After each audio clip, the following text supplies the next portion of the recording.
and welcome to the Victor Irish Graded Finals. We're here at the National Indoor Arena Sport Ireland campus. I'm Conor Doherty and I'm here with Daniel McGee, our High Performance Director, and we'll be talking through our Graded Finals here today.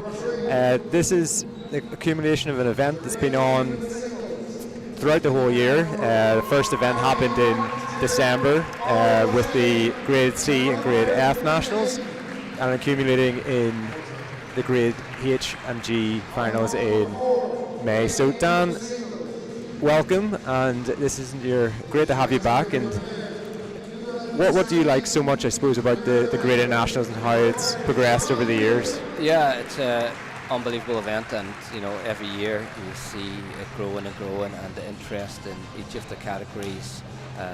You can see that through the entries alone, how much it's grown over the years, and everybody wants to get a piece of the finals day action. And the national campus and the indoor arena today, the way it's set up, is like an Irish Open. It has that feel of an Irish Open. It's really exciting to see all these different graded players fight to get their chance to play here and in front of the crowd. Yeah, exactly. And today we will be taking you through, hopefully touching on the majority of the matches. We have 4 matches starting off here, all of them singles matches. Any match in particular here that you've got your eye on, Dan? The hard part about this was picking which one of these matches that we're going to cover, because all 4 of these are cracking games to get the streaming started today. I know, like Shay Farrell, Dan Ryan will be an excellent match. Equally, Unisac against Amira Pender, another very interesting one. But you could pick any of those first 4 games. They're all going to be evenly balanced matches. Both of the players there have had fairly steady routes to the final. So it's going to be hard to call, Conor. It's going to be really, really hard to call these opening matches, but 4 very good singles games to get us started. And you've played in this venue a lot in the senior nationals and Irish Opens.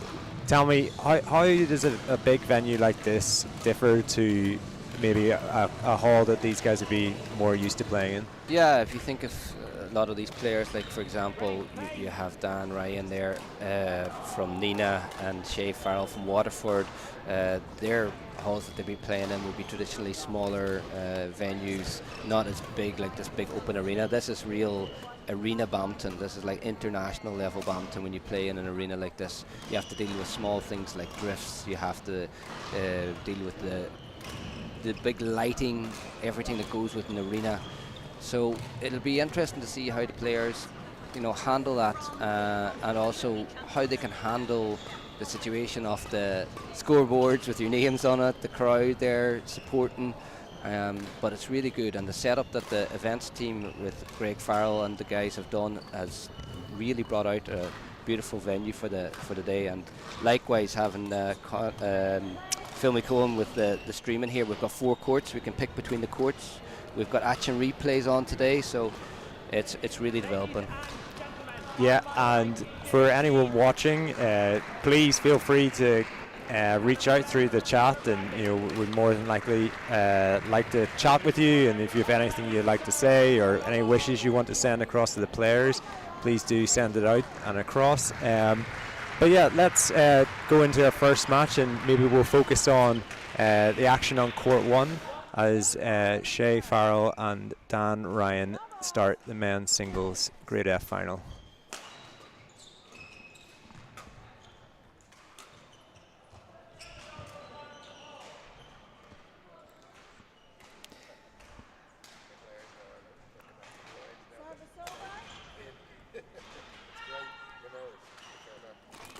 So interestingly, when you look up the head-to-heads between these guys in the past, Dan Ryan is currently 4-1 up in singles matches against Shay. But the last time they met, it was a 22-20 deciding game win for Dan. Wow. So potentially we've got a very evenly balanced match here in the opening game. So that was a Munster Grade E Closed Championship that they last faced off on in the round of 16. So it'll be interesting to see if it's another match where it's going to go the distance today. Yeah, it looks like we've just had a little technical issue with the equipment on court, but Philip McKeown straight out on the court and able to get things corrected as play gets back on the way again.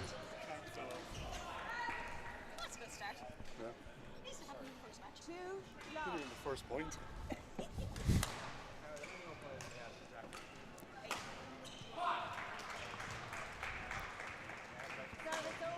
So both of these players, Connor, tall players, like to use angle, cover the court well. You'd be expecting to see a lot of the time them looking to create angles, get their opponent down low, work their height against each other. But there'll be great coverage of the court from their reach, from their height, and it'll be interesting to see which one of them is able to get use of the net, get the attack, get their opponent getting down low for these shots and open the match. Yeah, and you imagine early a lot of short points here at the beginning. You imagine they're really trying to put their stamp on how they want this match to play and what sort of tempo that they want to play at. Yeah, again, there we go. I think whoever gets to use that angled sticks, angle smashes from the back, they'll start to open up the court and they'll be the one that's in control. So the net for me is going to be vital, because once they get the lift, they're going to win a lot of points.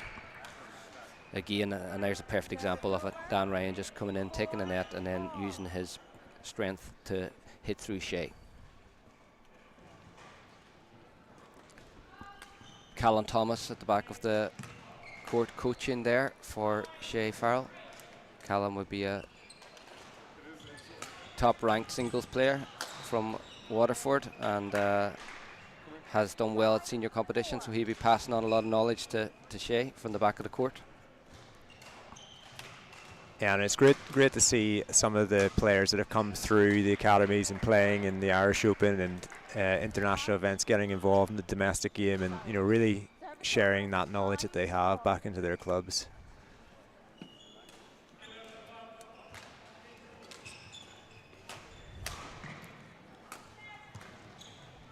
Yeah, again, you see Dan working that cross reverse there, and that just puts Shea under pressure. Having to get down low is difficult for the taller players, and then he's winning through the attack. So again, this net play is going to be crucial, and once they start to read each other on the net spins, the variation with the flicks, they're going to have to be fast and flat, but the danger of that is you have to make sure you get it over your opponent. There, Shea did a good job of it, showed the net, played a flat push, but just got it past Dan's racket. So the net here is going to be a crucial part of the game. Shea again stepping up fast onto the net. Yeah, very evenly balanced tie here. You can tell that this match could easily go the distance.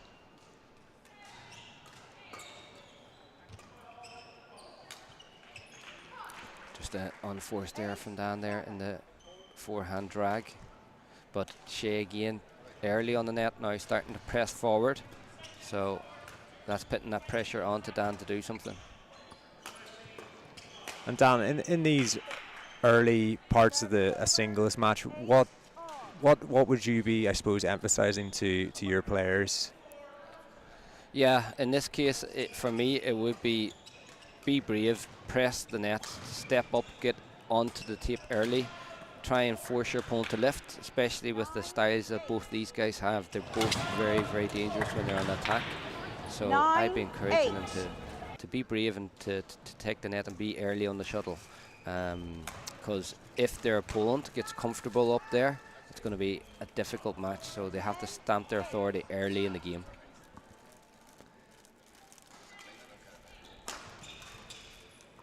Oh, good defense from Dan there. Yeah, and Dan taking the lead going into the break. So we'll use this opportunity to switch across to court number 4, as we have Yuna Luksaka and Amira Pender, two very good players. Amira, obviously a top juvenile player, who's now starting to play some senior badminton, but tell me as we watch the end of this game here, what Amira's game's been like and how she's developed over the last few years.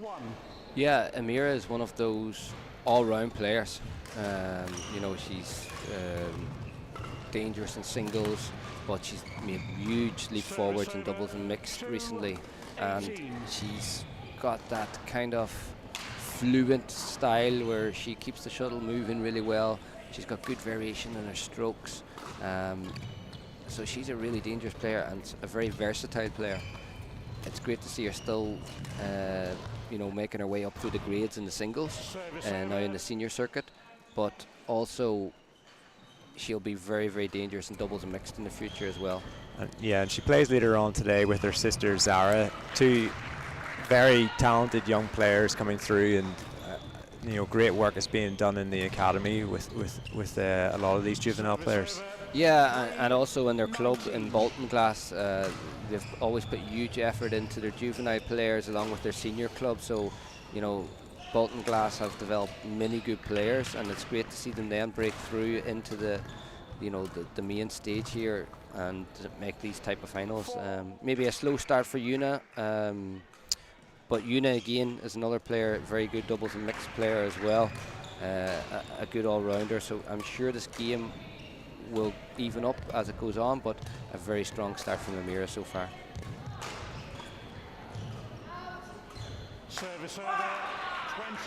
And Amira's got her first game point of the Grade D Women's Singles Final, and she takes that first game 21-4. So we'll use that opportunity to switch across to Court 3, as we've got a very tight game in the Grade G Women's Singles Final between Mary Healy-McAteer and Orla O'Shea. Both players are in the women's doubles together later on today. So both players know each other very well. And Dan, how do you end up, or have you ended up playing in a big singles match against one of your doubles partners? Yeah, that's always an interesting dynamic, because you're out there trying to kill each other in your singles, and then later in the day, you know, doubles is so important about communication and teamwork and, you know, working with your partner. So I know these type of players who are as competitive as these ladies are, they'll fight it out here. They'll take no prisoners, but later today they'll be a great team together. But a really evenly balanced match there as well at the minute. And last time they faced off was a women's singles G final, and it was Orla that took the win 21-17, 21-14. So I'd expect this to be a competitive match again today. Yeah, and two players obviously know each other very well, and for their final later on today, Dan, this will be great experience for them, getting used to the hall, getting used to, I suppose, the speed of the shuttle, and you know, understanding that the lights here are very difficult to play with, especially if you haven't played in this hall before. Yeah, absolutely, and they're from Ennis Tennis and Badminton Club, and that's a beautiful 2-court hall. Really nice hall to play in, but it's a lot smaller, a lot more compact than the arena here today. So when you go from playing in that type of venue to this type of venue, the court seems almost double the size, and with the drift and with the way the shuttle's moving in the air, it takes a while to adjust, but the girls are doing a good job so far. Close call there, but Orla getting the point just wide on the left hand side. Oh, another great drop from Mary, but just missing. That's unfortunate. You know, it's 18-13 there, but those last 2 points easily could have went to Mary. Yeah, I think the line judge originally called that in, but the umpire had overcalled it.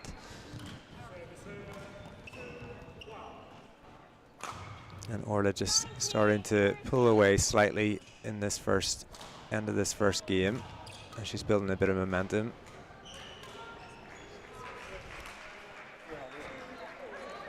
Yeah, just a few unforced errors from Mary there has cost her. It was quite even at 17-13, and then she could have, you know, got back in with 1 or 2 points, but just Orla's got that momentum going now, and she's keeping it up well.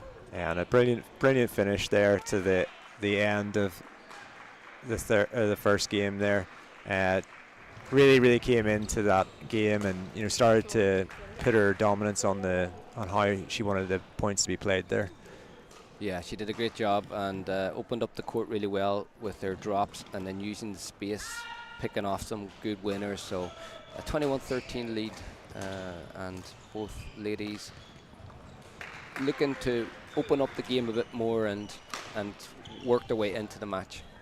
Yeah, and I think we'll use this opportunity to switch to the last final that we haven't gone to yet, which is on court number 2 between Connor Bradley and Dylan Keane in the Grade B men's singles final. Connor has played a lot of graded events over the years and very experienced in this event in this hall, and he's been very successful along with his sister Shauna. Dylan has had a really successful year this year, and it's, I suppose, showing that he's in multiple finals today across different grades. Tell me, how do you obviously Connor did very well in that first game, but how do you see this matchup, Dan?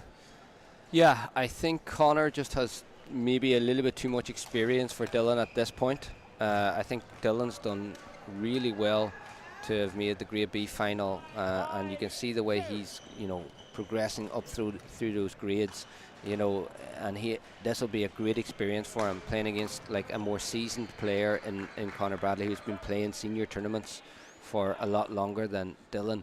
But I'm really impressed with Dylan's progression. Singles, doubles, mixed, he can play all three.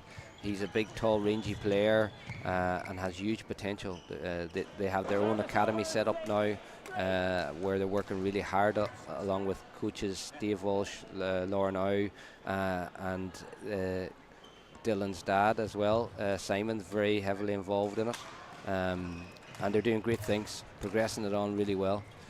Connor, brilliant runner, will run down shuttles all day and is just so consistent. But like that, Connor's made big progression forward. You can see now him playing in the Premier League quite often and winning matches for South Dublin. He's a fantastic player, and again, a good all-round player. Yeah, and later on today, Dylan plays in the Grade D men's singles final and then also in the Grade D men's doubles final. So as you were saying, it's going to be a long day for Dylan today, but that versatility, across the different grades, obviously showing on different events, showing that he is going to have a good chance later on today in the Grade D finals.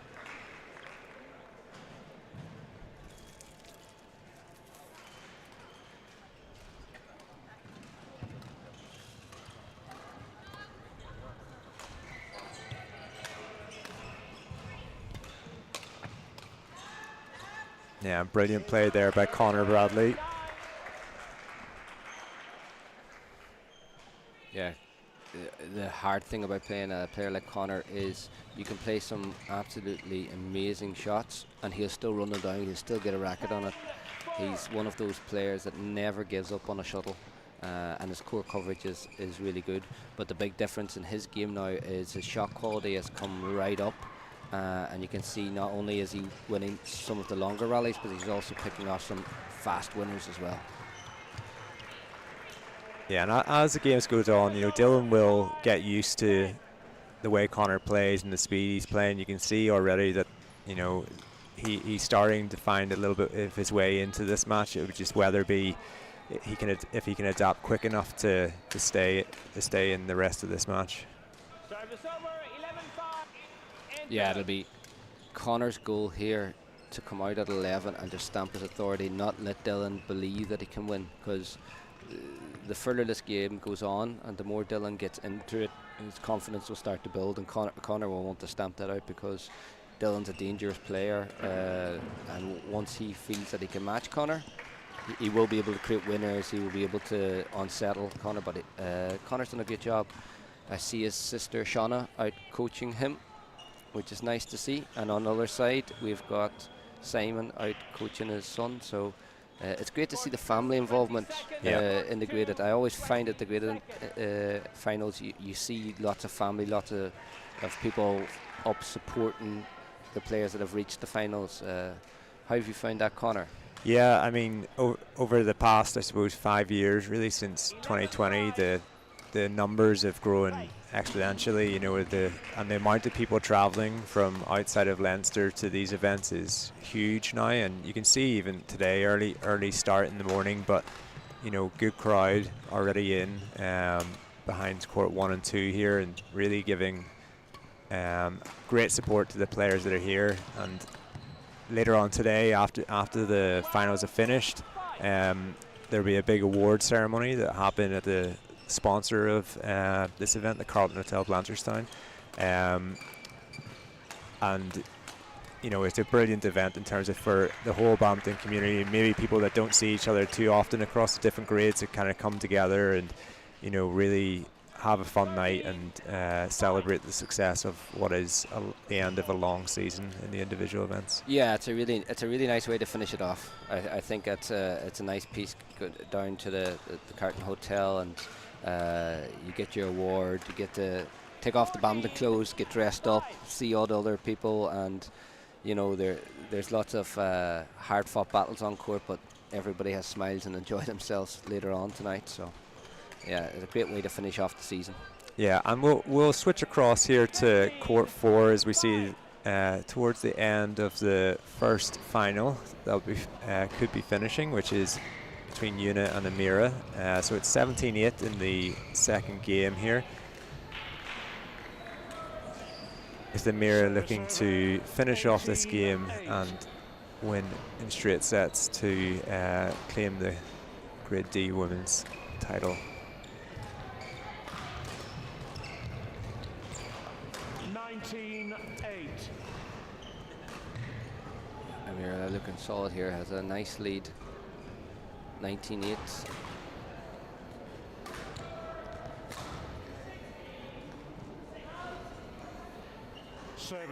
So for Una here now, just about setting yourself small targets, try and stay in the game. She's on 9.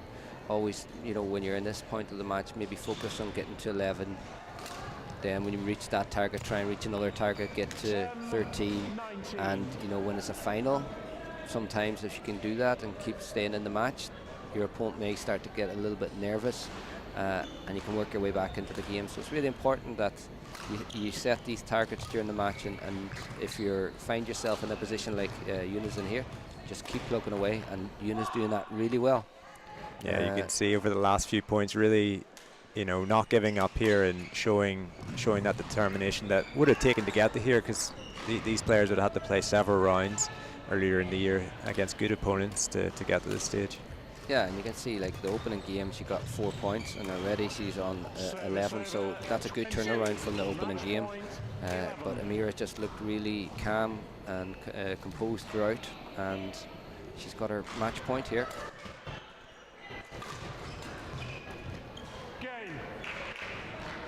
And there you go, and Amira Pender, your 2025 Grade D Women's Singles champion, and congratulations to Amira. And I'm sure she'll hopefully want to have more success later on today. And we'll switch across to court 2, just as Connor Bradley is done exactly what you said there, and really wanted to come out firing at after the break at 11.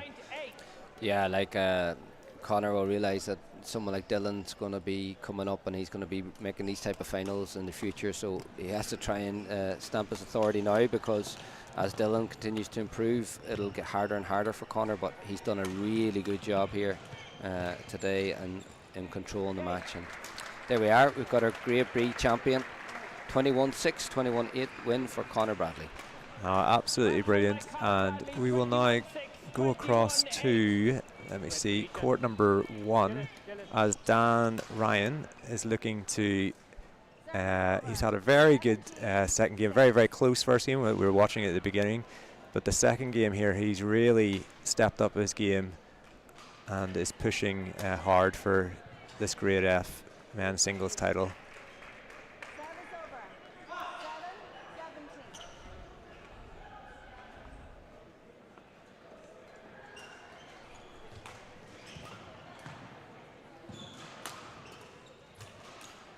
Brilliant. I love to see that fight. Big smash, big follow-up onto the body. Brilliant by Shay, and still fighting here. 8-17, that's a great attitude to have towards it. Oh, again, Dan Ryan there, really early on the net, forcing a lot of pressure onto Shea.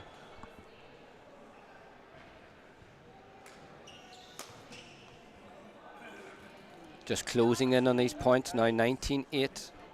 Yeah, and the grade F, for some of these grades, grade D, E, F, and G, and H, the draws for the men's singles, Dan, was full 32 draw, really big, really strong competition, all within their grade. So for Dan and Shea both to get to this stage, and for Dan, what it looks like now to claim the F title is a remarkable achievement.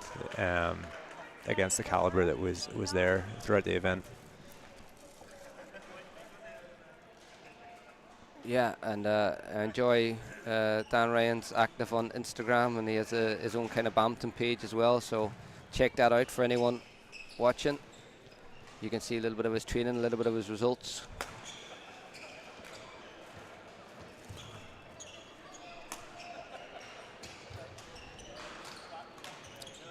Oh, great rally. Oh, what court coverage by Dan. Great trick shot from Shea Farrell.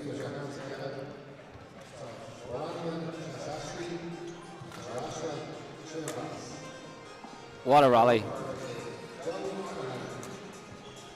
Oh, brilliant. Look what it means to him. That was absolutely amazing. What a way to close out the match. A fantastic rally there to end, and a great win for Dan Ryan, and I'm sure there'll be plenty of celebrations in Nina tonight following that one. And let's quickly go across to court 3 as the women's singles, Mary Healy-McAteer and Orla O'Shea, really close, 17-all in the second game, and this really could go either direction. I think it's fair to say that they haven't agreed that they're going to rest up for the doubles later. It's an all-out war here at the minute, and Orla is 18-17 up after winning the first 21-13. Will she be able to close it out, or will we be treated to a final deciding game? Yeah, just wide. Oh, fantastic shot round ahead, found the space so well, but just wide of the left-hand side. Let's see if Mary can capitalize on that.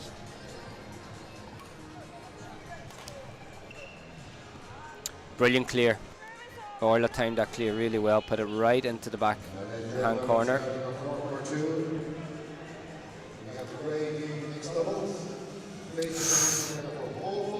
Crucial error there, Connor. 19-18, just to give that serve out. Yeah, the nerves will be high here, you know, these are high pressure points. Yeah, and when you've got that kind of thought in your mind, like, I've done it, I've won it, you know, I'm only 2 points away. But here we go, we have a match point for Orla O'Shea. Can she take it? Or will it be 20-all?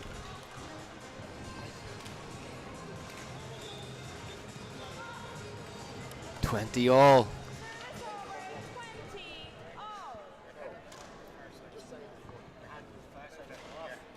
Really important points now towards the end of the game.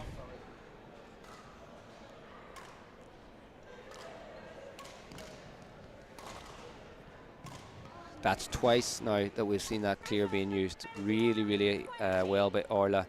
She just holds the shuttle to the last second, uses a fast snap, and she's got her second match point. Yeah, and it's easy to lose the shuttle the way that the lights are here as well whenever it's going back like that. Oh, what a shot from Mary. Beautiful hairpin drop. 21-all. Wow.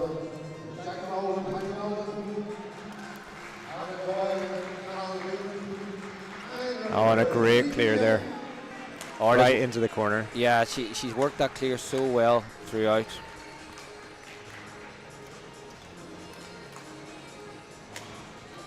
And again, a high pressure service miss there. 22-all.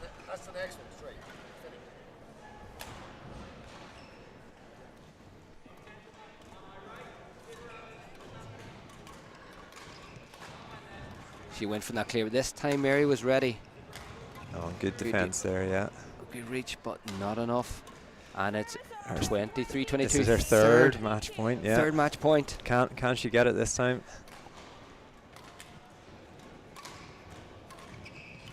Oh, there it is. Well done. What a great final that was. And you see Mary really putting it right to the end there. Make order really work for that. Yeah, no, she did really well saving the first 2 match points. Orla did a great job with her punch clear, especially into that round ahead corner to set it up. But a fantastic final. I look forward to seeing them in action in their doubles later on today. Yeah, they'll both be at very good form, I think, going into that match. So, yeah, so whilst we have 3 matches that have just come on the court, so we'll go across to court number 4 as the action, the men's singles Grade H final is just started. I was at Marino myself, and Dan, the standard of the Grade H was very competitive throughout, and you know the entries for this event is growing crazy over the last 2-3 years now. So we're having to move to a bigger venue next year, but it's great to see that that the Grade G and H is growing so much. Yeah, and you've got 2 players, one representing Red Panthers Belfast, and we've got a player here from the University of Limerick. So we're looking at 2 opposite sides of the country facing off in a final in Dublin. It's great to see it, and there's been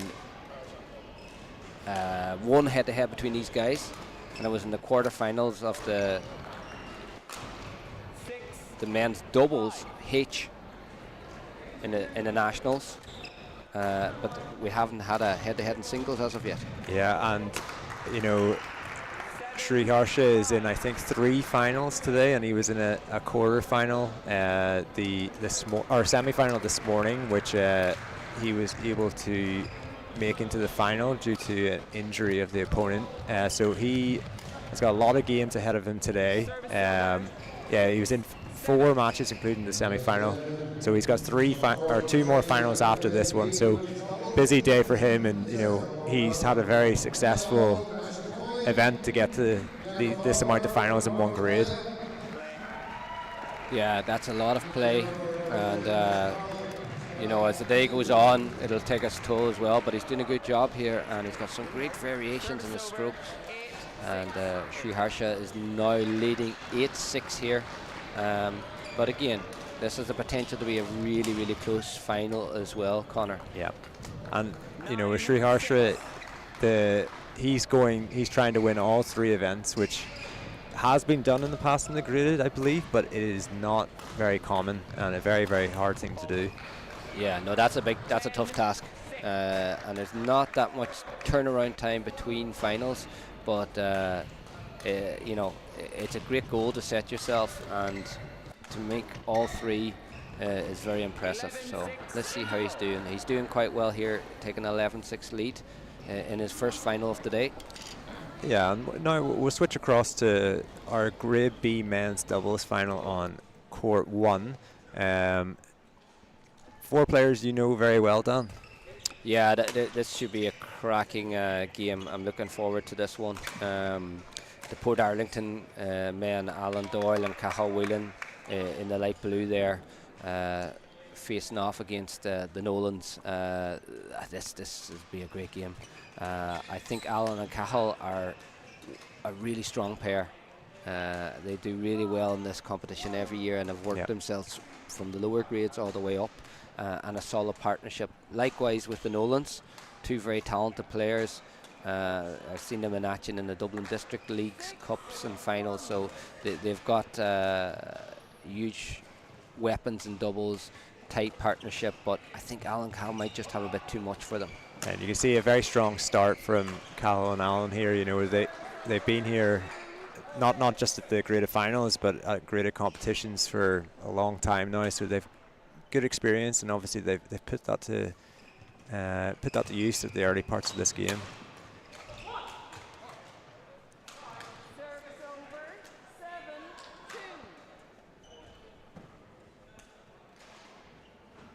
Seven-2 lead.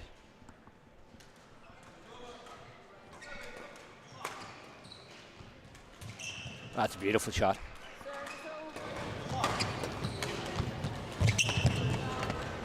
Service.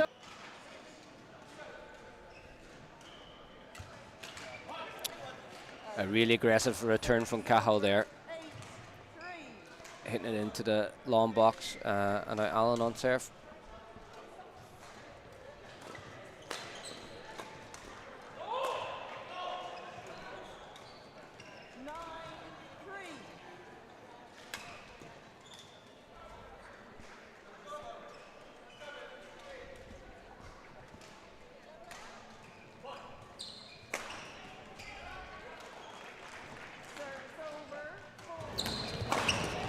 Really good jump up there. Service over.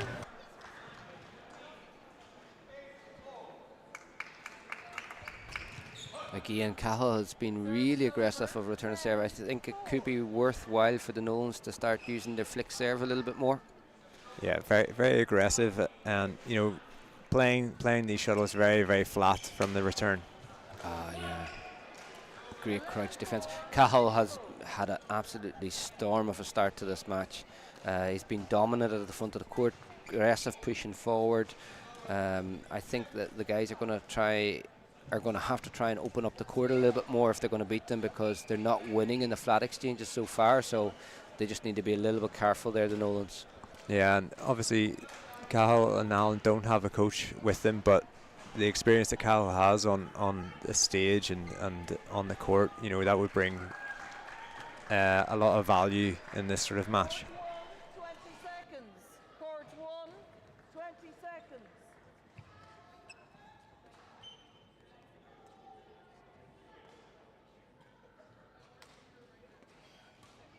It's Paddy. Jack. Or Jack. No, it's Paddy. Paddy is receiving. Yeah. Sorry. We're right now. 11-4. Play.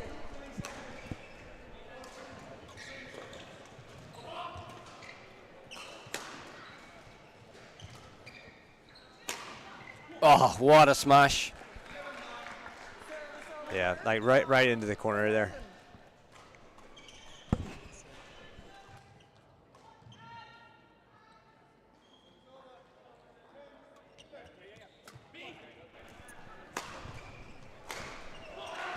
The guys have really done well since the interval. Connor came out there, win the first 2 points, and that's exactly what they needed to do after the mid-game interval. Otherwise, you know, it could have been 13-5, and that's almost game over at that point. But now 6-11 puts them right back in the game. Yeah, and letting their defense play out rather than trying to play these flat exchanges. Yeah, that's really important. And if they're going to attack, they need to be on it early. Again, you see Cahill there pressing forward. 13-6.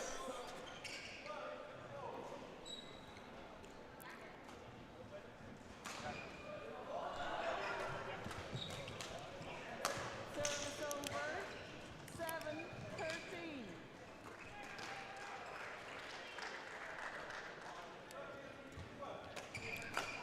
I guess the hard part for the Nolans here would be their game would be based on this flat, fast exchanges. But when you come up then against the opponents that are actually better in that area, you have to be creative. You have to change it up a little bit.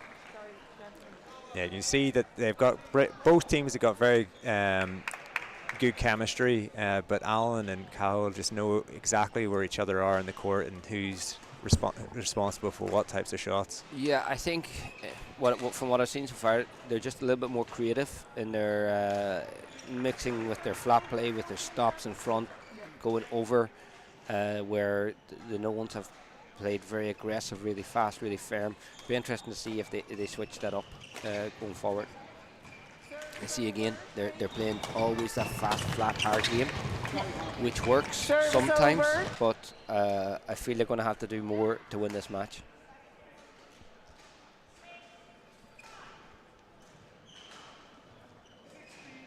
So if Cahill jumps, there, that is smart serve from Paddy there. Yeah, they put them on the back foot there.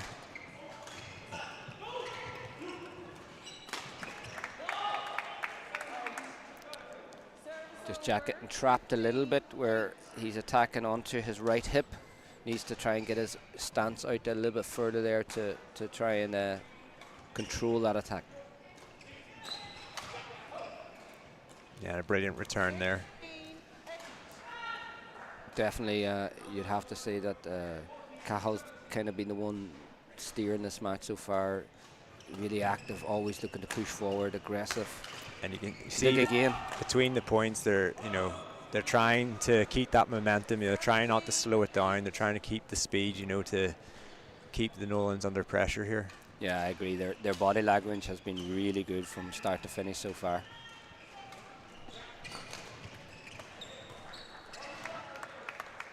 And just like that, again, Cahill pressing the midcourt, looking to push forward.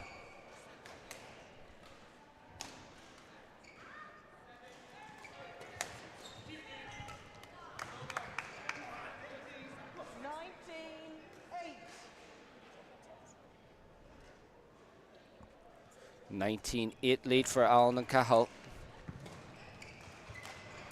Good serve. Allen served so well throughout this game. Oh, what a beautiful shot from Cahill. Just read.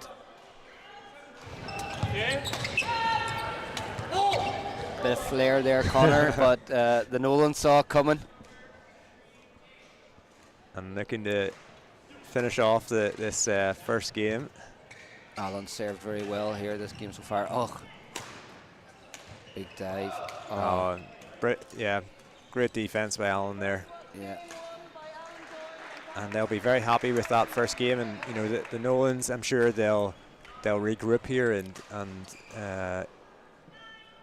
see what they can do better in the second game. But I think we're going to switch over to court number 2 here, as we've got a very tight end to the mixed doubles grade D. We've got Lorcan McGrain and Zara Pender and Paul Foley and Zoe Kieran. 4 players that will know each other very well, and I'm sure they play against each other more maybe in the singles competitions at junior levels. But yeah, 4 very talented young players here. Great place to come in here at 19 all. Zoe Kieran on serve here.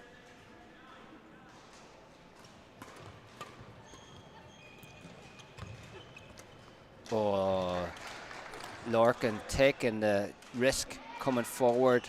Could have been left open in the back, but a really good decision and a great controlled finish for him to get the first game point. Brilliant finish to the end there from Lorcan McGrain. 2 excellent points in a row. And they finish off the first game 21-19, and this match could go any direction here. Yeah, and there's a lot of experience coming out here in the mid-game interval in the coaching. You've got David Walsh, a former national champion in men's doubles, so he's got a lot of experience that he can pass on to Lorcan and Zara. And then on the other side there, you've got Liz Dinan and Jeff Kieran. Jeff and Liz both very active on the Masters circuit at the minute, but both really good badminton players themselves and have a lot of experience that they can pass on to their kids. So it'll be interesting to see after this close opening game who settles down the most in the second. Can Lorcan and Zara get a big fast start and just steamroll them, or do Paul and Zoe switch something up and change? It's always an interesting dynamic to see the first couple of points after the switch of sides. And looking good for the Pender family so far. Obviously Amira with a very good first match, winning in the women's singles. Now Zara managed to take the first game in this match. And you mentioned about the Masters, Dan. I think that's one of the great thing about the graded competitions. You have players in the older juvenile age groups. You have players who are playing only senior badminton, and then players that are now involved in the master circuit as well, involved in one event. Yeah, it's a great mix. Like you've got the juvenile players that are making their transition from juvenile to senior, and it's a great field of players for them to come up against. You've got your masters players who are involved in some of the grades here. On one of the courts, you've got Lawrence Player playing, who's involved in Masters. you know, it's a great mix, and that's how you learn playing badminton, because some of the older players have some tricks that you maybe have not seen before, and then the younger players have that energy that they'll bring to the match. So yeah, makes for some great matchups. And as well, you know, you see matchups that you haven't seen before, and I suppose for some of the younger players as well, they're so used to winning at all their levels and all their age groups, and then coming up against a player that, you know, may have equally been as good in a different age group, or maybe even just has been playing senior badminton and is very experienced. You know, that is difficult for those junior players to be able to learn to deal with players at the similar level to them. Yeah, and that's it. And then even then, you see, as we said before, like the coaches getting involved here are also former players, you know, and that's just what makes this day so special. The amount of people that are in badminton and are involved and are here. So, no, it's a great event for that type of community involvement. I think we're going to go across to court 4 as we are coming towards the end of, potentially the end of the Grade H men's singles final. Where Sri Harsha is 16-13 up after winning 21-13 in the first game.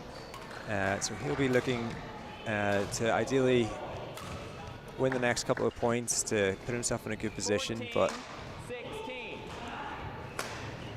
be a difficult match, this one, to call the rest of the set. Yeah. And just like that, Connor, it's 15-16. Yeah. Suddenly it's game back on. That 16-13 lead gave him Sri Harsha a bit of a cushion, but you know, that was a fantastic round ahead smash. Just has that 2-point cushion again. Yeah. And that just gives you a bit of breathing room, so maybe Sri Harsha can push on here now and keep this lead. Yeah, it'll be important for him to try to maintain this gap, you know. Once, if he was able to keep this 2 or 3 points, you know, he doesn't want his opponent to feel like he is really in this game yet, you know. Yeah. But a much more evenly balanced second game. It was a 21-13. Oh, it's a great cross. Shot.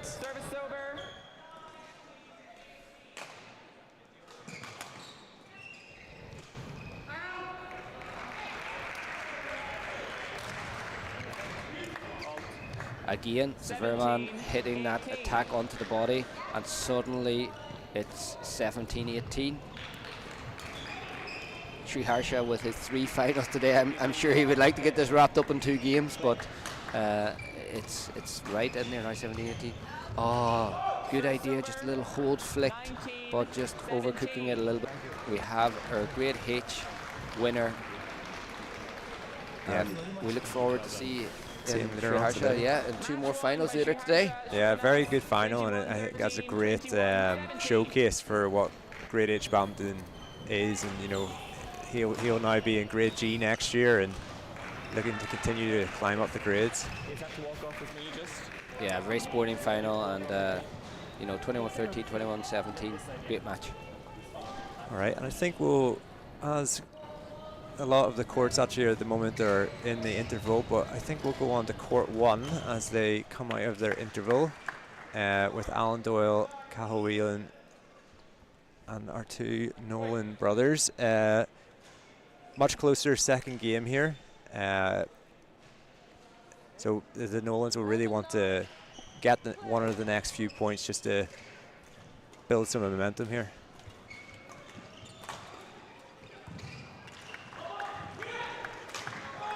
Oh, that one from Jack needed to go down the middle. Opting for the tram lines, and when you've got your opponent on his back and another opponent out of position, that one you need to go into the middle. Yeah. Even if it comes back one more shot, at least then you know you've got your partner ready to kill it off. And I'm just wondering whether maybe didn't quite see the player on the ground potentially, you know, with the speed that they were playing at there, but. Yeah. For me, the issue that the Nolans have here, it's always firm, it's always hard. You just need to see a bit more change of pace so that Cathal and Alan can't get into that rhythm in their defense. They're very strong players, but just with a little bit more variation in their strokes, they could be a lot more dangerous.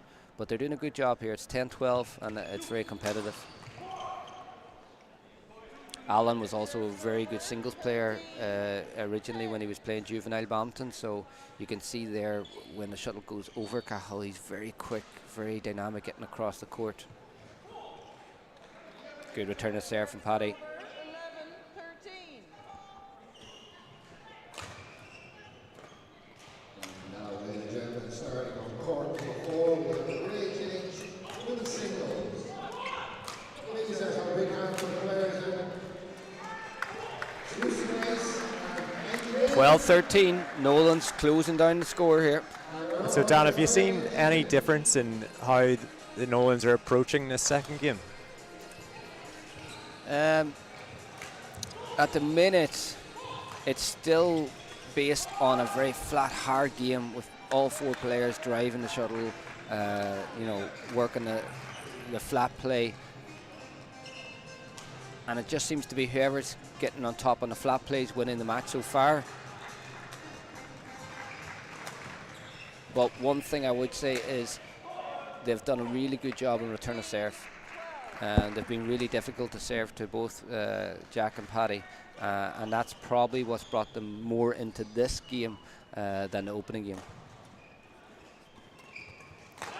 See again, they've both been really aggressive in the second game of return of serve, and if you're not scoring on serve, it makes it difficult to get that momentum and get a run of points like what Cahill and Allen did in the first. A couple of times in the first set, you've seen Allen making a run of 3 points in a row on serve.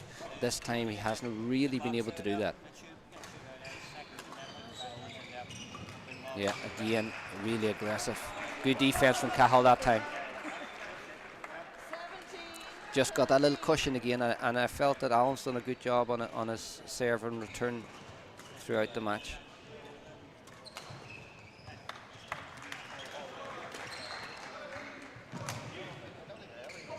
That's what I like to see more of, a brilliant variation from the back that time. Oh, what a defense from Paddy. Oh, well done, yeah. It was good though. The move that Jack made there was the right move, sneaking forward onto the net, but again you see he just tried to put too much pace on the shuttle rather than just take the pace out, control the front court.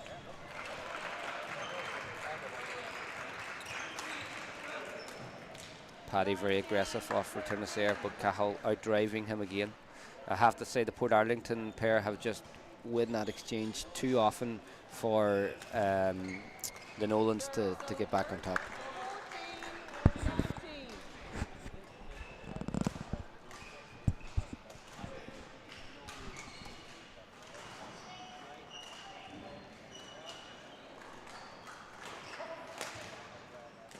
Great round ahead smash there from Alan, really timing it well, and again that's what I was talking about earlier, because he's such a strong singles background, his athleticism really comes into play in these doubles matches. Yeah, and they're a very strong pairing, even if they were playing the senior nationals or anything together, it'd be a very difficult opponent for anyone. There we are, Grade B champions, Cahill Whelan and Alan Doyle.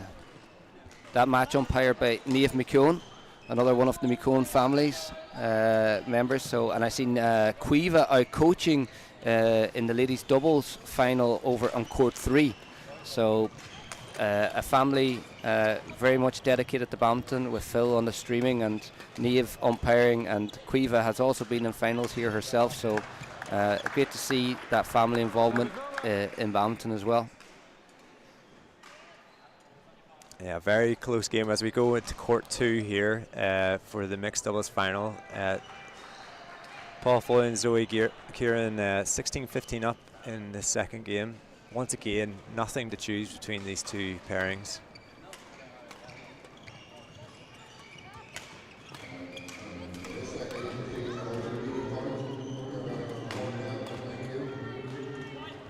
Nice layoff from Paul. Yeah, this is really good.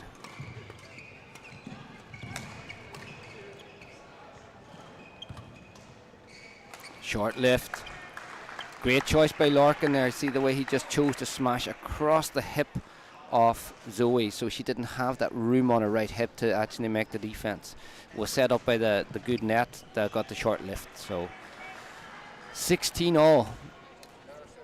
You can see that both pairs are moving, they're trying to move and trying to find that space on the court. You know, moving the shuttle in different angles, not letting their opponent get into any sort of rhythm. 17-16. So Paul and Zoe have lost that little lead that they had, and with Lorcan and Zara winning the opening game, this will increase the pressure going on Paul and Zoe in these final points. Oh, brilliant by Paul. That's what you get when you put 100% commitment into running down the shuttle. Looked like Lorcan and Zara had win that rally, and Paul just got a racket on it.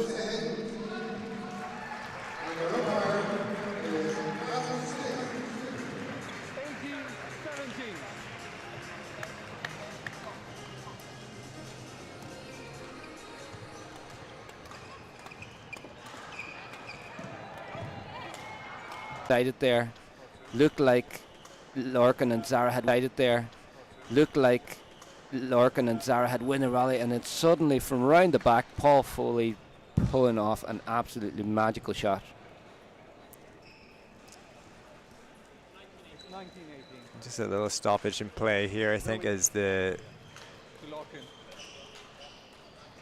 I think maybe the TV may just be lagging a little bit. So the players will just take a little bit of a towel whilst the issue gets fixed. Sometimes this can happen in larger venues like this, Dan, because a lot of the internet's obviously being driven from the venue. So sometimes if there is a drop in internet, it can cause the tablets or the TVs to lag a little bit. Maybe it was an outage caused by the round the back from Paul Foley. Yeah, people uploading the clip. It was a great shot, and what a time to pull off a shot like that. Yeah. You know, the game is so finely balanced, and sometimes that can be the difference between winning a match and losing a match. Just those little bits of luck that we need to help you win the game. So here we go, starting back again. Play.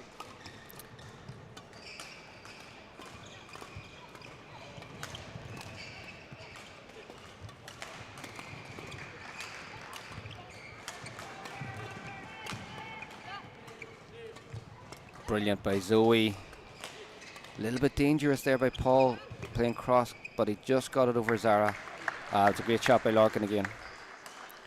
He's very, very clever at finding those And it's so accurate. gaps at the back box. How many times have we seen him now hit either the left side or right side of the back box, just getting past Paul? And Paul's not a small guy either. No. So to find that gap, it's well measured. Again. Now excellent. Now they've got match point here. 19. But what a game. 21-19 in the opening. Couldn't be closer.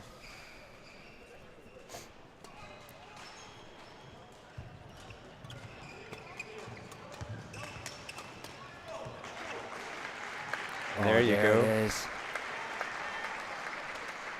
What a match. 21-19, 21-19 to Lorcan and Zara. So yeah, Pender's 2 for 2 so far. They got one more left, where Zara and Amira be playing later on together. Bolton Glass Badminton Club will be happy today, Connor. All right, and we'll go across to court 3 here, as we have Leo Auld and Ashley Coyne and Jennifer Lawler and Lawrence Playa in the Grade B women's doubles final. Leah and Ashley took the first game 21-16, and they're currently 13-all in the second. Yeah, and this is what we talked about earlier. Like, you've got Larry, who is a Masters player, Jennifer Lawler from Galway, up against Leah and Ashley Coyne. So Ashley had a birthday recently. I'm not sure if she has hit the Masters category yet or not, but you know, it's a good mix of players and good mix, as you said, across the courts of the different ages. But yeah, an evenly balanced final here so far.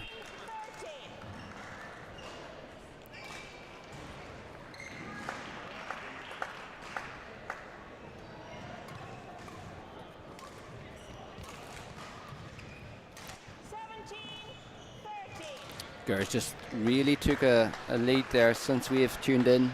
Yeah. It was 13 all and 4 points on the trot.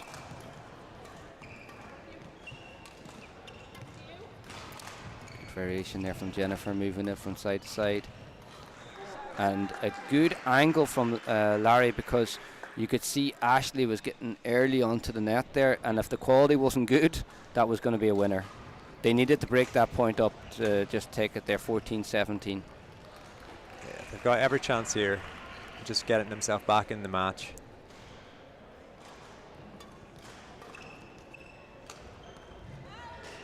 Oh, that was close, Connor, just outside of the back line.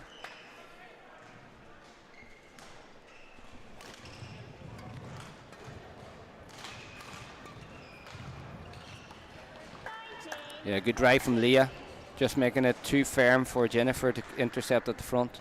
Good 5-point cushion now after winning the first, 19-14 lead. Service over. 15-19. Leah be disappointed with that one, just a little bit too casual on the round the head side.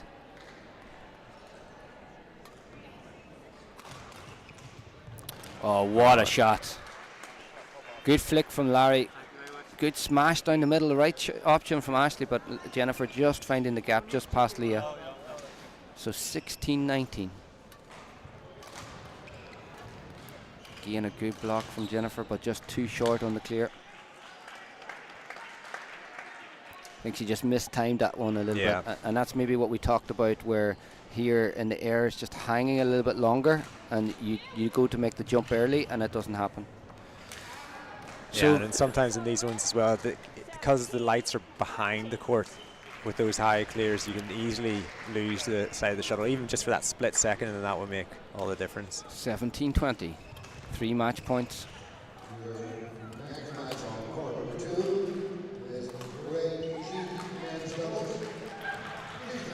And there it is. It's Ashley Coyne and Leah Auld, our Grade B champions, and finished with a nice, what we call that, a bear hug from Ashley. Did you see that? So that was an impressive win for the girls, especially where we tuned in from 13 all. Really took off there towards the end of the game. But there you have it. That's your Grade B women's doubles champions. And we just switch across now to the Grade H women's singles final between Lucy Grace and Amy Lynn. Amy Lynn just taking there the first game, 21-10. But this, once again, was Lucy had a very good event in Marino. At the back of the court here is her dad, who played for, I believe, plays for County Laois down in Port at the Inter-County finals last year. So good experience once again. Family helping each other out again. Yeah, I'm just loving to see the spread of the players from all of the different counties that are involved here. So we've got like Port Badminton Club for Lucy Grace, and then Amy Lynn from Galway Lawn Tennis. And we've seen a good few from Galway Lawn here today, and a good few supporters in the crowd. I see Rian Fox Hughes up there, who's featured in a lot of these events. Jack O'Brien. So the Galway crew are all down here supporting their teammates and their club mates, which is great to see. Yeah, and Lucy's fun fact about Lucy, her family is very athletic. Her brother is was the under-22 captain for Ireland and the volleyball team at the recent St. Patrick's International against Northern Ireland. So very athletic family and very competitive family, and Lucy, hopefully for her, she'll be trying to get her way back into the second game. Yeah. So 21-10 win for Amy Lynn in the first one. Amy Lynn from Galway Lawn Tennis Club.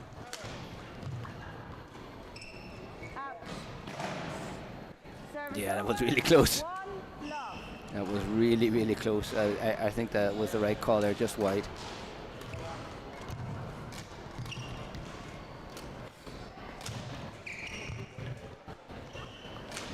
Service over. 1-all.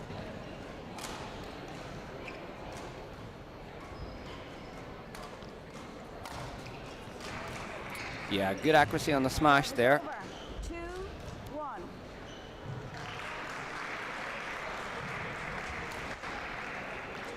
And Dan, like Galway lawn tennis have been very, once again, I think in the upcoming interleagues they have a lot of clubs that are, or their team is in a lot of different grades. So they've got a very strong club right the way through from grade C right down to grade H. It's great to see players like Amy, coming through that club. Yeah, Galway is a fantastic setup, and they've got like Declan Bennett down there who's working full-time coaching. Really good base of players all the way through the grades. Really good juvenile players coming through. You've seen 3 of their boys recently were on the under 15 quadrangular team, who beat Scotland and Wales, lost out to England, but had some very good results there over the weekend. So it's a club that's like thriving at the minute. They've also got their para set up down there. They've got their disability badminton. It's a brilliant club, and if you're in the Galway area and you're looking to pick up a sport, it's definitely one to consider because it's just so well catered for. And it's a benchmark of what you're looking for in a club, to have all of those things on offer for all of these different types of players at different ages, different grades, different abilities. So no, I think they're doing a fantastic job. And also they have a lot of very good volunteers, and I know that in the last couple of years they've worked very hard to get permanent streaming set up in there.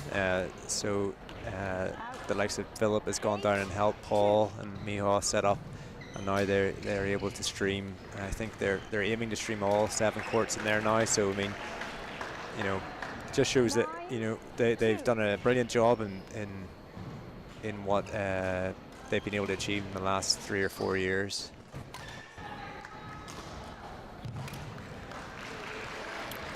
Yeah, again, Amy Lynn just taking a really good control of the match, a 10-2 lead here after winning the first 21-10, not letting her opponent back into the match. She's been very consistent so far. Yeah, and as this goes to 11, we'll switch across to a very tight first game in the Grade E women's singles final on court 1 between Antonina Galka and Larissa Hayden. Whereas now 18-16 to Antonina. A player that last couple of years has done very well with Paul Foley, I believe, in some of the grades. So she's once again another young player, but has done very well in graded competitions in the last couple of years. Yeah, so Antonina winning there 19-16 so far. And it was Larissa that took the last win when they last faced back in 2024. So it was a quarter-final of the girls' singles down in Connacht. But it was again a 3-game match that went 21-17 in the third. So this is obviously a very evenly balanced opposition. Oh. That is the time that you want to find the line. 18-20. And it was plumb on the line. 18-20. But there we go. Antonina taking the first game, 21-18. And again, we talked about all of the involvement of Galway Lawn Tennis Club. And there's Richard Kong. Yeah. He's out there coaching. So Richard is an active player on the senior circuit and also now competing a lot internationally. Yes, with Declan Bennett. Declan Bennett, and he has an event coming up with Cara McLaughlin as well. So there's a good base of players from Galway Lawn Tennis Club, and great to see them out here coaching their teammates. And they recently played in their first World Circuit event a few weeks ago, wasn't that right? Was it the Swiss Open, was it? Or Swiss Open, yeah. They had their chance to play against the top 10 world pairing, and that's the type of experience then that they can feed back to the players that they're working with, when they're down in Galway, and share their experiences of what it's like to be on the world tour and playing in those big venues against the best in the world.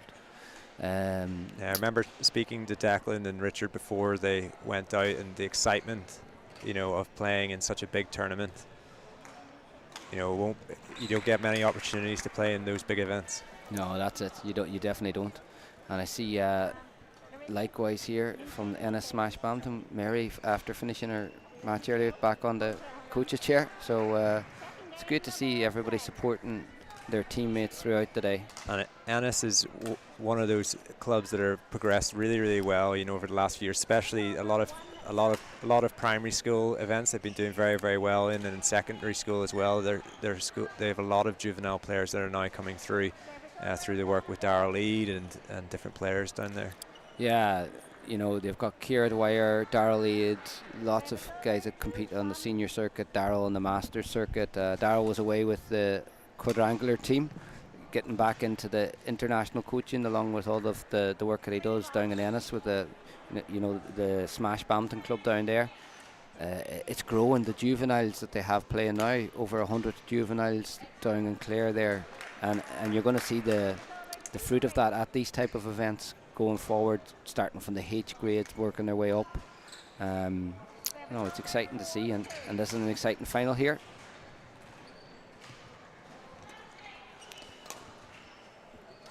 And we'll switch across just as the court 4 is finishing up, just for the last few points of the Grade H women's singles final, as Amy Lynn looks to win her first national graded title.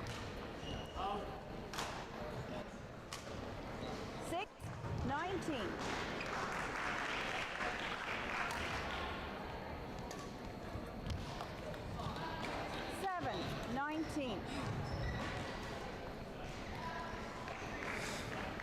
Yeah, Lucy's fighting back here, staying in it.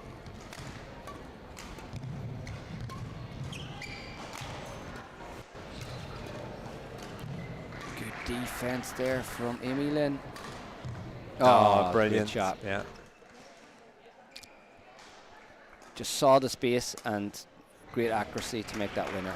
And you can tell that Amy's she's a player that seems to have a lot of potential and is going to continue to get better as the years go on. Yeah, and as you said, the graded events are perfect for this, where you've got a player like Amy Lynn who was well in control there, you would say, in the H final, and then as she works her way up through the grades, she'll get more and more competition, and it gives her something to target each year going forward. So yeah, no, she'll be delighted with that, and a great 21-10, 21-7 victory for her there today. Yeah, and, difficult obviously for Lucy, but I mean, great achievement to get to here, and there was a really, really strong field in the Grade H women's singles. Yeah, she's done Portlaoise Badminton Club proud there. She's fought the whole way through that final and fought her way to get to the final. And as you said, these are big, big events. Lots of rounds to get there. So congratulations to both Lucy and to Amy. And I'm sure we'll be seeing them again in future championships here. Oh, definitely.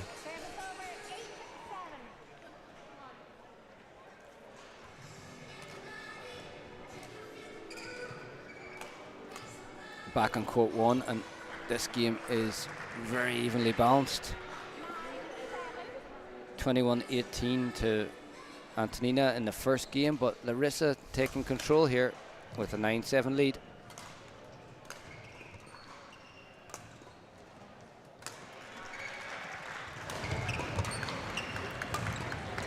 Yeah, real little hold in the last second, change in direction. So a great shot there from Larissa.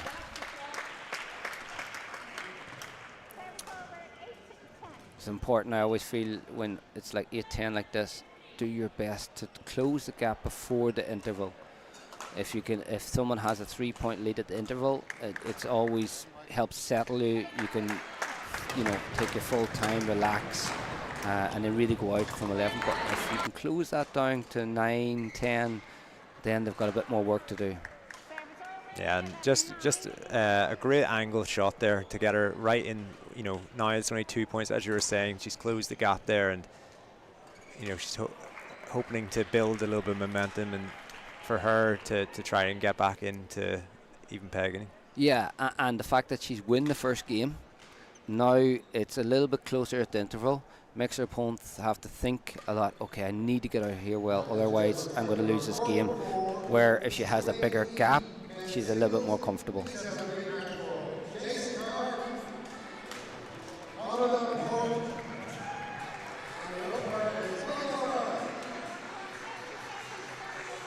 And it's great to see on court one here you have Catherine Smith, our Badminton Ireland president, you know, still heavily involved and as a technical official as well.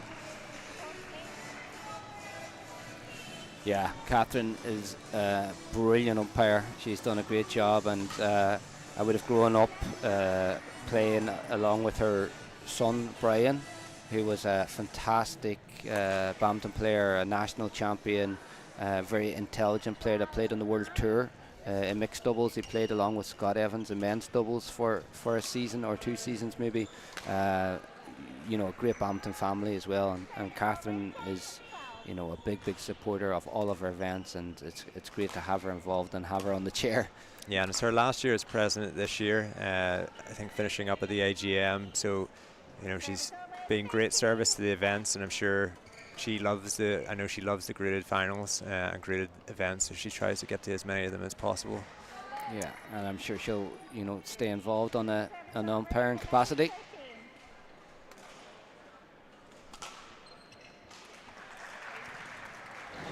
Yeah, great return there.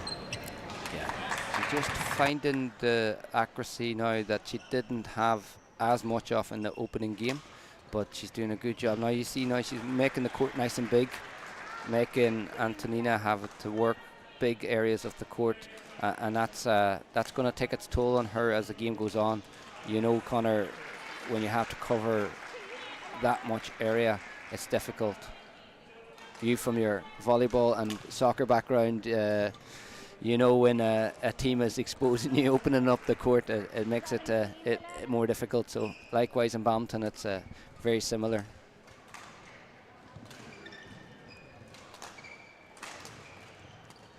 Yeah, nice from Antonina this time. Now she's using the cross shots to try and open it up, and then good backhand there.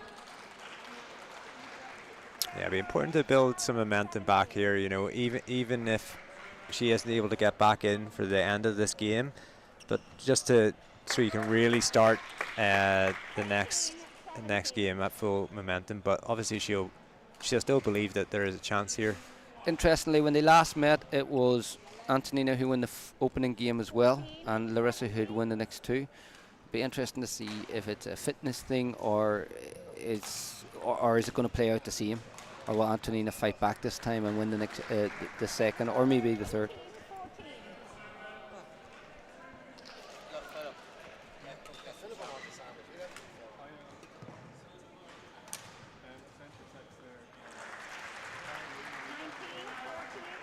(1914) looks like we're going to be going into a deciding game on this one. Yeah, very similar actually. The last time they met, 21-14, 13-21, 17-21, you know, to Larissa. So very similar scores even to how they last played. Oh, there we go. 1 game all. So the coaches have their work to do here now at the mid-game interval. So we'll come back to this game as it goes into the latter stages of the third, but we'll go across to court 2 where we haven't covered this game yet, which is the Grade G men's doubles final between Andrew Cantwell and PJ Keeley and Ito Ishikuya and Mohammed Fahad Man. So Andrew and PJ took the first 21-17. And it's now just at the beginning of the second game at 2 apiece.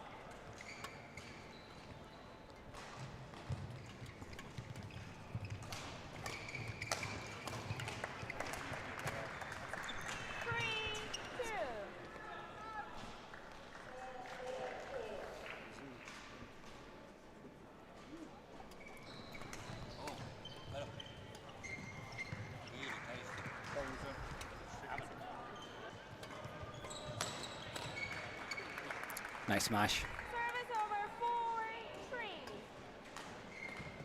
So a 4-3 lead here for Andrew Cantwell and PG Cayley. Service over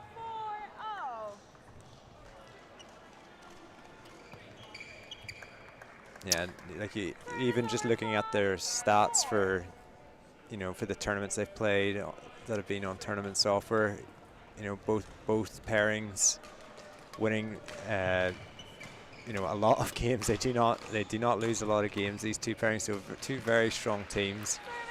Yeah, within Grade G, these two are really, really strong.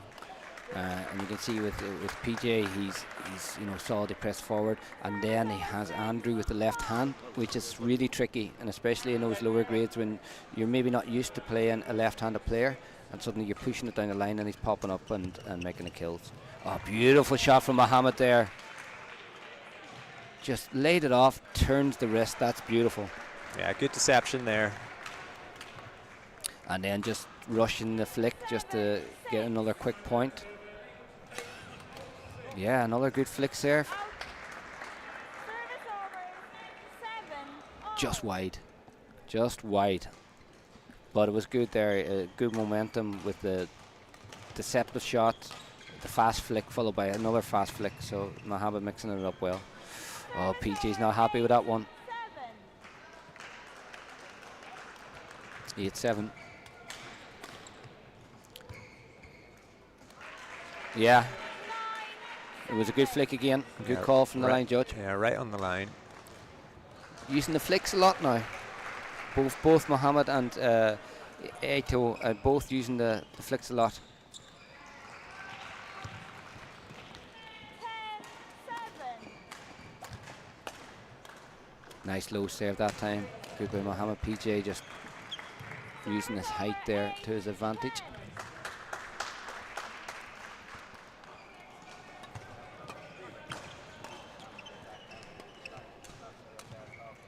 Oh, unlucky. Just trying to do the right thing, take the pace out, take the net, but just falling short. So yeah, Andrew and PJ have done very well to close this gap, as you were saying, before 11. Oh, Mohammed fast onto the net, and here we are at the mid-game interval. Yeah, very close game. And both pairings playing very, very well. You can see that they've definitely thought about how they're going to play in this match. So Andrew and PJ representing Gary Duff Badminton Club and Turin Badminton Club. So that's why you've got Callum Thomas there, the Waterford man, out supporting this pairing, along with Shay Farrell. Shay Farrell, I was going to say he was playing earlier on. Is Shay any more finals today, or is he wrapped up? It's great to see him out there supporting. I'll have a check for you now.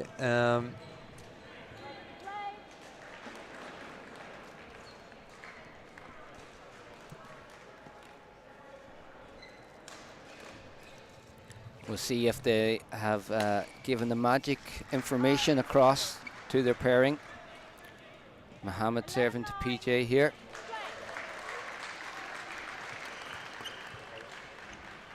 Oh, just wide.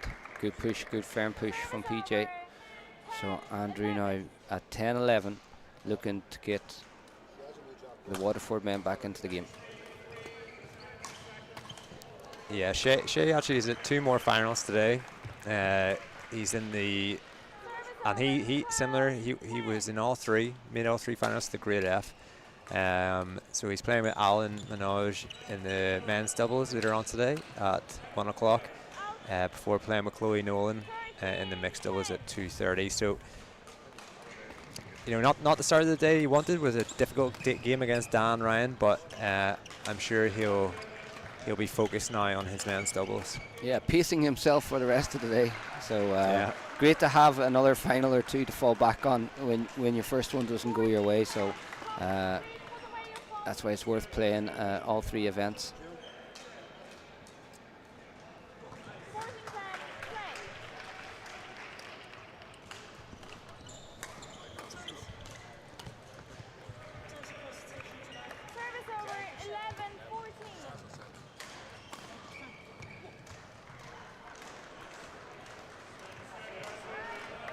Just wide off the right hand side there, and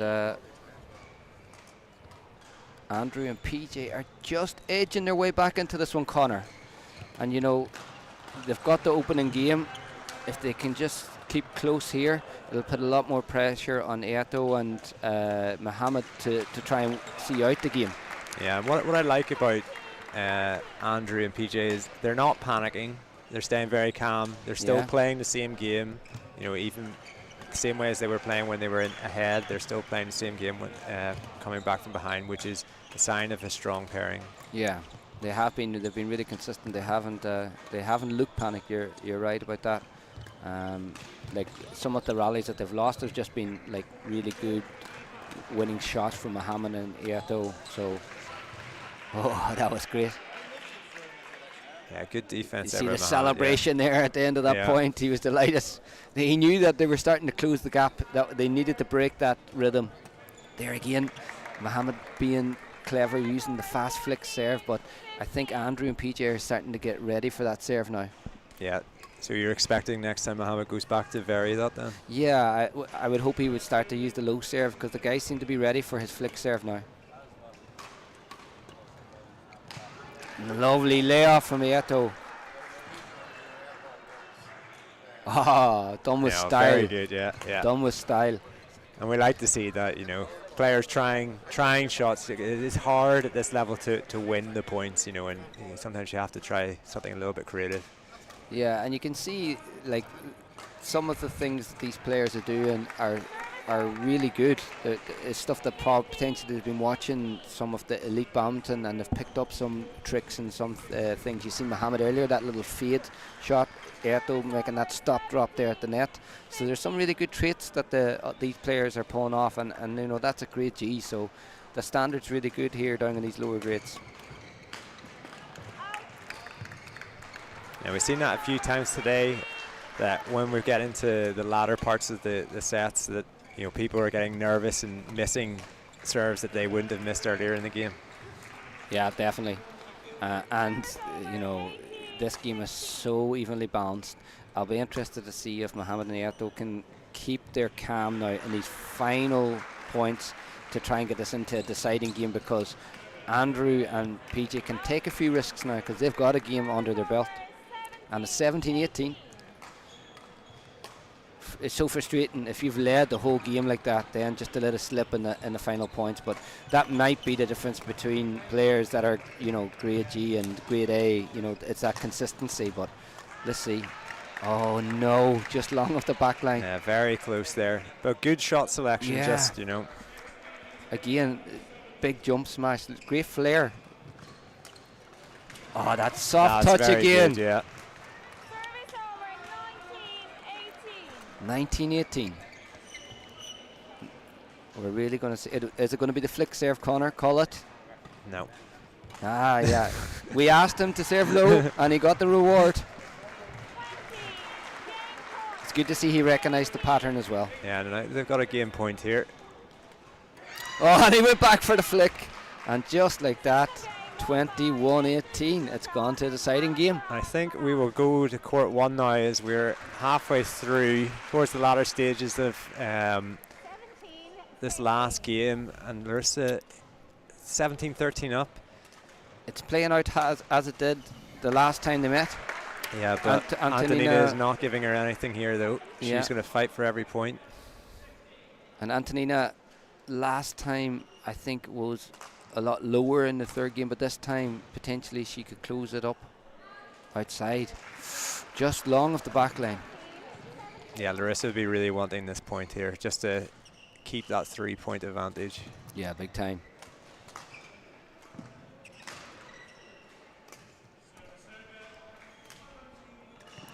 Great drop. I like that long backhand that she uses. It's really good. That's a good rally. Ah, well done. Pressed hard onto the net. Forced the mistake from Larissa. It's really getting interesting now. Only 1 point in it, 16-17.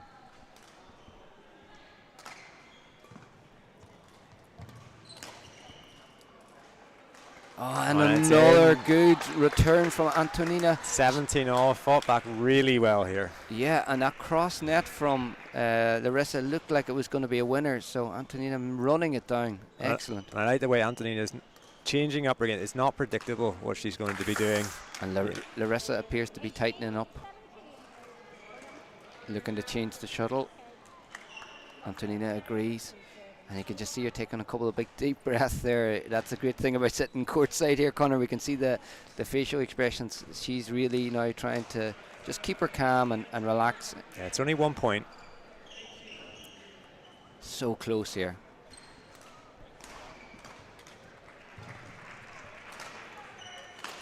$18 all. And that composure, yeah, that's what she needed. She needed just to break that serve and come back in. And this is what it's all about, Connor. These type of games. Oh, so close. Off the net court, just falling short. And now Larissa leading at 19-18.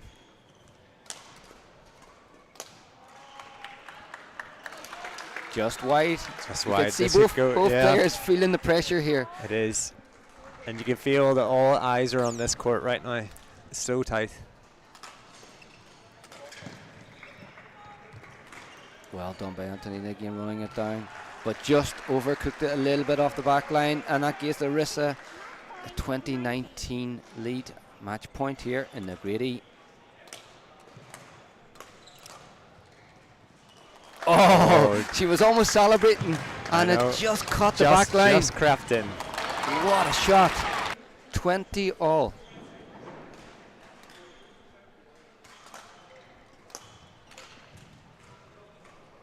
Yeah, just wide. It was a good call by the line judge. I'm sitting on that line. We're just, our commentary booth is just behind this court, so 21-20 match point now the other way.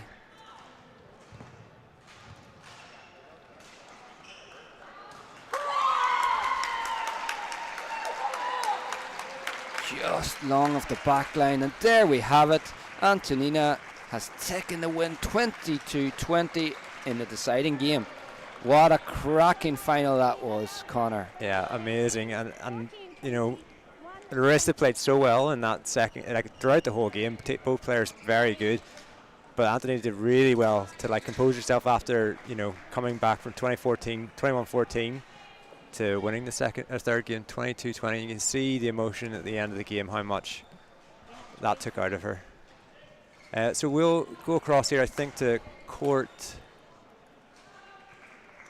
number 4 between Connor Davenport and Jason Carr. 7-5.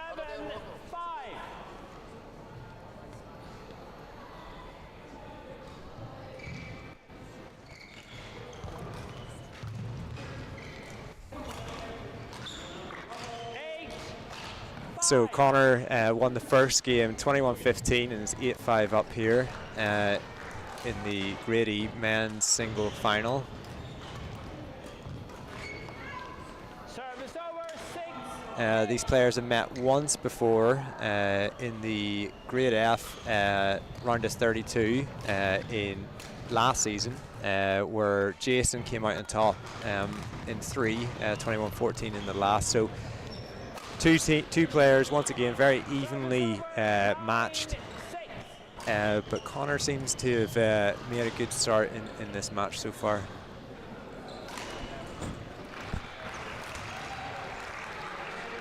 Yeah, and again, we've got a good contingent from Galway here, because you've got Connor from Galway and, you know, Jason from Oramore. Lots of good work being done in Galway, Galway Lawn Tennis, as we said earlier when we spoke, but equally in Oramore Badminton Club.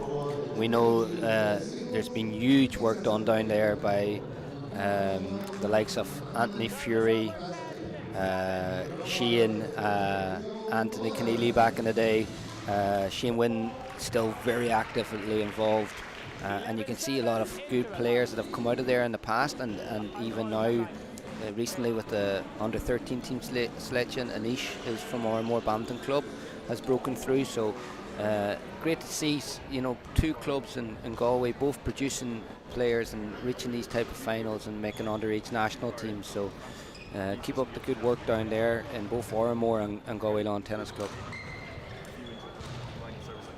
Yeah, and Connor has been involved a lot this year with the under-19 circuit, and he's had a good season in that.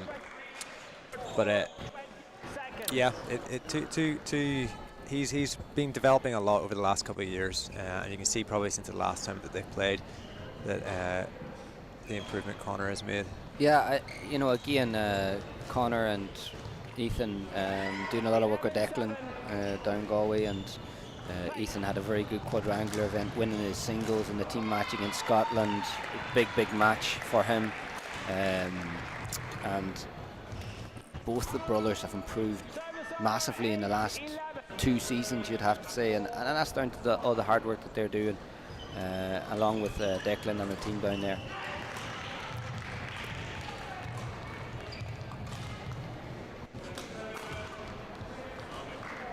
Service over 12-8.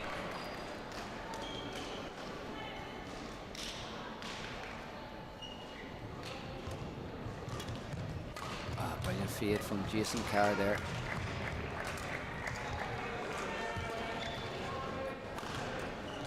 Nice. It's a good game, Connor, this one. It is a high standard again for grade. You would think this could easily be grade D watching this, but very good standard for grade E. Yeah, excellent. Both players working the court really well. They're, you can see that they're building the rallies. They're trying to create space. They're thinking out where their opponent is. So it's nice to see that these players are, as they go up through the grades, they're working out the game more. And again, there was a good move by Jason. He was just unlucky not to make the winner. You could see he's doing the right thing, being aggressive. The serve was a little bit loose.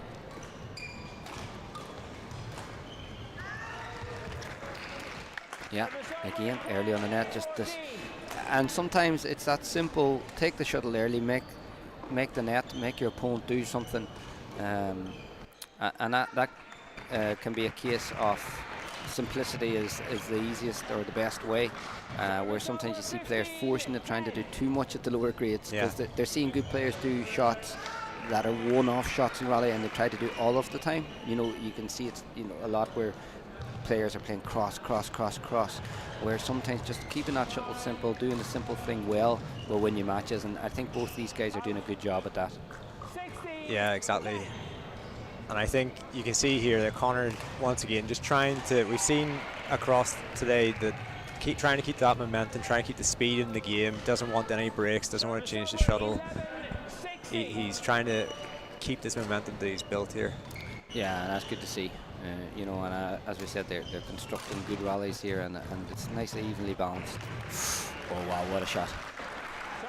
And again, that's what I'm saying, just sometimes that simple, effective straight net.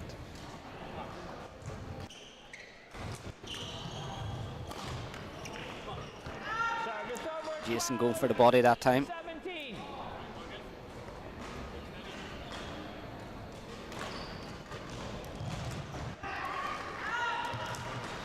Oh, lovely little hold. Deception there from Connor. We're just going to switch across quickly. We will come back to this, but it is now match point in the Grade G men's doubles final. Yeah, good turnaround for Mohammed and Eto to get the lead here. Oh, good defense from PJ, because it was a short lift. And another good drop from Mohammed. Oh, so close to taking the title. They have to fight again. Only 2 match points left. Great serve under pressure from Andrew. Oh, again, a short lift, a chance to take the title, but Eto just missing it into the middle of the net. 19-20. Really exciting end to this final. Good serve again from Andrew. And what a return. Oh, we're right back into it. What a return. And I have to say, That is amazing for Andrew to serve from 17-20 all the way to 20 all under that type of pressure. Unbelievable. And in the other game, just so you're aware, it's Jason is 16-18 now. And so now he's it's match brought it point. back, yeah. Match point to Cantwell and Cayley. Can they do the complete reverse sweep and take this final?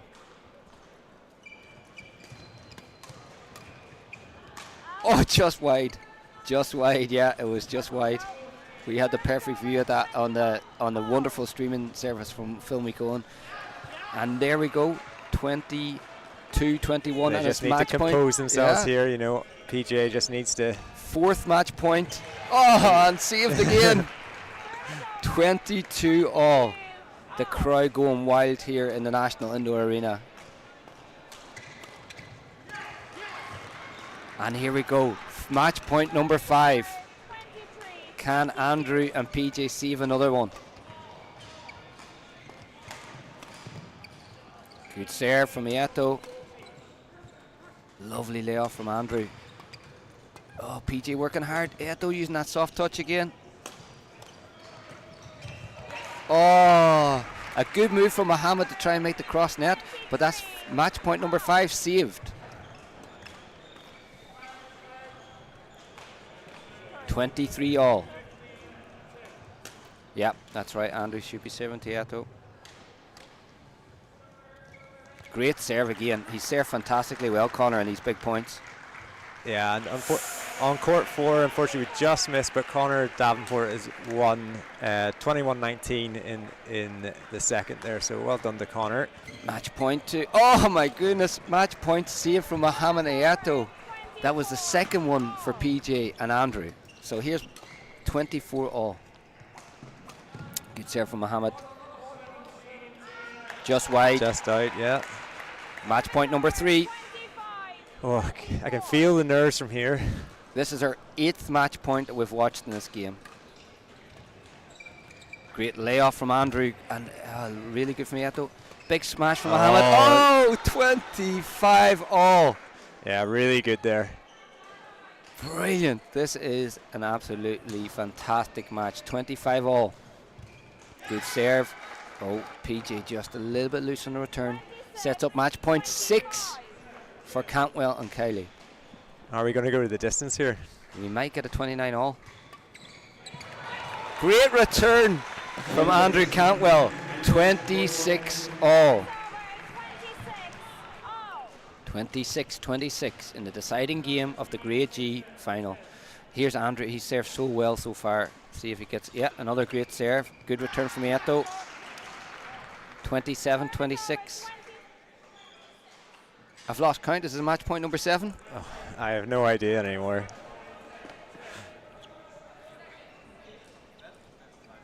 So here we go. Can Mohammed capitalise and give the Grade G victory?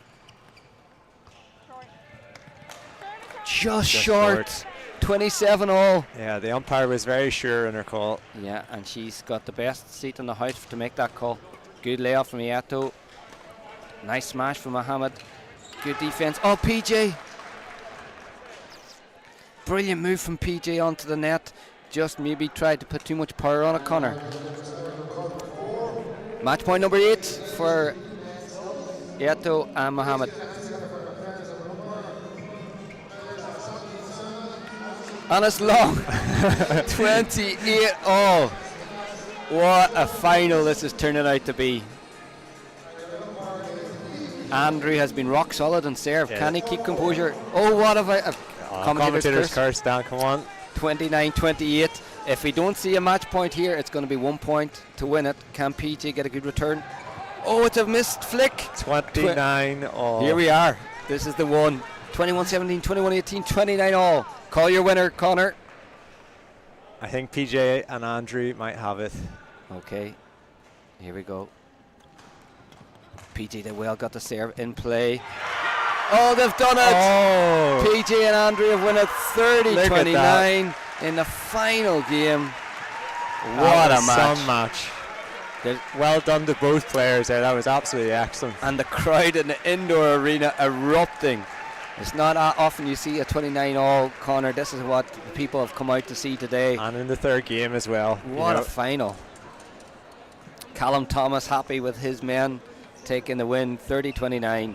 And there's no losers in that court, Connor. That was a great spectacle, and you know that's what we're here to see today. Yeah, that's the showcase of the graded finals right there. You know, you've got players coming from across the country. Like both from County Galway, or no, sorry. Yeah, you've got the Waterford boys that Callum was working with, and then you've got Mohammed and Nieto as well. Great final, and there's the guys. Congratulations, well done, men. Walking past the comedy booth. Good final, guys. Hard luck. And they'll enjoy themselves tonight, I'm sure, after a great final there. So we've probably missed a couple of games coming off, and apologies for that. But the excitement in that court 2 was out of this world. We've got 2 matches just warming up at the moment. Well, what a match. I'm buzzing after that. The adrenaline from that game, it was absolutely amazing. So hopefully everyone tuning in got to see that match, because you don't get any tighter than that. All right, well, as you can see, we've got our multicam set up here, and whilst there's a few of the matches are going to get announced on here, we'll bring the action to court number 1 for the Grade G men's singles final between Gonzalo Boto and Mohammed Rizadin. Mohammed winning he's up 18-12 in this first game here.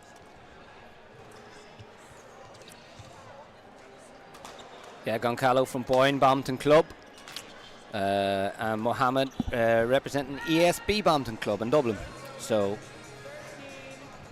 we're covering off a lot of badminton clubs here today, Connor. Yeah, it just shows that this year was, I think, Badminton Ireland's largest membership in recent times. I think about 17,000 people affiliated this year, so more clubs than ever.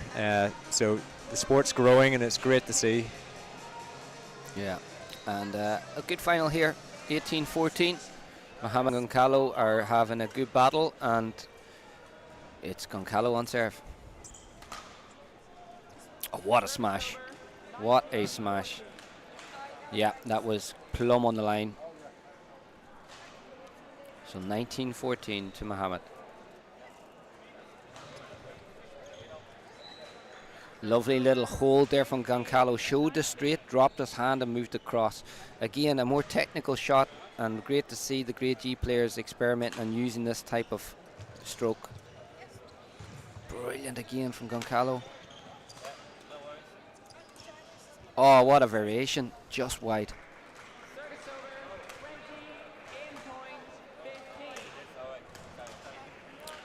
20-15. Mohammed has game point here.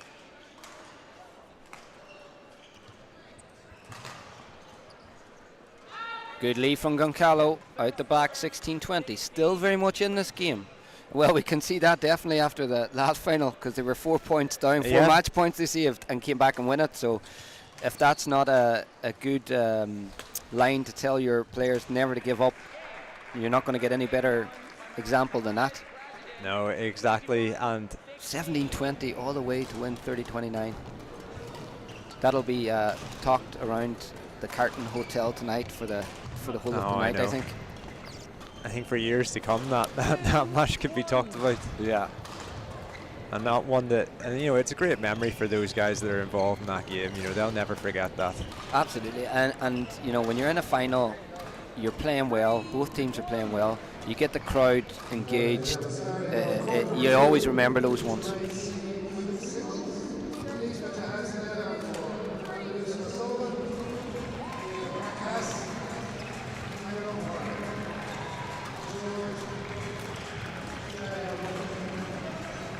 Yeah, and the Grade C women's singles final is coming on the court. We might focus on that match first. So it's Anna Lucia Sullivan and Leah Prakas.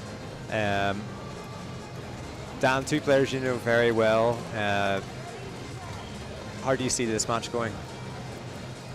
Oh, this is an interesting one. two players I rate very highly, and two players with great work ethic. So it'll be interesting to see how this one plays out. Anna Lucy would probably be the favourite, a little bit older than Leah, but Leah has made huge improvements in the last number of seasons and trains hard within the academy system here in Dublin. If we take a look at their head-to-heads, there's only ever been one matchup between the girls, but it was a long time ago, back in 2020. It was Anna that came out the best there, but both players have changed their styles, have progressed since then, so not much to go off. Now, I know that they've met each other around 10 times in total if you include doubles and mixed, and it's been 6-4 to Anna, so quite evenly balanced. Yeah, and opposition. that time that they last played, they were probably both 11 years old when they were in the under 13. So I mean, they both have matured a lot since then, and two very good singles players. Yeah, Anna obviously from Carrigaline, and Leah is Smash Badminton Club. So again, another good representation across the country. Players from Cork, Galway, Laois. We've seen so many so far. Yeah, both once again in the under 19 circuit at the moment. With Anna Lucy ranked, I think, number 8 at the moment. Yeah, that's right. Yeah. In the girls singles, and then in the girls doubles, she's actually ranked as high as number 5. So this should be a good contest, and one that I think will two players as well as they transition more into senior badminton. Hopefully, will continue on their singles career and do well. Yeah, they're very versatile players. Like you said, they're good rankings in their doubles and mixed doubles. I think they're both very, what I would say, skillful players. They've got very good range of shots. Leah creates very good angles. She's got good reach, good height, uses that well. Anna Lucy, what I love about her is the deception in her strokes. She's very skillful. So I think you'll see some nice holds, some nice hold punch clears, stops and fades from her. And with Leah, she's got a really good, powerful smash. She'll be looking to set that up. But I'm really interested to see how this one plays out. It should be a great game. And again, in the future, I think you'll see them in singles finals, doubles finals, mixed finals. Like a lot of the players we've seen today, they've got great versatility in their game. And on my left, Anna Lucy O'Sullivan. Leah Prakash to serve. Love all. Play.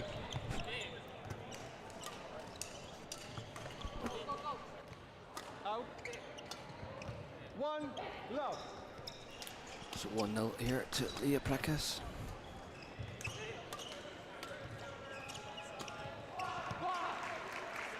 2 love.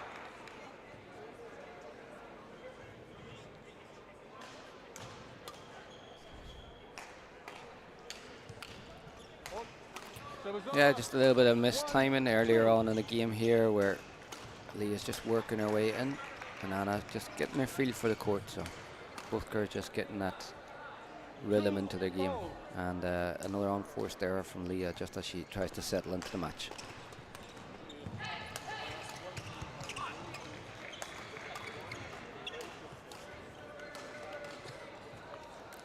Good idea from Leah there, trying to work the straight reverse just to mix it up, but again, just maybe a little bit of early nerves in the game.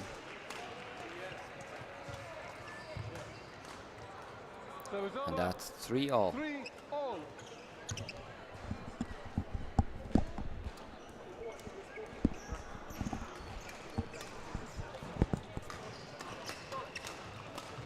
Service over. 4-3. So just a little bit of rhythm in the match. Lacking at the minute as both girls are trying to find their way into it. 5-3. But a 2-point lead for Anna Lucy. And again, just a nervous serve out the side. So 4-5.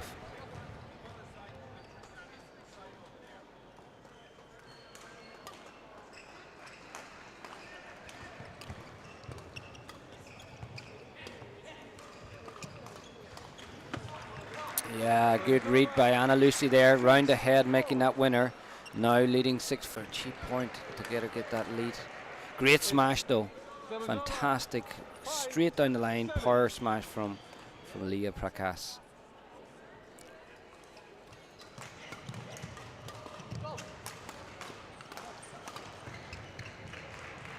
Well read by Leah, making that winner straight down the line.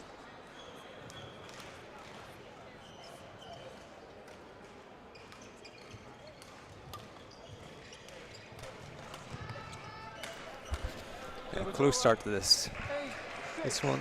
Yeah, just a lot of nerves so far. You know, most of the points have been win from unforced errors or leaves at the, out the sides, and both players I feel still settling in.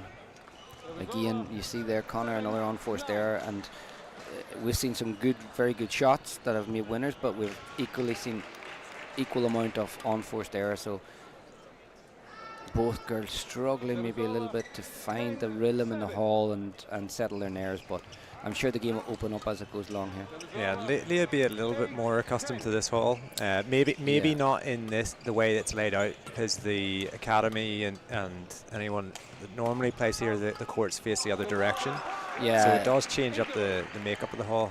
Yeah, the orientation is a little bit different for the day-to-day training. So what you will find here, stereotypically when it's Irish Open, there's a small left to right drift. So for example, if I'm in the forehand corner on the side that Leah is playing on, if I'm clearing straight down the line, it might just carry a little bit wide. So I have to play a little bit in, give a little bit of allowance for that. So it's just something that players will start to get used to as the game goes along and make those small adjustments. But equally then, if Leah's in the round ahead corner, she can use that little drift to her advantage by smashing cross and using the speed of the wind to carry the shuttle a little bit faster. Yeah, and we'll switch across here to court 3 as they come out of the interval break with Shay and Alan up 11-6 against Evan.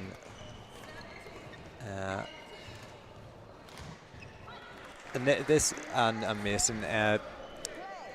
This Shay's second final, and Evan, he is a person that we know very well. He is a key volunteer for us at Badminton Ireland events, along with his parents. It's great to see that he's qualified for the Grade F final after putting so many hours into volunteering at these events this time last year. Yeah, it's absolutely brilliant, and Shay back out here battling away along with his partner Alan, and Evan representing Mount Rath Badminton Club along with Mason from Portlaoise.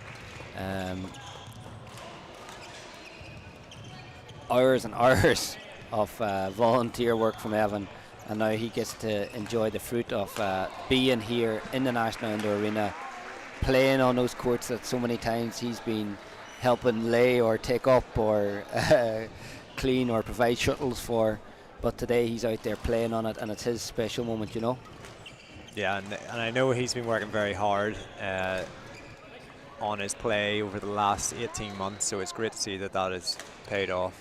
Yeah, and since we've tuned in here, they've made a good run of points to even up the score to 10-11. So a good run of points since the mid-game interval.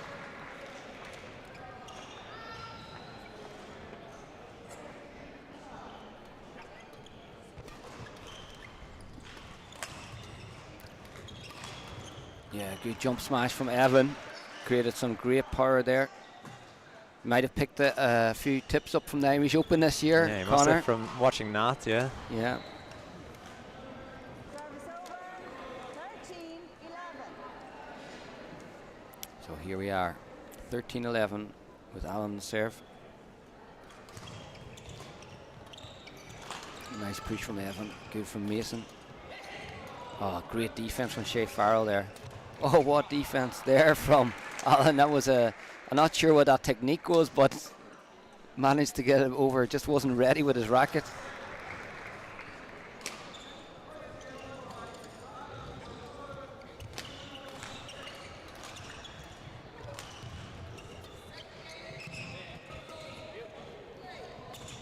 Oh, you see Shea sneaking forward there, Connor. Luckily, Mason just saw it at the last second. Yeah. And Evan just thought that was last minute going to drop in, so he had to make a play.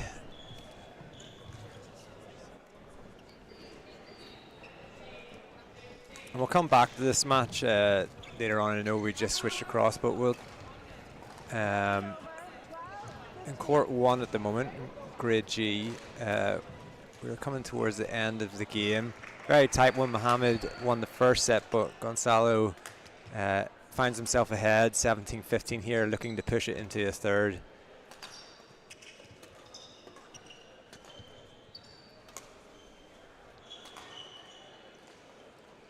Yeah, and starting to get a couple of good points here.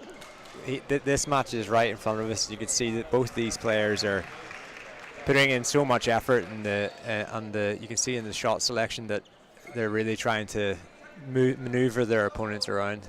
Yeah, and Goncalves done a good job to turn that around after losing the opening game 21-16. Mohammed, I think, would love to see this end in 2 games because Goncalves just seems to be growing in confidence as the match goes along. Again, that one was so close.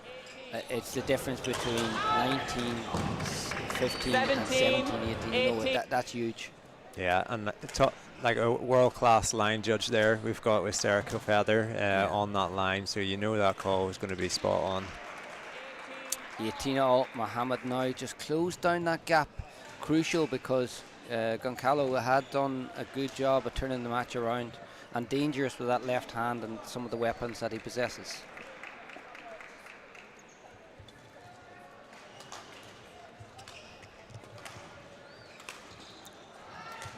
Oh, Yeah, what a move. very good, yeah. I think it was that jump out around the head. Great athleticism there, Connor. Yeah, Mohammed, you know, he's pulled back 3 points here.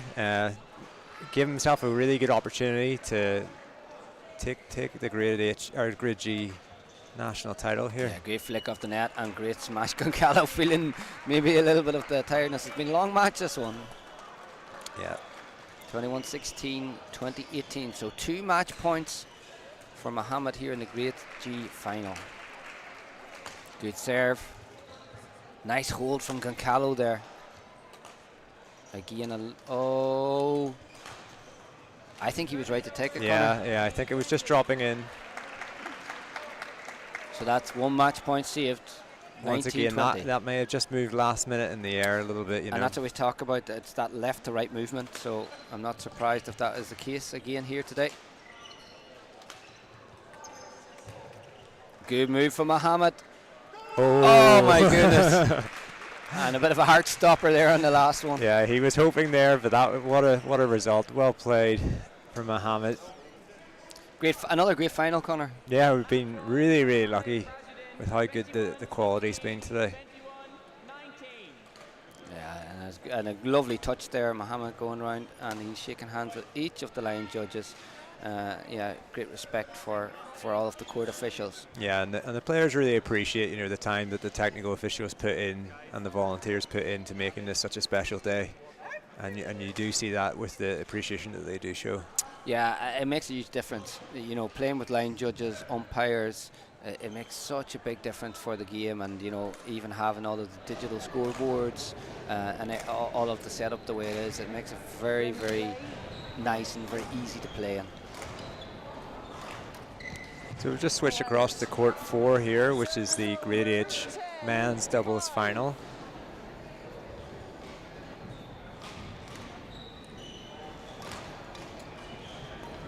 And once again, we have Sandeep Sarma, Ashok Babu, Vadaludi, Sri Harshma Srivenis, and Jobin Thomas.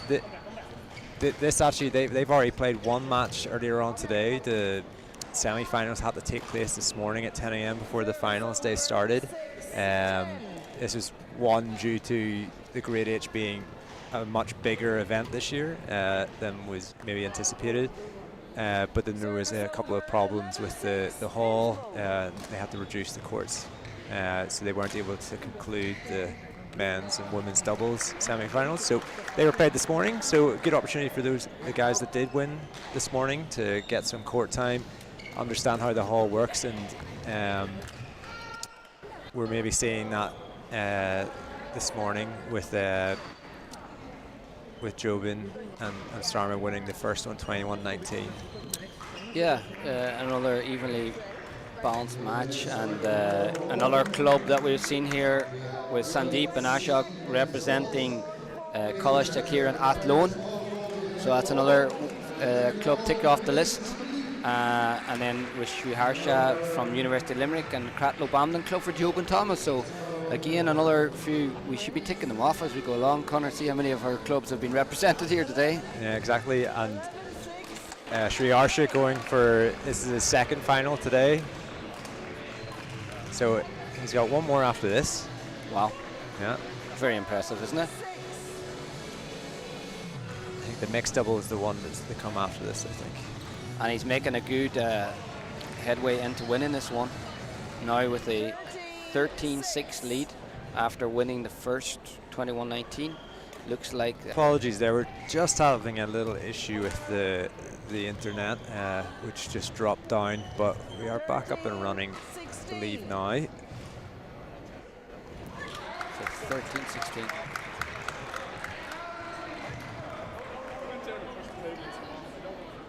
Service over. 17-13. Sri Harsha closing in on that second final. And a great hitch. Great return. Ah, well found. Service over. Just finding that space over Jobin's head. Oh, unlucky, just long at the back line. It seems every time Sandeep and Ashok get it close again, Jobin and Sri Harsha just find a way to pull ahead. Nice drop there from Sri Harsha. Ah, well played. Well inside. Just on the line, yeah. Yeah. Neve McKeown on that.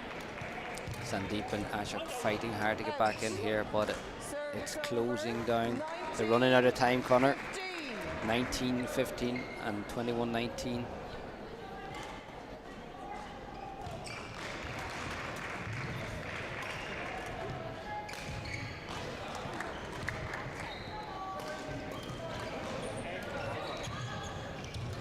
We have a double match point at the same time here.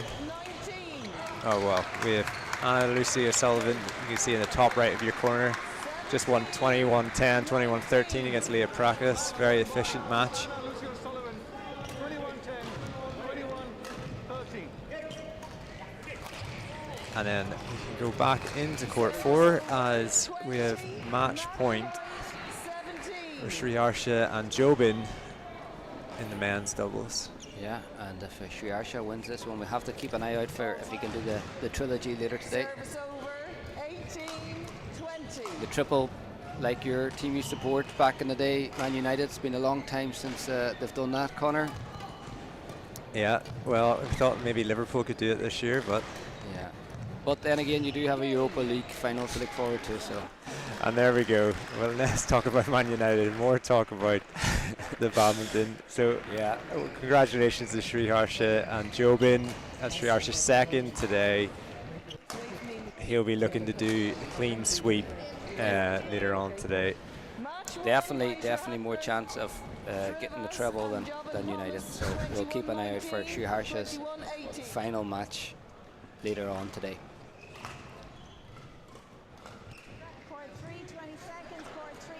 We'll come back to this match in court 3 in a minute. The only court with some play on at the moment is on court number 1, where we've got Paul Foley and Daniel Orr and Jerry Noble and Vincent Tamby. Once again, Dan, this is two Masters players that are been playing a long time and very, very good pairing. Vincent and Jerry against two young players that have got great potential. Yeah, I rate Jerry and Vincent really highly. They're two very good, determined players who've got good range of strokes, good power. Jerry plays a really unorthodox style, but he's very effective in the way he plays. And Benson is one of the most skillful players out there. Has great hands, great touch, and very firm in his driving game. On the other side, we saw Paul earlier. He's got that height, he's got that range. He mixes his play very well, creates good angles with his drops.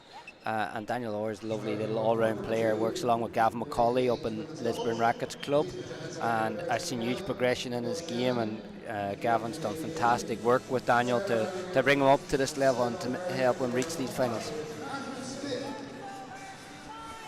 Yeah, and I think that's going to be a really difficult one for us to tell, because Jerry and Benson are very solid pairing, and it'd be very difficult for a young pair like Paul and Daniel to compete. But they are a good pairing, as you're saying. Yeah, I'm really interested to see how this will unfold, because they are progressing really well, Paul and Daniel, but Jerry and Benson are like so seasoned, so old school, you could say, and they won't give away very many cheap points, and they're clever. They can, like you could see there, even the way Benson's mixing up a serve, they won't make it easy for the guys to settle into a rhythm.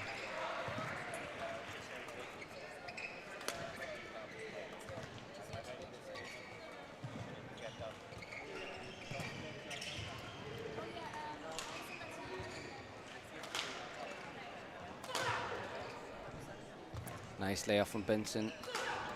Jerry really putting in the energy from the back. The one thing about Jerry, we're chatting about a Masters player, he will work and work and work and jump and smash and jump and smash for a full match.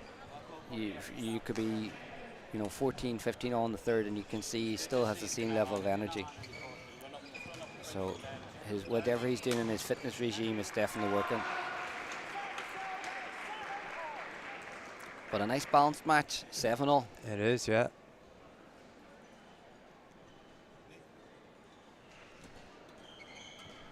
Nice. Whilst the action's back underway on court 3, we can see if Shay and Alan can battle through a tight match against Evan and Mason in the Grade F men's doubles. Oh, a little bit of confusion there, but it worked to their advantage. They were unsure who to go for it, and then Mason just out of nowhere jumped up and made that stop drop.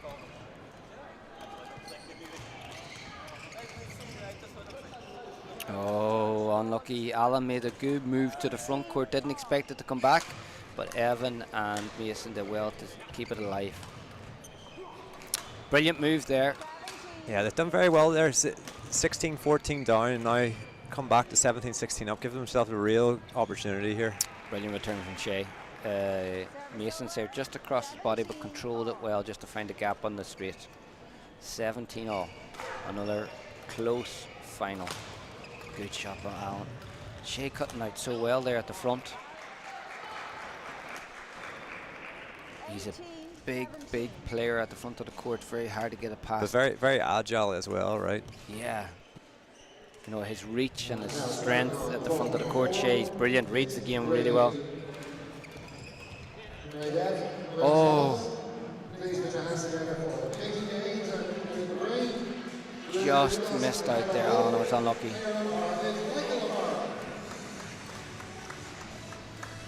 $18-all. Great return from Shay. Oh, Mason again with that stop drop. Evan with a jump smash. Potentially could have been out. Oh, and just long. A great read from Mason, but I felt that was out on the left-hand side. I'm not sure, but it was a good idea. But at this stage of the game, it'd be a risk to leave those. True, that's true. And there it is, match point for Shay Farrell. After losing his opening final in the men's singles with Dan Ryan earlier, he'd be happy to try and close this one out. Great read from Alan, and there it is. Shay Farrell, champion, along with Alan Manoj for the Grade F men's doubles. Another great final. I feel a little bit sorry for Evan and Mason. They did really well there. They got themselves back into the game. They deserved to potentially have a third game, but I'm delighted for Shay and Alan Put in a great stint and another great final so far today. But again, we'll see those players all again in the future, all young players coming through. So here we have 10-12, Jerry and Benoit.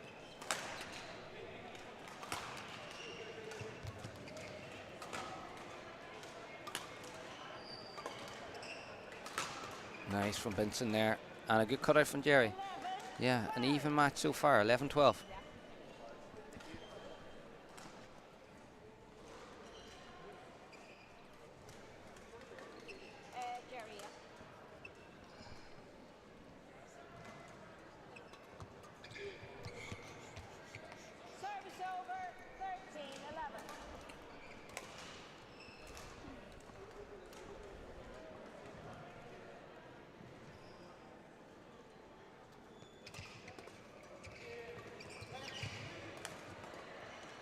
Yeah, good turn there from Daniel Orr, and just a 3-point cushion now for Foley and Orr as they lead 14-11.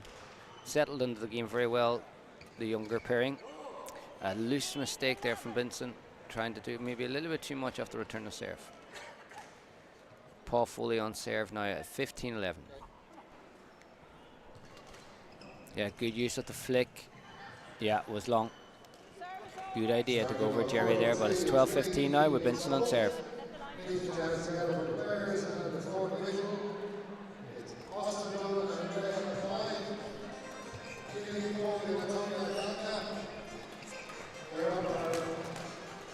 Yeah, great strength there from Benson. Firm on the midcourt, making the move forward. So 13-15.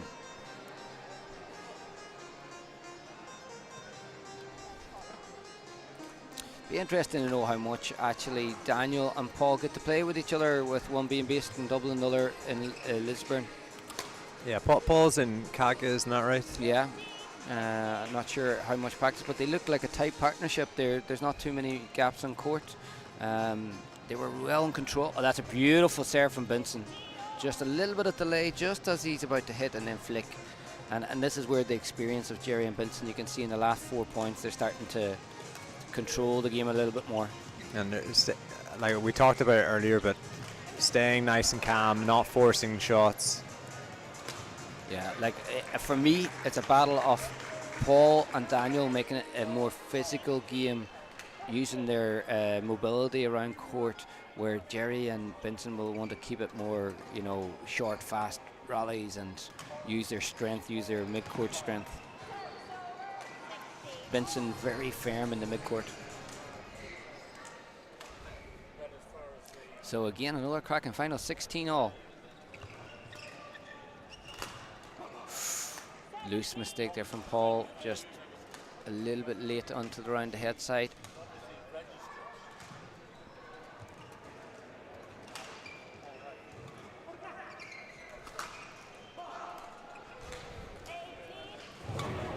(16) Jerry checking what's a touch of Paul's racket there.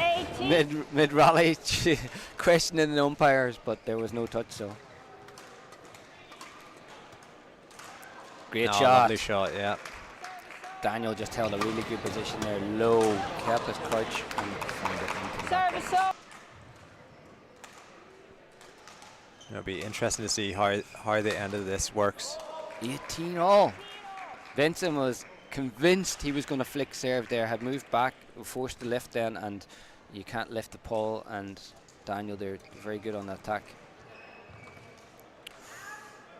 Yeah, just out.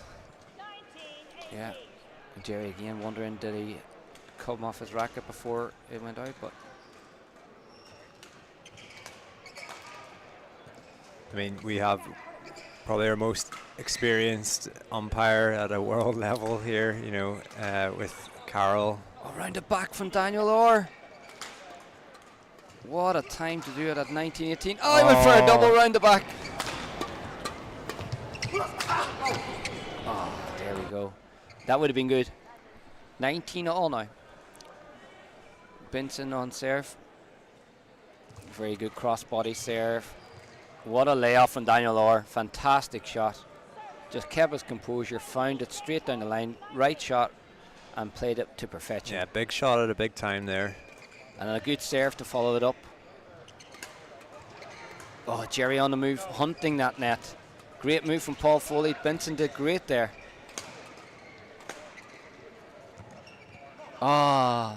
So unfortunate.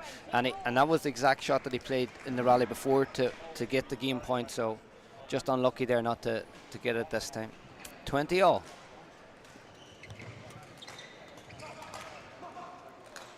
Yeah. And boys just need to be a little bit careful to avoid that flat hard exchange, because Jerry and Benson would just soak that up. Good return from Paul. Good intercept. Well done, Daniel. Just finding it straight down the line. Good power on it. So 21-all. Another cracking final. Yes, again, Daniel's done that so well. You see that simple layoff there. Again, it was just early onto the midcourt, set up the lift, and then again capitalising on the attack. Game point to Foley and Orr. Oh! Solid return from Benson again. Could we have another 29-all here? 22-all here so far. Nice change of pace from Daniel.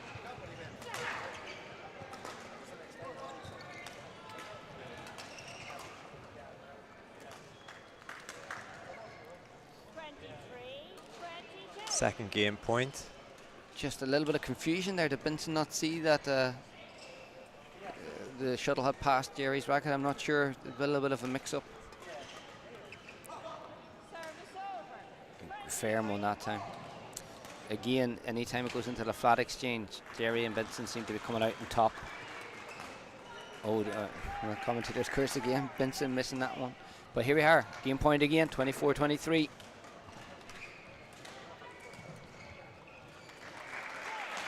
And there it is, 25-23. An early lead for Paul Foley and Daniel Orr, and a cracking first game here in the final of the Grade C. Yeah, we'll just switch across to the Grade H women's. So it's kind of similar to the events that was earlier, where they've already played their semi-finals today, this morning. So this will be the second game for both of these pairings, who will be hoping to win. We've got Yokshan Lim and Amy Lin against Sarah Lanigan and Sarah Orbini.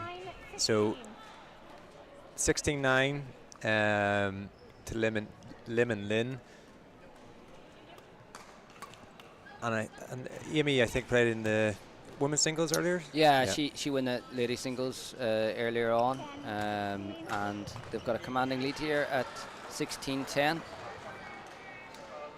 So Lim from Loughrea Badminton Club and Lynn from earlier, as we were saying, Galway Lawn Tennis Club. And Sarah Lanigan and Sarah O'Byrne are from Leixlip Phoenix Badminton Club. So again, a couple more clubs knocked off our list there, but it's great to see the variation.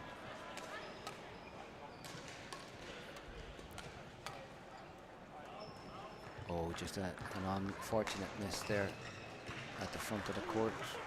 Had done everything well. 18-10.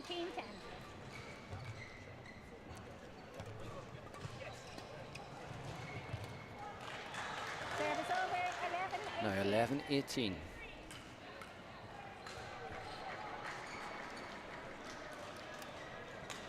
Yeah, another. Have we had a Leixlip Phoenix Badminton Club, or is this the first one for today? The first one that we've commentated on today, anyway, and I think that it's the first one from Loughrea Badminton Club as well that we've seen today. So again, a good variation in the clubs. Yeah, nice smash there from Yukshan, and it gives them a 20-11 lead with Amy on serve.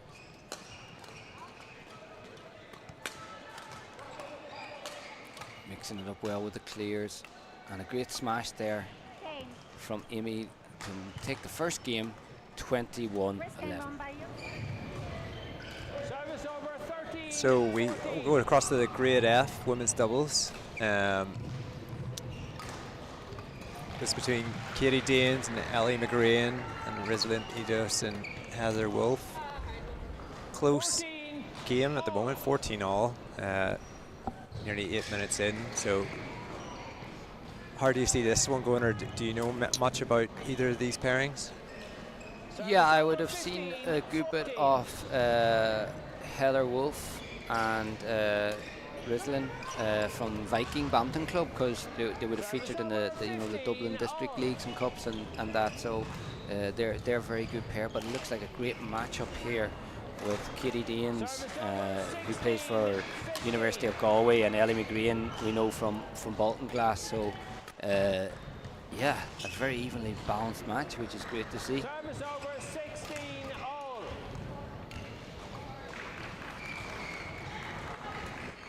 Ah, lovely little turn there from Heather Wolf. Out. Service over And at the back of that court, I believe it's Adam Danes from Bolton Glass. Adam, a more senior player, and again, he's here to share his experience with his players.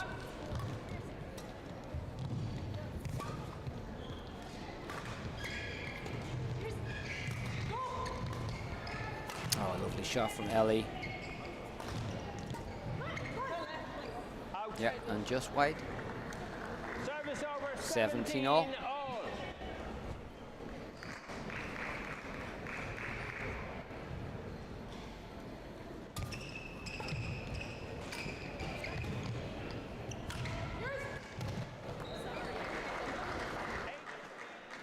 Great move forward there, and what a kill.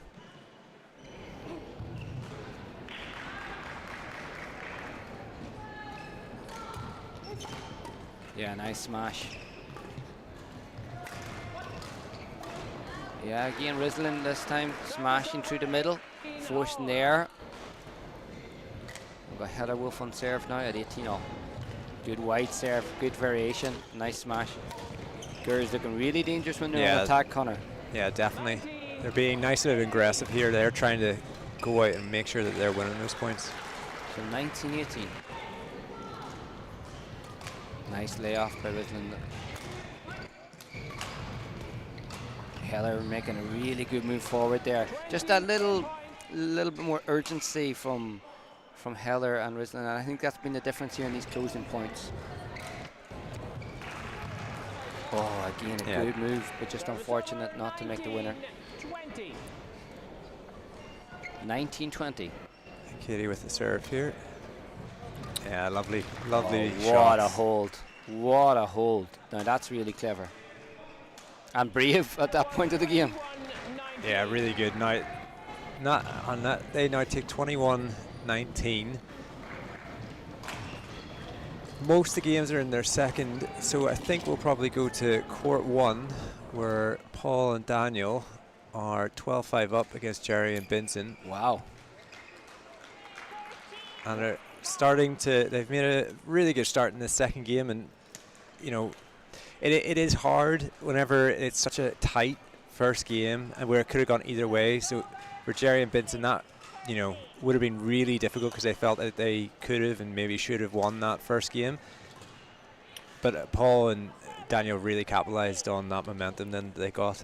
Yeah, it'd be interesting to see now, can they see it out, or, you know, can Jerry and Benson use their experience to try and work their way back into the game. 14-7 here at the minute. So interesting to see what way this will pan out. Oh, good layoff there from Benson, and Daniel didn't have any pace to work off, so just making that unforced error. Nice wide serve from Jerry again, and Benson strong in the midcourt. And all of a sudden it's 9-14, and the older pairing edging their way back into the match.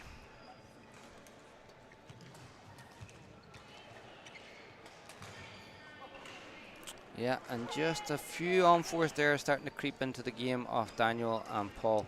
Maybe starting to think, you know, we've got this under control. A little bit, yeah. And Jerry and Benson are very much momentum players, so if you allow them to get a run of points, they feed off that, and you'll see the energy will come up, the noise will come up. Yeah, you'll definitely hear Jerry in a few points time if they start to get back. A little bit like Pablo, I suppose, on the international circuit. Absolutely, yeah. You can see he's a real momentum player. Once he gets a rhythm going, he doesn't stop. Great strike from Benson, and Benson now starting to get into it as well. 12-15. Again, that looked like it was kind of wrapped up, and suddenly now it's game on. And yeah, not just shows for them, like they're you can see that the speed that they're playing at the moment, they're trying to keep things flat, trying to keep the rally short. Yeah, that was great energy from Daniel Orr there, just to stop that rhythm and stop that momentum of the game as Benson was starting to get a run of serves. Good serve from Paul Foley. What's impressed me a lot in this match is how Daniel has taken the pace out of the midcourt all the time. It's so tempting when you're in a final and you're maybe a little bit tense in your forearm to get involved in these flat, hard exchanges, and against Jerry and Benson that would be suicide. So for him to now just to lay off and to find the gaps, it's been so clever. And I suppose that what is the big benefit of a pairing and doing something like that? Yeah, it means that Jerry and Benson have no speed to feed off. And again, it means that they have to move a lot more around the court. And if you're the older pairing, you want to get into the flat hard exchange where you're just using your racket, using your forearm strength. Where the boys have been clever in playing soft, playing over them, making the court big. So then it becomes more of a physical match as opposed to like a tactical. 19-15. Yeah, Paul and Daniel have done a really good job there, even just mentally. Like that, Jerry and Benson had serious momentum there. And yeah. Whenever you are in the lead and you're feeling that getting shorter and shorter and shorter, it can be very easy to panic. They've done very well here. Oh, but lucky there, Jerry, because his layoff at the net was soft. Benson kept him in that rally really well. Jerry was doing the right thing. He was coming in trying to change the pace of the net, but it was so loose. Well done by Benson. Great return of serve by Daniel Orr. And that sets up 3 match points for Foley and Orr here in the Grade C final. Can the younger pairing capitalise and get their win here? Good serve by Paul again. Just too soft a return by Daniel, trying to go back to the racket of Jerry. Would that just be a little bit too safe there? Yeah, and just a little bit tense, trying to drive where before what we talked about, where he was finding the gaps, was much better. Nice. Whew, good power by Benson, taking no prisoners with that smash. Yeah, and it's important to these points for Daniel and Paul that they keep playing the way that they were doing, you know, that got them to this point. Yeah, and that's the hardest thing to do when you've got match point. Great defense. Well up by Benson as well. And it's a let. Just as Jerry hits it into the net, the shuttle came onto the court.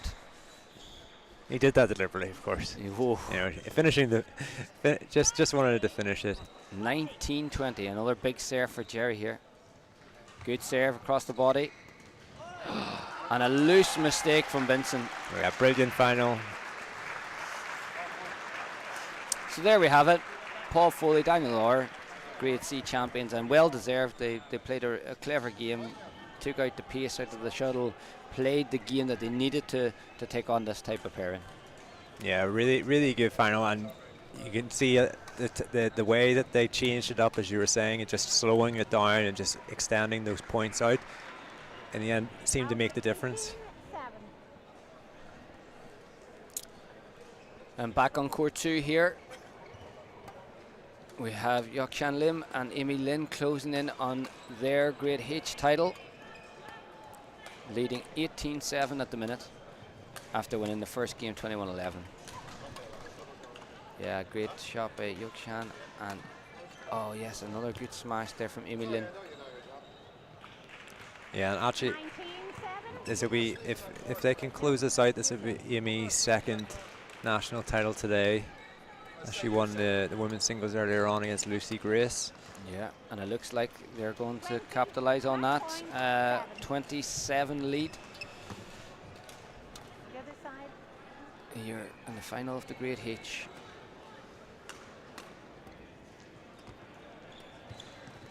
Yeah, nice layoff there.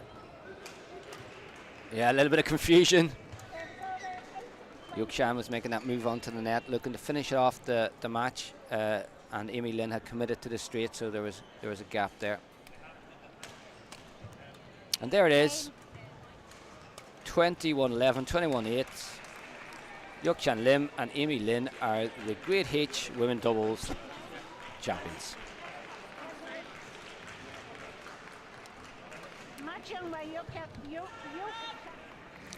Another title heading back down to Galway Lawn Tennis Club along with Amy Lynn, and one for Loughrea Badminton Club as well. And then we switch across here to court number 3. We haven't seen this match yet between Austin Dunn and Andrea McBride, and Killian Foley and Antonina Galka. So Killian and, I think I said Paul actually earlier that Antonina played with, but apologies for that, but her and Killian played last year in a fair few of the graded finals. Very, very good pairing, and see how they get on. Obviously they won the first set there, 21-16. Ennis Badminton doing well so far.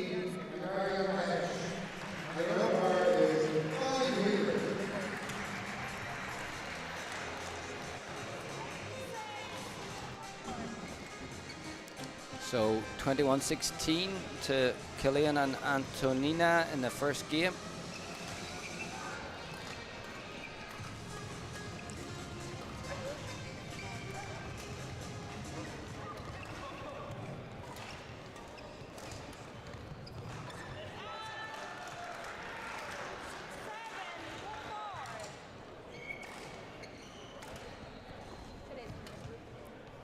Yeah, the Foleys have been long-term members of Ennis Badminton Club, and Killian, we've seen him before at these graded graded finals.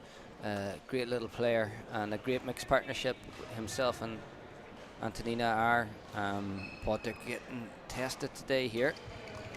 Yeah, and a lot of these players would have also been involved in the graded international, which is an event that happens every year between England, Scotland, Ireland and Wales, and I guess rotated around. I think the first event was in 2019 in the National Indoor Arena, and we're hosting it actually again this year, this summer, on the 9th and 10th of August. So this is a great opportunity for some of the grades. They won't know yet what grades will be selected to go, but the winners of certain grades will go and represent their country against England, Scotland and Wales in what turns out to be one of the most entertaining and also one of the most highly anticipated events across those 4 countries. Especially it's been very, very popular in the likes of Scotland and England and Wales, and even changing how they're doing their graded events to match how we are doing them, so that there is a finals day before picking their team. So the graded scene, I suppose, across all 4 of those countries has really picked up in the last 6 years, and that event is a big part of that. Yeah, it's a great carrot at the end of these graded finals to be going and representing your country in the 4 Nations event, and to have that alignment across the 4 nations where they can all play to a similar grade. It's a fantastic event, and I know they all look forward to it, and it's the icing on the cake if you win a title like this. Yeah, also obviously very difficult to get a similar standard of grade across, because in England they might have a slightly different grading system to Ireland, but I think the most important thing over the past few years is that these players are playing a lot of matches in Ireland to get to it, and they've earned their place in their team, and it's a really big achievement to be selected to represent your country. So we're back here with Heather Wolf and Rislin closing in on a final win, but yeah, it's very Katie close. Danes and Emma Green are not giving up. 19-17, just a little bit of breathing room for Heather and Rislin.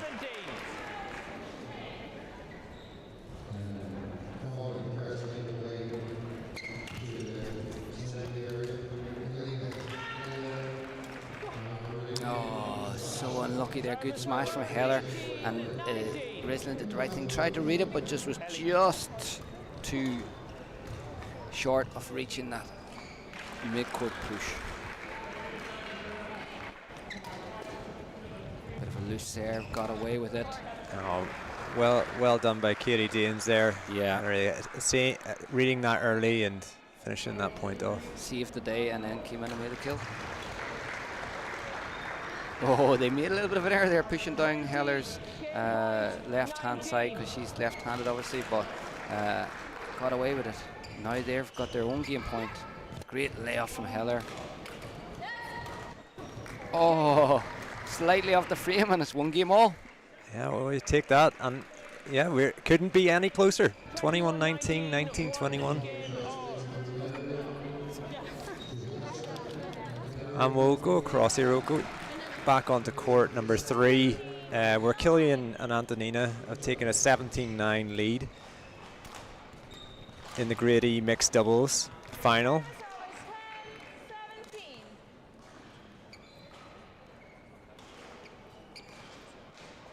This is Antonina's second final today, where she won a brilliant match in 3, and she'll be looking to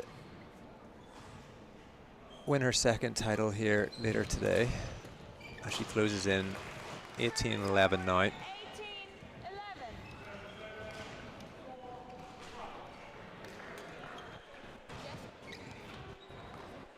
And just long from Andrea.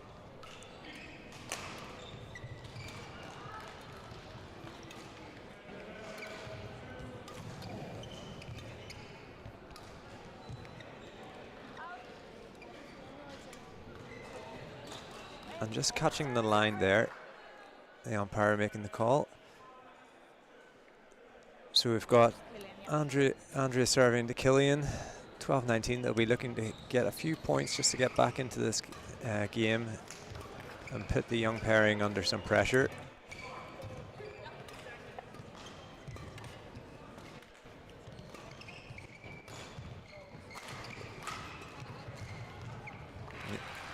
And unlucky from Austin there, but really nice exchange with moving the young pair and Killian and Antonina around the court, but just missing that last shot.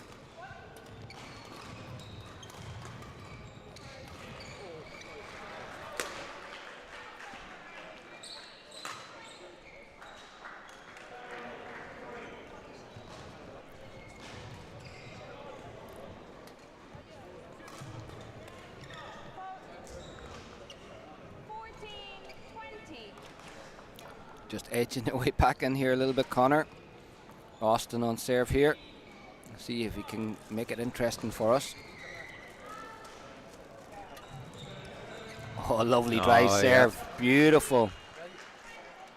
Just right down the line. That's pinpoint accuracy. What a time to do it. 15-20. And then mixing it with the forehand serve on the odd side. Oh, it's in.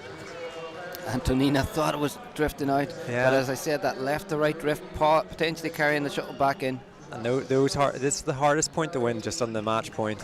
That time Killian was ready for the flick, but Austin got a full pirouette and made a shuttle back into play. Look at that one.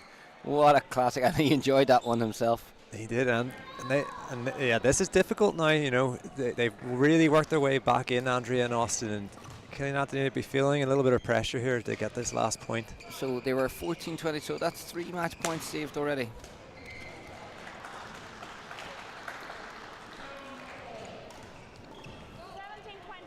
As they say, the hardest point to get is always that last one. Oh, there it is though. And after all the good dig-outs and shots that Austin digged back, it was probably an easier one that he missed out on at the end, but he did a really good job there. I have to say, I'm very impressed with Austin in that final, and Andrea. They put up a great fight against Killian and Antonina, so great matchup. Ciara Dwyer out there giving the players a hug. Lots of hard work, as we said, done by herself and Darryl down there in Ennis Badminton Club. So we switch across back to the Grade F women's doubles. We're into the 3rd game. Rosalind and Heather just narrowly missed out in the second game there, with Katie and Ellie coming back to win 21-19.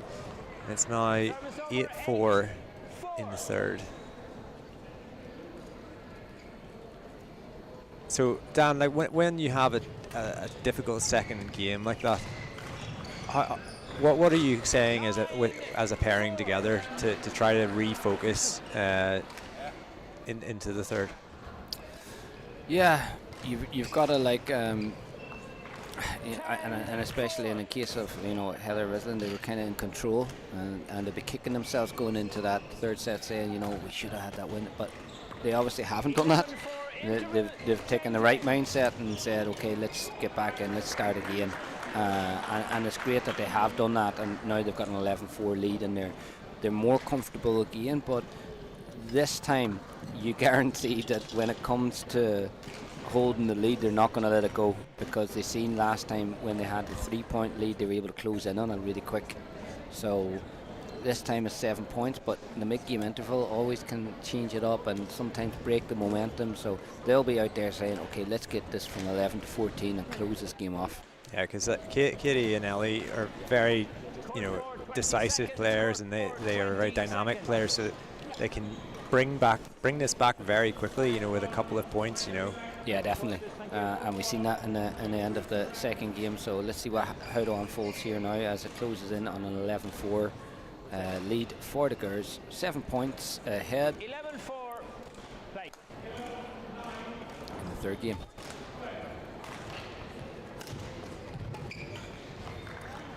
Service over 5-11. Yeah, Katie in there.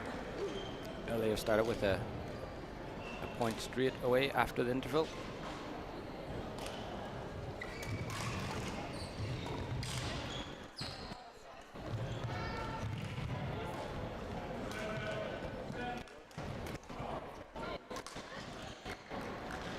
Yeah, 2 consecutive points for Katie and Ellie, and it's at a good time for them, as they were 7 points adrift going into the last interval of the match.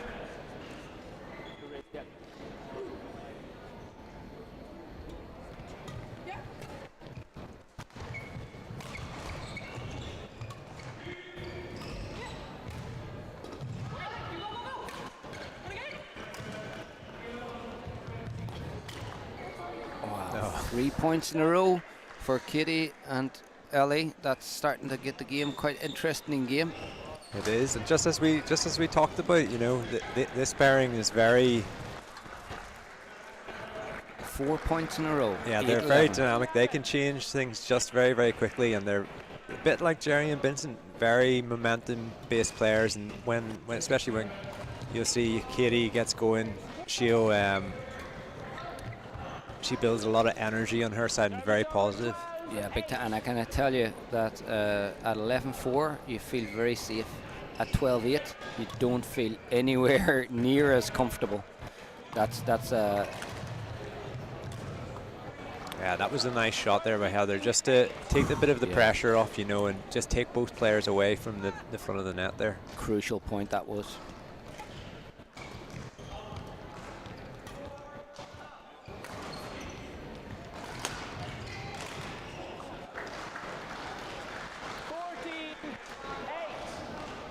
Starting on court number 3, this is Reggie and Thomas. Please put your hands together for the players on the court division. We have Thomas Massel and Martin Slippen.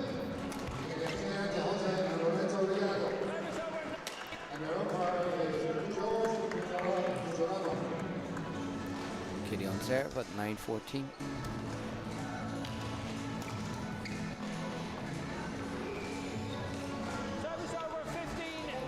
So again, just a little bit of breathing room again. 6 points, 15-9 with Heller on serve here. Yeah, they settled down nicely there. That was a difficult little spell. Yeah. But they were able to compose themselves and get themselves back into rhythm here. Just kind of happened from the mid-game interval, where they started to kind of take the foot off the pedal, and well, we have to give credit to Ellie and Katie as well. They created a lot of good winners, got themselves back in it. But there's that 7 points that we saw at 11-4. They've now rebuilt them again. And I suppose it's that change of end, you know, getting used to, you know, the hall is playing slightly different on each side. And, you know, shots that may have been going in are now going long. Good return. Service over. Really good return. Just held it straight and then turned across at the last minute. So 11-18 here now. Good smash from Heller and good from Rizlin. That's a clever shot from Katie Deans to go over the top. Oh, just an easy mistake there, and 12-18 just gives them that little glimmer of hope. Just gives them hope, yeah. Good flick serve, but just a little bit too short. Right idea, just to serve it out wide, get, you know, try and get the counter attack on, but just didn't get enough weight on it.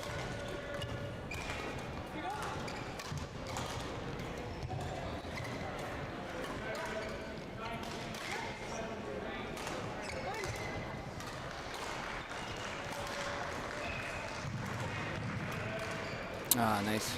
Goes down the net well there, Rislin.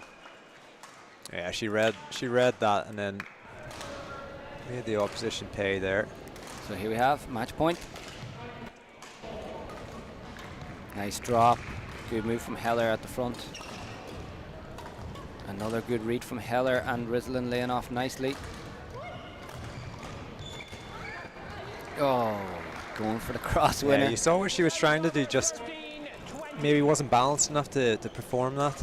Yeah, the gap was there to play the cross, but just as you said, just didn't have the balance to get it there. Nice by Heller there, just playing across the body, and that's it. 21-13. Yeah, brilliant match. A lot of three setters today. Yeah, that's great to see. You always want to see these matches go the distance, and you know that's the Grade F champions there. And couldn't bring it to a closer time. 20-all, now 21-20 to Dylan, and Aran against Owen and Paddy. Yeah, this is a brilliant one. Looking forward to this final. When I seen the lineouts, 4 very good doubles players. Paddy and Owen, very tight partnership, as is Dylan and Arian. So it's a really good matchup. Good return from Arian there, really firm onto the body of Paddy Nolan.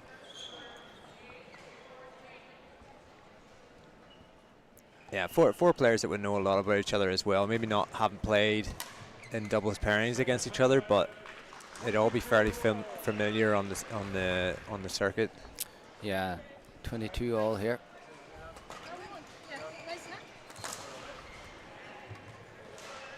And this is Dylan's 3rd final today. He's won the Grade D men's singles, lost out to Connor in the Grade B men's singles, and now they have a game point, 23-22 up. Arian serving to Owen Cooney here. Oh, that was unlucky. Owen did really well. It went over his head, got up, tacked it well, but Paddy just read it well, but just missed it in the last second. So 24-22, Arian and Dylan taking the opening game. Yeah, we'll come back to this game once it resumes, but we'll go to the court beside it, to the Grade H mixed doubles in the moment. And it isn't going the way of our friend that has won 2 of his finals at the moment. Service over. 10, 7. And Shriyasha and Gary are at the moment 17-10 down. Yeah, so they're up against the players from Cork, Kalana and Harini, and yeah, it's going to be a tough one for Sriharsha to get the treble. I'm sure he's tired now. This is his 3rd game, but he was here this morning. Unfortunately, the pairing that they had to play against the men's doubles this morning had to withdraw very, very late due to an injury. So, yeah, he's been here a long time already today, and this will be mentally very tiring. But he'll obviously want this more than anything. So I'm sure they'll fight back definitely in the 2nd game.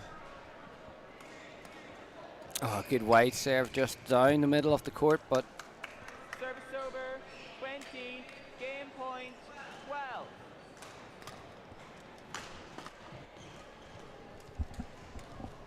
so 2012. Game. Yeah, and that's the opening game. Won by Kalana Gayan and Harini Rameshkumar. Yeah, but despite losing that game, though, they are in decent spirits. They were both with a smile on their face. I think they both realised that they can play better in the second game, and I think that probably next time we'll come across them, it'll be quite tight. But we'll go back to court one now that they're back underway. Yeah, Owen Cooney on serve here to Arian. Oh, lucky net cord from Arian, and puts Dylan on serve. So 2-1 lead and 24-22 in the opening game. See if Dylan and Arian can keep the momentum, or will the Bolton Glass men fight back?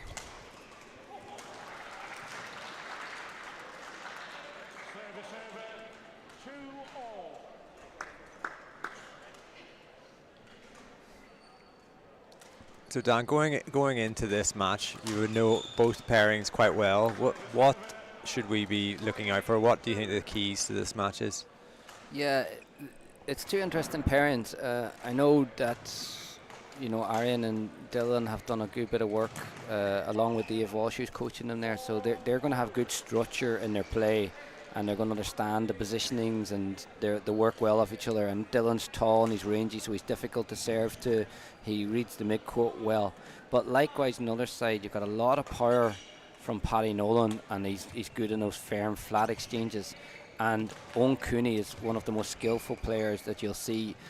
He's got really good hands, reads the game well, but also has power. He's tall, he's strong, but a lovely partnership to watch as well. So a really good matchup.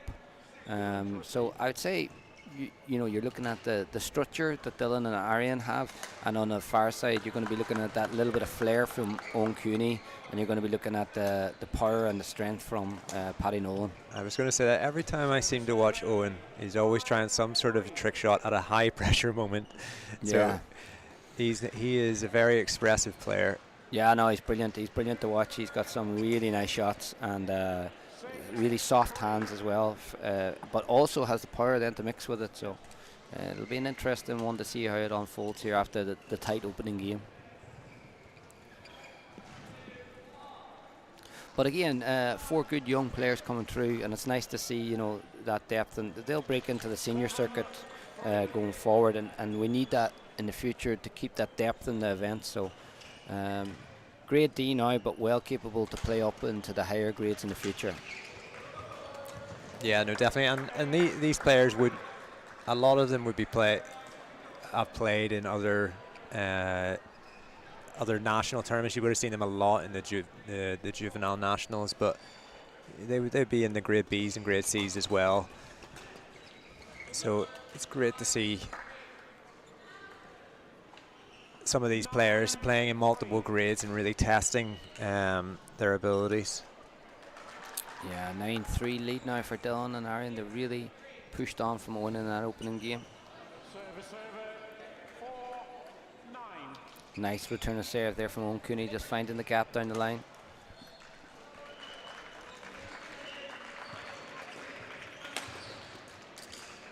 Oh, clash of rackets. Oh, great change of pace from Owen, and good challenge on the net.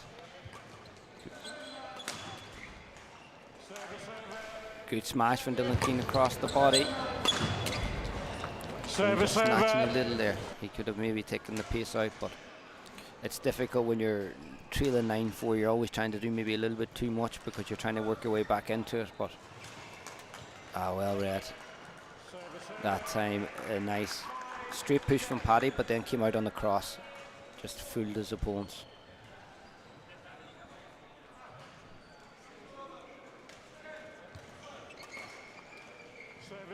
Yeah, they just need to settle down just a little bit. Yeah, similar to what we saw earlier. Remember, with the two, Jack and Paddy, they were just trying to drive a little bit too much, and as you said, just a bit of composure, just to lay off, as opposed to to drive or to force it. Yeah, like if we look at when they were in the first game, when they were right in the points, you know, they were being aggressive with their shot selection, but not necessarily trying to force those shots. It just seems in the last couple of points, maybe just getting a little bit impatient, maybe feeling like they have to force something to win a point. But yeah, and that's a lot of the time when you feel the game slipping or feel the game's getting away from you, then you're trying extra hard to get points quick, and instead of trying to get points quick, what you need to do is try and find the gaps, try and find the solutions to what's been going wrong. So it's keeping mentally calm when you're struggling, and yeah, and coming together as a pair, I think, as well. Try not to get isolated. You see the best pairings that we've even seen today. They're always coming together, even whenever it's difficult, you know. Yeah, and let's see how Paddy and Owen manage that now from the game interval. It's just these unforced errors that they're going to have to cut down on if they're going to get their way back in.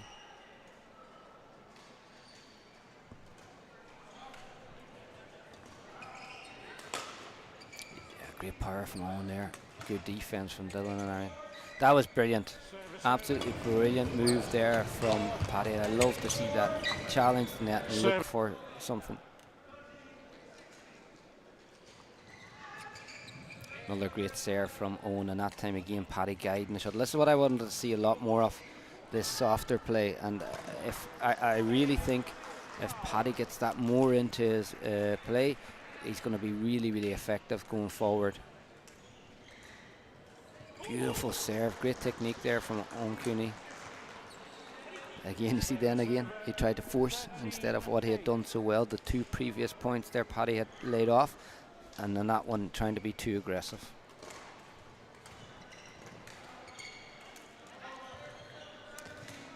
We're talking a lot about, obviously, Owen and Paddy here, but what do you think Dylan and Arian are doing well?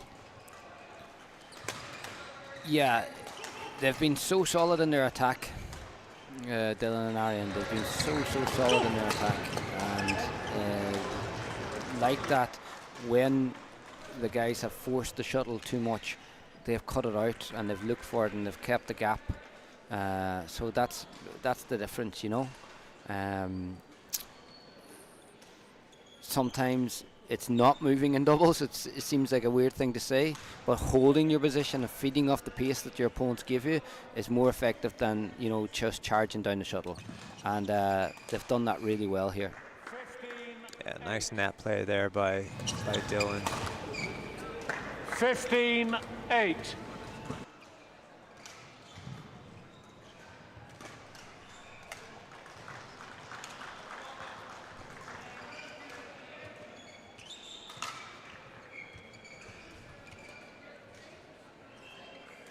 Yeah, long at the back line.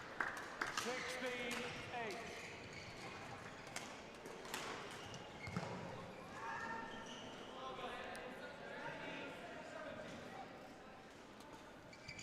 Lovely little hold there from Owen Cooney, just finding the gap.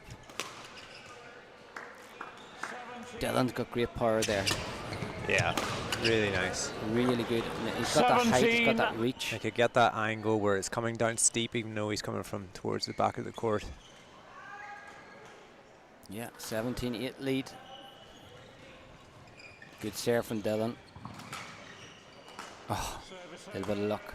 9-17. So 9-17. Again, like, I've been very impressed with the structure that Dylan and Arian have kept. Like that, just the simple one-shot winners. It's been really effective. Over 18. You can see Arian signaling there. 4 means flick wide. Service over 10-18.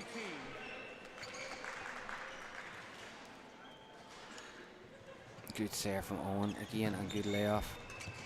Good challenge, but Arian hunting that net. Really, really good. Just as soon as they laid off, he was on to it early. Yeah, it's been a really impressive second game here, hasn't it?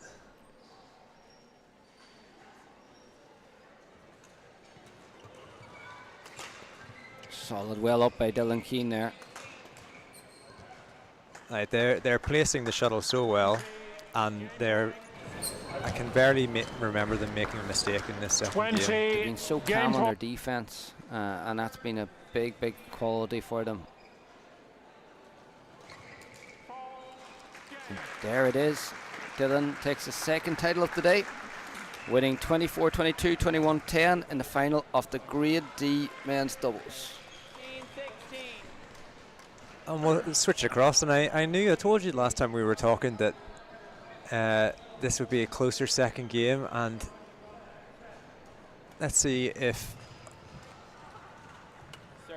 we can get to a third set, and if Sri Harsha is going to have a chance to go for the clean sweep in the Grade H. Yeah, he's doing a good job of it so far, and he's fought back well into the second game here.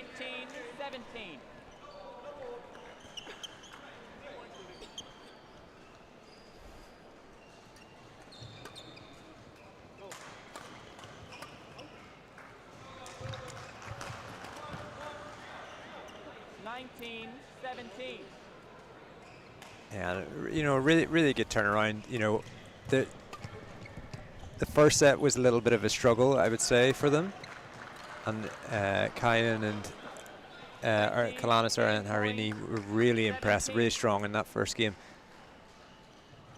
But to come out in this second game, and they've been fairly convincing, 21-17 performance, especially in the last part of the second game there. They'll be taking a lot of momentum going into the third.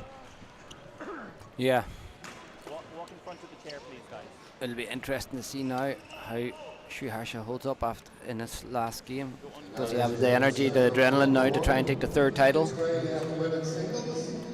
hear from players in our upper players are Sean Bradley and Molly Kennelly. And your upper arm is Ivy Hayden.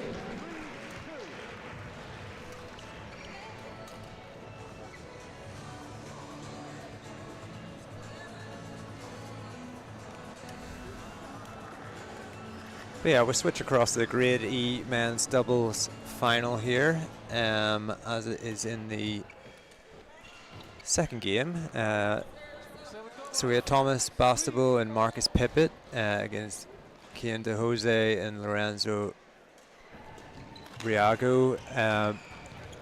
Thomas and Marcus went in 21-18, and they are now 4-3 up in the second. I was lucky enough to be able to watch all four of these players in the Grade E earlier this year, and really like this is going to be a good match. Both pairings are very aggressive, but also they've got nice touch.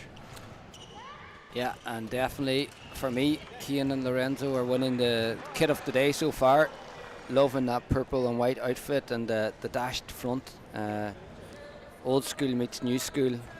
So let's see if the badminton matches up to the kit. Yeah, Kian and Lorenzo both with Hot Shot Badminton Club, whilst Thomas is with Bray Greystones and Marcus down at University of Limerick. Yeah, they're well kitted out and playing well at the minute. 6-5 up after losing the first 21-18. Potentially we might see a deciding game in this one if Kian and Lorenzo can keep this rhythm going.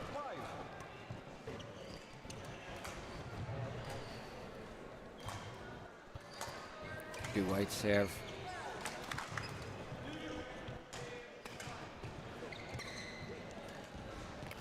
Ball. Service over. 6-7.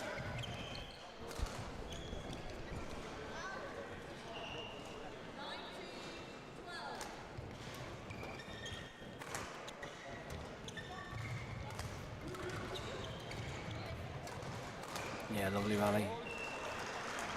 Great shot from Kian there at the end, just to make that smash winner, targeting on the just kind of on the shoulder as opposed to hitting with angle. Yeah, just white. 7-8.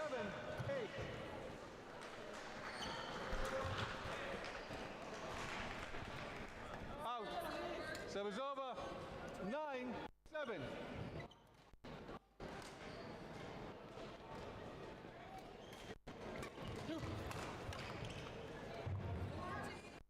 Service over.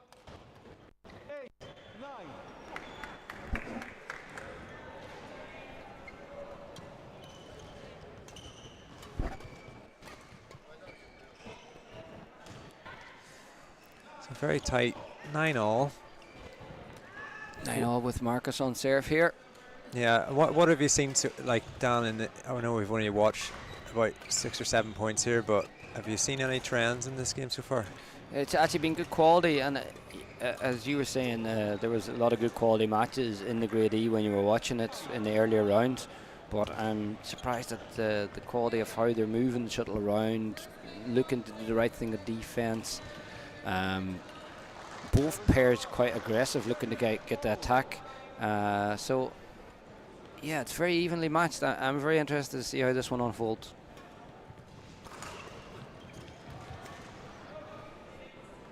And two different styles of playing here, right? So Cian and Lorenzo playing a little flatter, a little bit more trying to push shots, whereas we've got a little bit more height on the other side of the net, trying to take away, or trying to, I suppose, play more into their, I suppose, their angles that they can get at.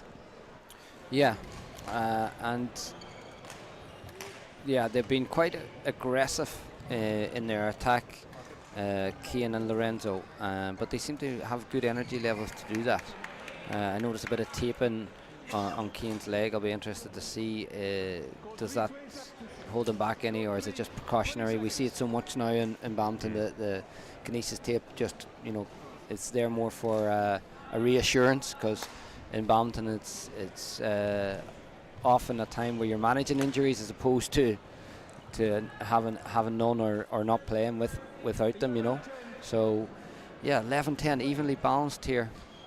Yeah, great turnout today at the indoor arena. I think for graded finals has been like a very highly attended event, and you can see it in the stands there today, you know, good attendance, and people could easily be out enjoying the sunshine. It's about 20 degrees or 18 degrees outside, I think, but in watching some high quality badminton at the National Indoor Arena.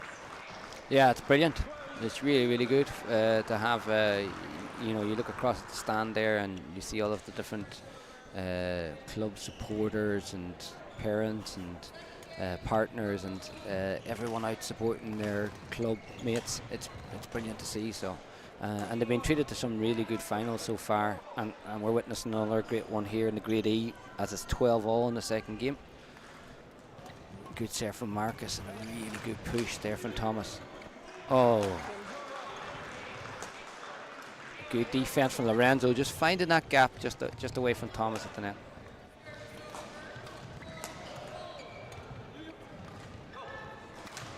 Yeah, big smash. Definitely Lorenzo and Cian are more comfortable when they're attacking. They just got to cut down on those unforced errors to try and capitalise on this. On defence, definitely they've made more mistakes. Yeah, change of shuttle. Yeah, Lorenzo wanting that change there.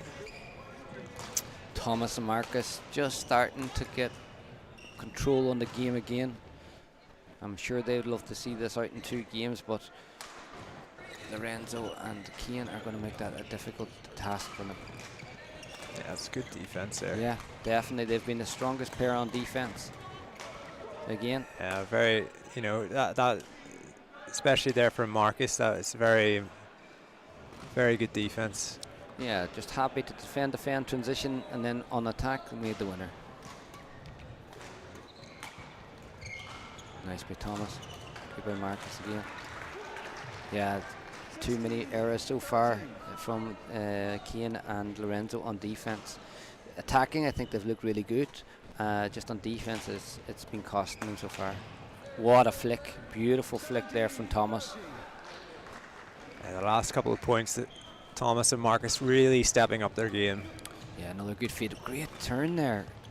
Very comfortable whenever these shots are coming in fast and hard and flat at them. They're very, very comfortable at just being able to direct it to. Really impressed with Marcus there, just turning the shuttle as well. That's not an easy trait when someone's driving hard at you. You have to go one straight, one cross, turn the shuttle, make them work.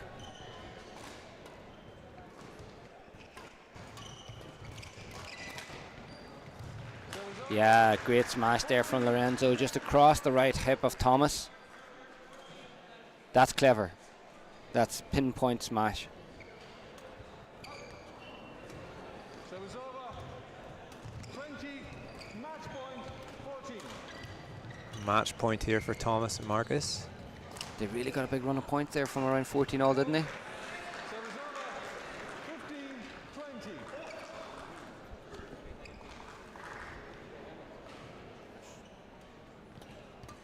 20. Nice serve, good layoff. 16. Cheap one from Marcus there at the back, but he's got a few points he can afford to give a few away.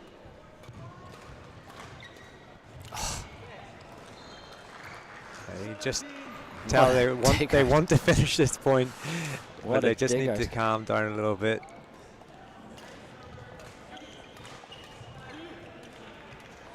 That's what, 3 mistakes for Marcus in a row there. Yeah. And he had been the one that had got them into the lead and created so many winners. Thomas just calming him down, clever. you know, just that was telling nice. him to take a break. Yeah, smart. And he got the point from it. Clever little break of play there by Thomas. I'm sure himself and Marcus are delighted with that. Taking the Grade E Championship home. But another great final, 21-18, 21-19. Yeah, really, really good. We'll switch across to the end of the mixed doubles on court 2, and then after that we will go across to the women's doubles final. But first of all, we'll go across to the end of the mixed in the Grade H, where we've got, we're now 18-14 to Kalana and Harini as they look to stop Srihasha on his chance of winning the clean sweep. Yeah. Proof Srihasha can be beaten today after winning 2 titles. And of course, the winners of the Grade E, F, G, and H, I believe all get automatically upgraded next year, so they'll be playing in that higher grades. So 15-19, it's not over yet. Well up. Oh, what a vital cutout there. 16-19. That was great. Point blank reaction from Gori at the front court. And Srihasha now serving at 16-19. Clever serve, just didn't have the reach there to make it. And the legs do look tired, but deservedly so after all the hard work today, winning those 2 finals earlier. 17-20, the dream's still alive.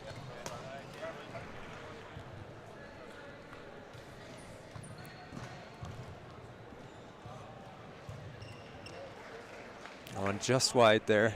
Yeah. Another mistake. And Kalana and Harini are looking to close in, but it's 20-18 now. What a return from Srihasha. That was amazing. 19-20.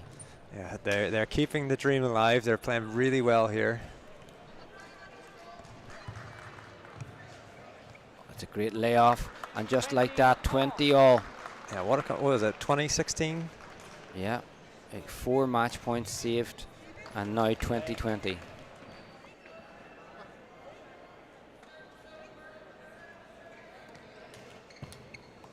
Oh, just a missed layoff from Srihasha.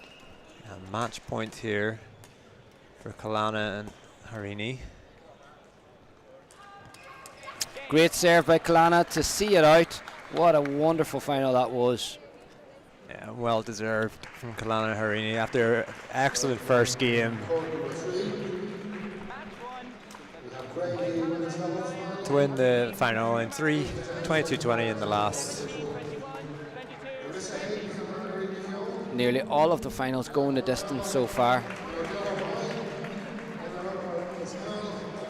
And we'll bring it on to court number 4. We have the Grade D women's final, women's doubles final, where we got Anish Chabonnier and Laura Murphy and then Amira Pender and Zara Pender. Out. 10-14. I believe this is their third, well, Amira's second final today, and same for Zara.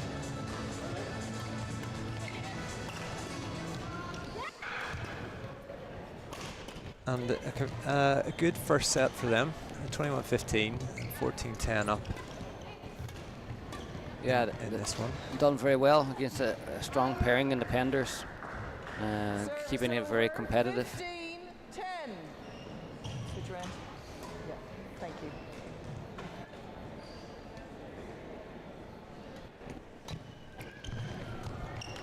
Oh, lucky net cord, and Amira capitalizes on that, makes the kill. 10.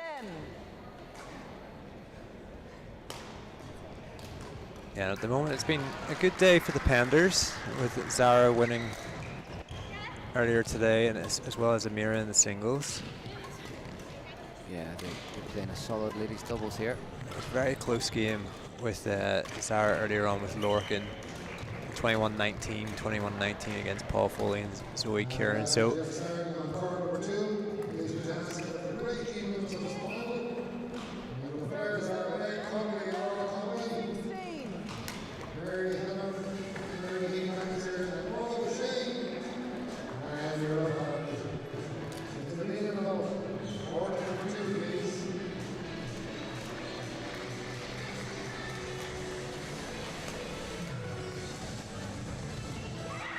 yeah, lovely return from Zara there, just down the line.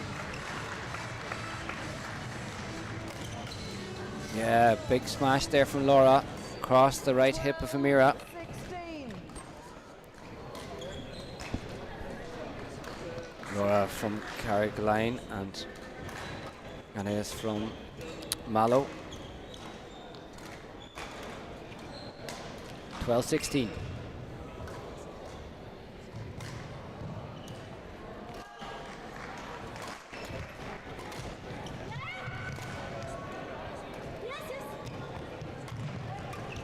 Lovely shot from Zara. good rally here. Laura making a good move to the net, just not finding the soft touch. And so Dan, you're used to playing with your sibling. How do you find playing with that compares to playing with a different partner? I think it can always be a good thing and a bad thing, because maybe you'll be a little bit more honest with your sibling, whereas but the other thing is you understand each other very well, and you know each other, how you move, and you've seen that like from the Grimley brothers, who quite often play in like the Irish Open final. They work off each other very well. So if you can find that balance where you're not too harsh on each other, I think it's always a good thing. Yeah, a little bit of confusion here, because I think originally the line judge may have signalled in. Yeah, changed their mind. Yeah. Yeah, but I think it was the right decision. 14-17. Laura on serve here to Amira. Good return from Amira. Oh, what a great smash from Zara Pender, straight down the line. Yeah, really, really good. Saw the gap, took it.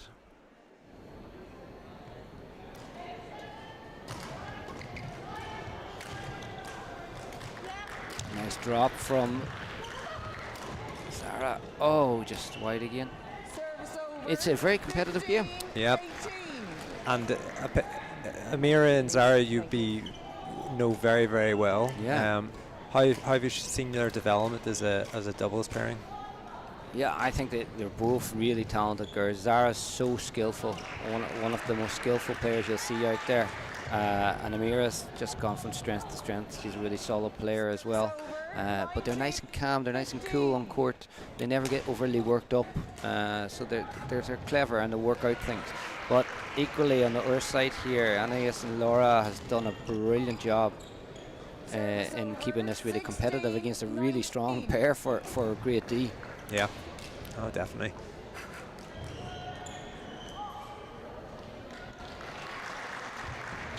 Great return from Amira. She just put enough weight on it to tempt the front court player to go for it, and then she touched the shuttle on the way through. Nice layoff from Zara. And there's the match, yeah. Amira and Zara Pender winning 21-15, 21-16, both their second British national title today. So they'll be very happy, but very competitive match. Yeah. Molten Glass are going to have to increase their locker size for the trophies that are coming down the road tonight.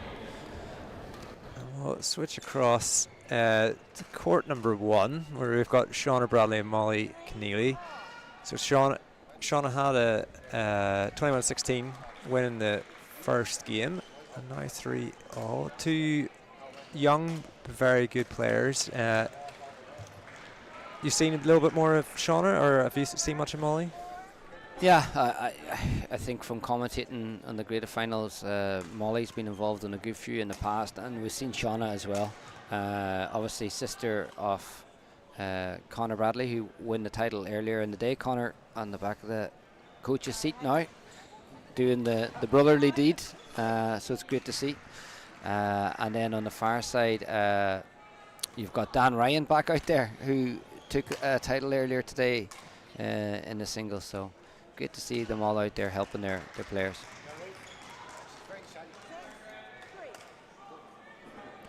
And it's a 6-3 lead for Molly after Shauna taking the first game 21-16.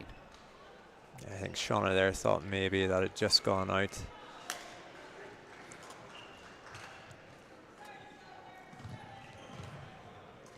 Yeah, nice flick there from Shauna, taking the net early. Moving their opponent well there. It was her urgency to the net. She showed like she was going to play a net shot, and then that last minute flick. So some nice skills on show there from Shauna Bradley.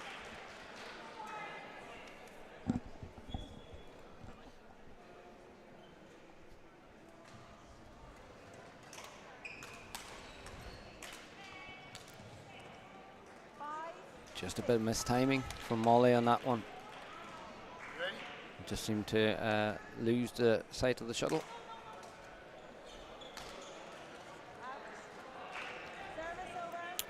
Molly now 7-5 in the lead after a miss serve from Shauna Bradley.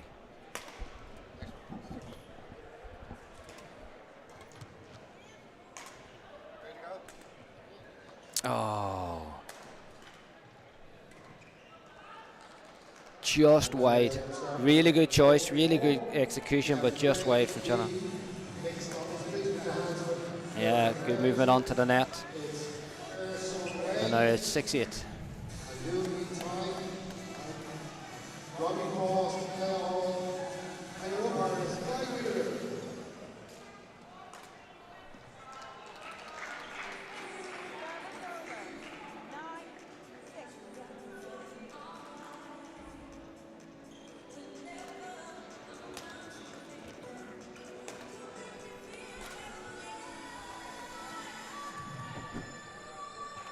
Yeah, nice and brave there again. Molly pressing forward onto the net.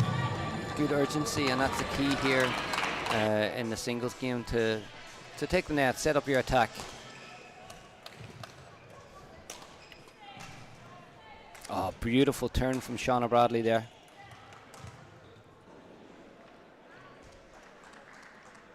All set up from that turn earlier in the rally, Connor, where she just opened up the court a bit and made Molly have to work.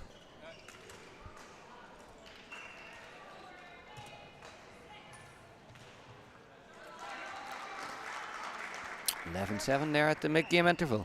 Yeah, Molly starting to get some momentum there. You can see that she was being quite agile around the court, knowing, I suppose, trying to take more control, trying to move Shauna around rather than her being the one having to turn her back to the net.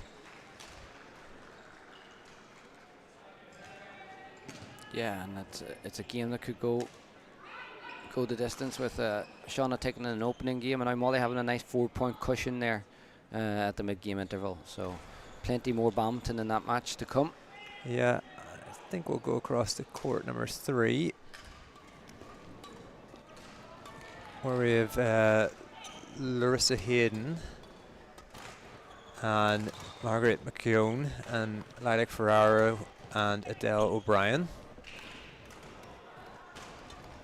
So this is the Grade E women's doubles final. Larissa and Margaret are from Galway Lawn Tennis Club. and Lilac and Adele are University of Limerick and Killarney Badminton Club. So the grade F would have, or the grade E would have taken place in April there, or sorry, in March. So these players wouldn't have had as long as maybe the grade C or F, but still a lot of time to think about their final. Yeah, it's really interesting when you play, like, you know, in a previous, it's almost like 2 tournaments, because you have to get yourself and your momentum and everything and your build up to it, because you're probably peaking for the tournament originally, and then you've gone away, and then you've got a bit of time to prepare for the next one, and you have to keep yourself fit, you have to keep yourself ready, and as you can see, there's been occasionally the odd time where someone has got injured in between and they can't come back. So it's really important that phase in between that they use it wisely, and I think we've seen that today where the level has been really, really high, so people have taken that opportunity to go away and train and come here at probably the best they've been playing all season. Yeah, and I know in previous years, I can't speak for every player that gone out there, but because it's one match and you're looking forward to this one match, the nerves can be built up quite a lot, especially in those first couple of points, and we've seen that today, you know, where there's been maybe matches have been a little bit slow to start, but with the umpires and the line judges and getting in, like, I suppose this would be the same feel as you would get an under-19 Irish Open, or even, you know, at a future series or international series event. You know, it's an experience that not many domestic players are going to receive.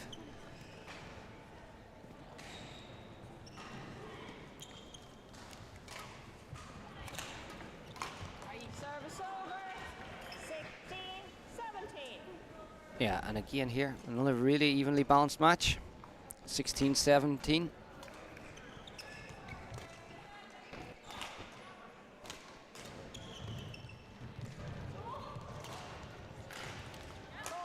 Oh, what a shot.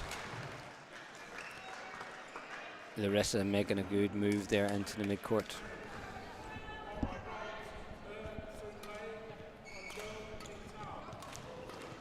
Larissa's second final today, I believe, isn't that right? She was in the women's singles final, yeah. And like that was very emotionally difficult, you would imagine, losing 22-20 in the third. Does moving to singles to doubles and having a partner, does that help refresh that, or? Yeah, I always feel like I used to play doubles with a very good singles player, Niall Tierney. And Niall would always be involved in tough semi-finals or finals, and would have these long, hard 3-set matches. And if he lost, obviously, he would be feeling very down. And then it would be a matter of, you know, saying, right, come on, let's get up for this doubles final. And he was always able to turn it around then when he had someone in and to motivate him and to help him. So it's really important that, I guess, as a partner as well, that you're supporting your player, especially when they've come off a singles match, and even more so if they've lost it, you know. Yeah, Larissa's done really well there, you know, obviously to win with Margaret the first set, 21-17. Would you nearly prefer playing that singles match first of all, so you do have a partner to? Yeah, I think definitely it's better to have that singles match played first, because, you know, and that's an energy burner. So at least then you've got someone to fall back on in the doubles who can pick up the slack for you and encourage you, motivate you, and when you're feeling really tired, they can say, come on, push on, you know what I mean? Where if you're in playing that game first and then you have to go and play hard singles after, and you don't have the same level of support, it's probably more difficult that way around. So it'll be interesting to see how this one unfolds. It's 21-17, a good opening game win for Larissa after, you know, just missing out that singles. I think it was 22-20 in the third. Yeah, so we'll just switch across very quickly to see if Molly Keneally can win that and bring that to a third game. So that's going to be another excellent match, another one that's going to go the distance. And we'll try to show you as much of the different matches as possible. Here we've got the Grade G Women's Doubles Final. So once again, the this would have been played at the National Indoor Arena in this venue actually earlier on this year. And then we've got Elaine Connolly and Laura Conway against Mara Healy-McAteer and Orla O'Shea. So Orla and Mary played singles against each other earlier on today, with Orla coming out on top. They would have had to put that aside and had it, and you know, focus on this matchup here. But I suppose that would have always been nice playing against your doubles partner. Yeah, listen, they've seemed to have regrouped very well here. They're 19-16 up, and they're playing against a very good pair, Elaine Connolly and Laura Conway from Ballygar Badminton Club. So they've done a good job of putting their earlier match to one side and focusing on being a doubles partnership. And they've got 4 game points here in their opening game, 2016.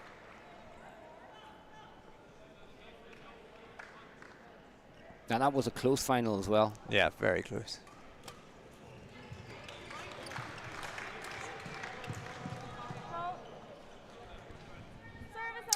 17-20. Very few matches have been won by big margins today, No, Connor. All very close games. I think that goes down to it's really hard to get to the finals. You're playing so many matches to get here that both pairings that do end up in the finals are, you know, top of their grade. We'll switch across to what is probably one of your matches you've been looking forward to the most, and soon we are in Mital Doan against Robbie Frost and Leah Auld. Tell me, what can we expect in this match, Dan? Yeah, this will be a really good match. You know, Robbie's had probably one of the best seasons he's ever had. He's won his first ever senior titles on the circuit with his sister Kate. So his mixed doubles has gone from strength to strength. And on the other side, Emma and Terence, they've won a lot of league match type games and have been very, very strong within their own grade, and are a very solid partnership, make very unforced errors. What I'd say maybe the difference could be is Robbie's got some of these winning shots that other players don't have, where he can stop drop, he can punch, and he has done a lot of work on his S&C and has improved his strength. Leah's real aggressive at coming forward, so it'll be a good matchup. The consistency on Emma and Terrence's side versus the creativeness of Robbie and that movement of Leah, where she comes forward and she's aggressive on the front.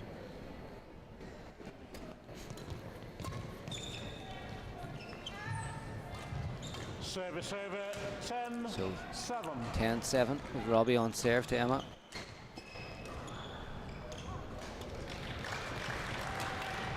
Oh, what a read. That's textbook mixed doubles.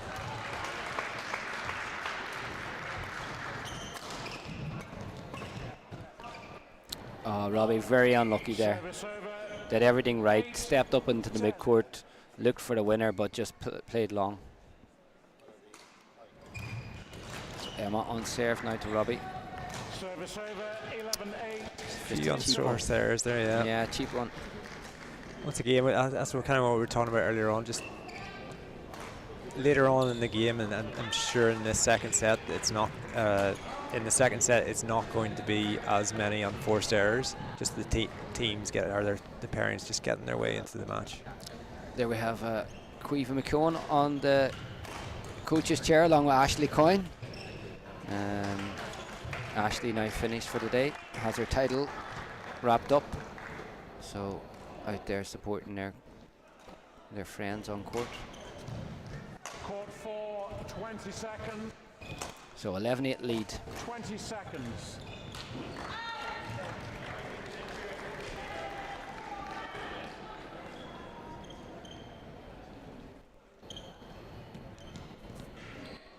So we've got Mount Pleasant, Pembroke and Aylesbury between the 4 players represented here. Robbie now playing out of Mount Pleasant, along with Terence also playing out of Mount Pleasant. Emma playing for Pembroke, and Leah, of course, representing Aylesbury Badminton Club.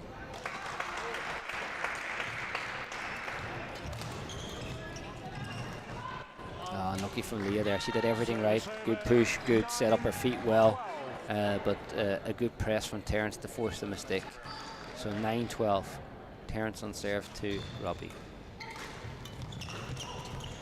Great return from Robbie Frost, just playing across the body.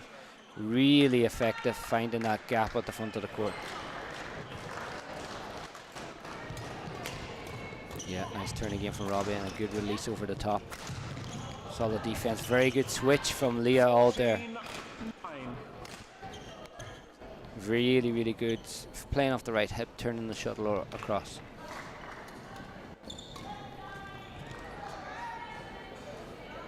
Yeah, left out by Emma.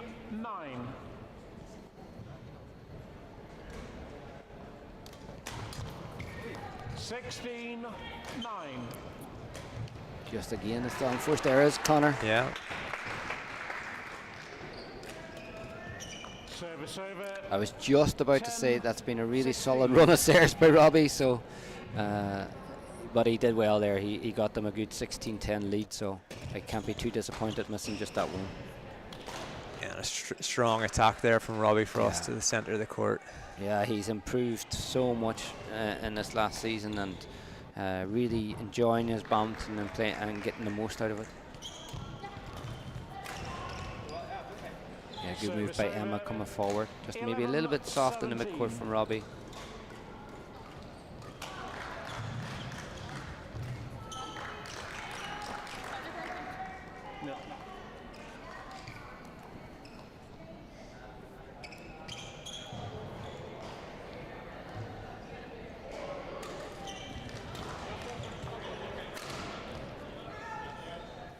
Just long there. So 18-11 to Robbie and Leah as they look to try and close out the game. Service over 12-18.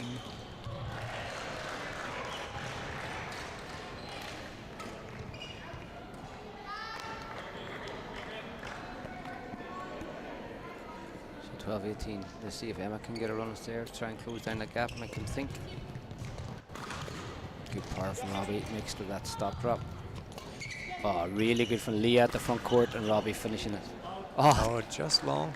13-18. Must have been very close. Yeah. It was long, yeah. And you can see the frustration with Robbie there. He knew he had that there. He set himself up well. Yeah, and Leah taking that net, getting the short left. They're complementing each other very well at the minute. Good return from Leah. Good movement from Robbie there. Yeah, I'm sure he'd be kicking himself afterwards because he knew he had that.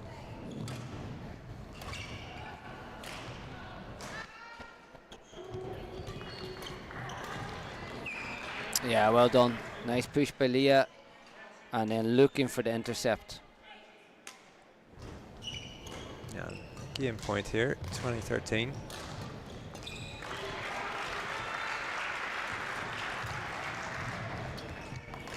Service over. Just a soft one there from Robbie. He did the right thing. He laid off really well with his backhand and then got up in the midcourt, but just, again, just falling short.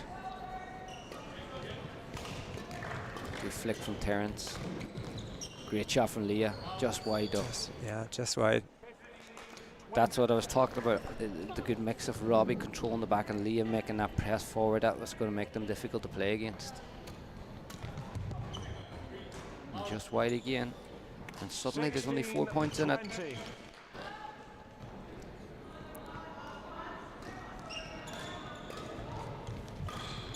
Really good flick from Terence there. Yeah, got it right over serving, right over Leah. He's been very solid in the last 3-4 points. Yeah, and that's just putting them under just a little bit of pressure. 3 game points.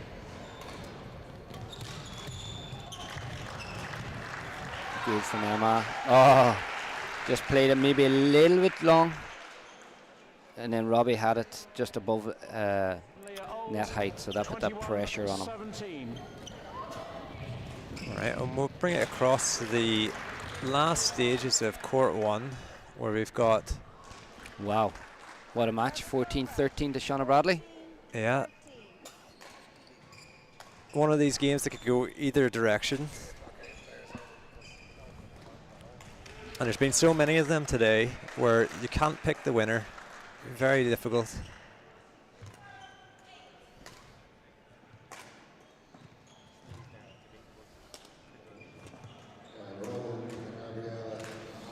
Oh, good smash. Yeah, really, really good, yeah. 14 all on the third. What another close final. It's every one of these matches that we've seen have been hard fought, but this is 14 all in the third game. Match has been live now almost 35 minutes, so Yeah, this will be an exhausting final. Both players have been moving each other a lot around the court. It's been very dynamic.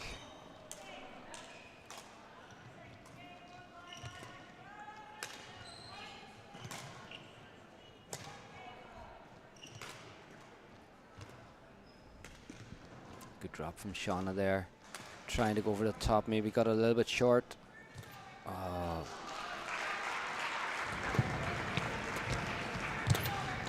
Just unlucky though. Shauna, they just hit the neck cord, didn't roll for her. 15 all. Yeah, you can see the crowd starting to get more involved, really encouraging the girls.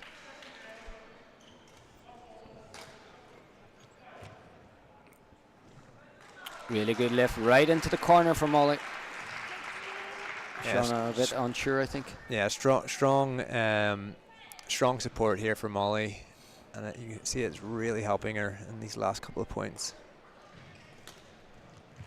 What a great shot from Shauna Bradley. Just showed her the straight, and at the last second turned across. Beautiful shot. 16 all.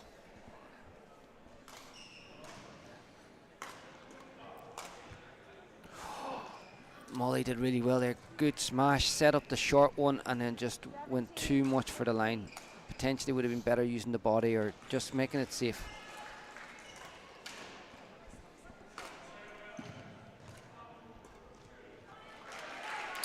Around forced there from Shauna. 17 all. You see she's frustrated, but she's focused and she's right back into it.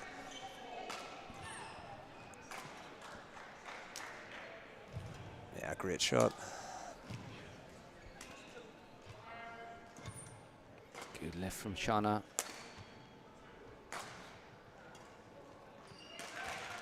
Yeah, just long. A lot of players thinking that was going to be a winner. 18-17.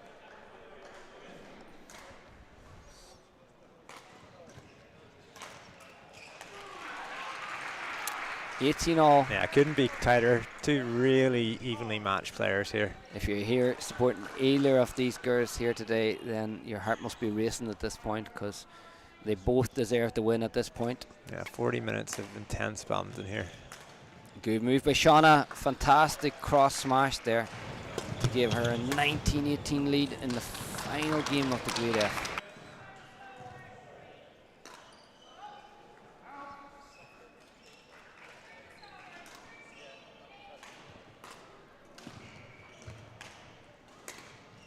Oh, lovely shot from Shauna there, setting up match point. 20. It's the type of shots you like to see, Dan, isn't it? Yeah, that was really, really good. And now she's got maybe the first one we've seen from South Dublin today. No, so Connor, her brother as well, also taking the title. Can Shauna be the second one to take a title for South Dublin? There it is. What a celebration. Delighted to take the win. 21-18 in the final game. Well done, Shauna Bradley, and Coach Connor Bradley at the back as well. There'll be lots of celebrations in the Bradley household tonight. Yeah, another brilliant game. Really well deserved. Yeah, both players really deserve to win that. When it comes as close to that, 18 in the third. Yeah, look across here at Orla Shego and Mary Hilly McAteer going for match point now. Orla trying to get her second national title today. Yeah, and after that final earlier, you definitely wouldn't begrudge Mary a title. She's worked really hard for it. But a great final we've been treated to on this court as well. Oh, what a shot. What a winner. And there it you is. go. That's brilliant to see. Yeah. Yeah, after the singles final, big hugs there. Yeah, it was important. They had to win that there, or they had to win that for Mary there. That'll keep everybody in good form later in the Carton Hotel when they're lifting their prizes. Yeah, and some shot to finish with there as well. But a great final, and well done to Elaine Connolly and Laura Conway as well from Ballygar. Put up a great fight there, and another good quality 21-17, 21-15 final. So we're being treated to some very close matches here today. Can you stick another third setter? Here we go. And then the grade E. And Larissa into another third set after her singles game earlier on today. Yeah. Which she lost 22-20 in the final set, so she's hoping for something, a better result this time for her. And 7-all, couldn't be tighter. Yeah, Marguerite's serving to Adele here. Adele O'Brien from Killarney Badminton Club.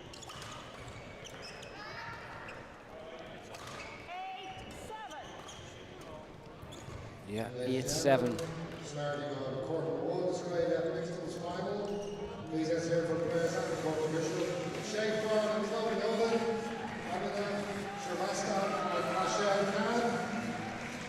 And their umpire is Click Omar.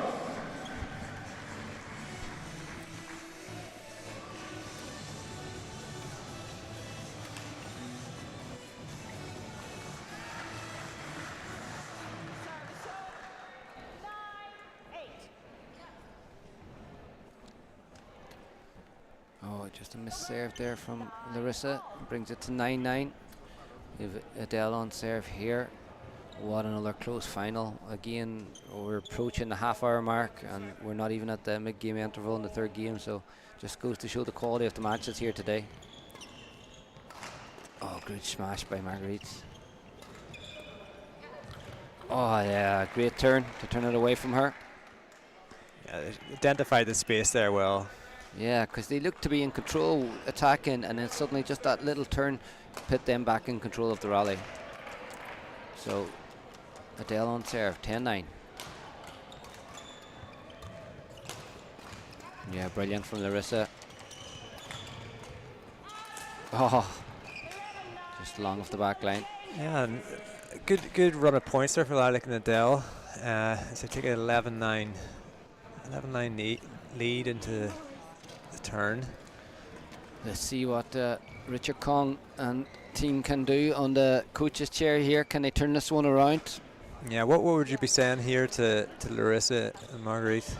Well, you know, in the last couple of points that we tuned in, they were doing the right thing. They were attacking. They were looking to be aggressive, but were maybe, I would say, a little bit unfortunate actually, where the girls just got a last second turn on it. So maybe came against a little against the run-up play. So I would encourage them actually to keep doing what they're doing, keep looking to attack, keep being aggressive, and you know, it will come off for them then. Sometimes as a coach, you're inclined to say, you know, change something where, you know, just because it hasn't worked the last few points, but they're doing the right thing. I would get them to stick to their tactics, and it'll pay off. We've got a little bit of signage there in the crowd, Connor. Yeah, it's great to see whenever people from the club or their fans come down and support the players, and it's been really good today. You can hear it in the crowd, especially in all these close three-setters. People are really getting behind the players. So it's Go Avian and Masal.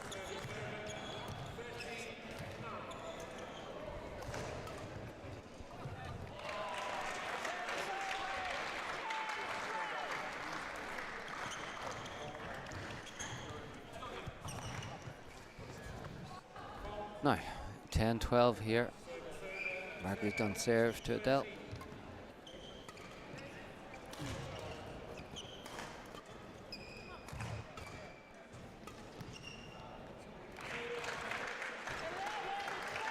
And just like that, they just closed those few wee little points back. So a good mid-game team talk from Richard and the team. Oh, good smash. Yeah. Sarah Cafeller on the line there.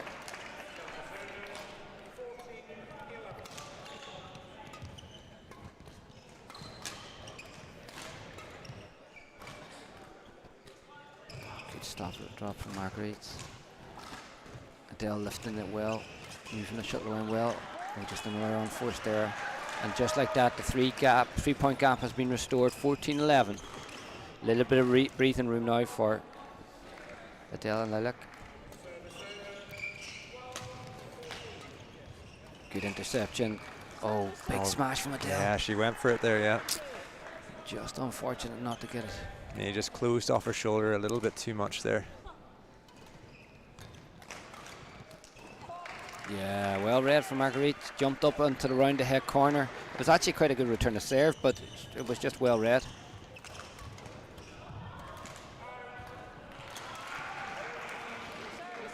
That time again, she read it well, but this time just not making the shot. So 15-13. Just a 2-point lead in the third set, which seems like a small lead, but at this point of the match is crucial. Yeah. That time a good read from Larissa.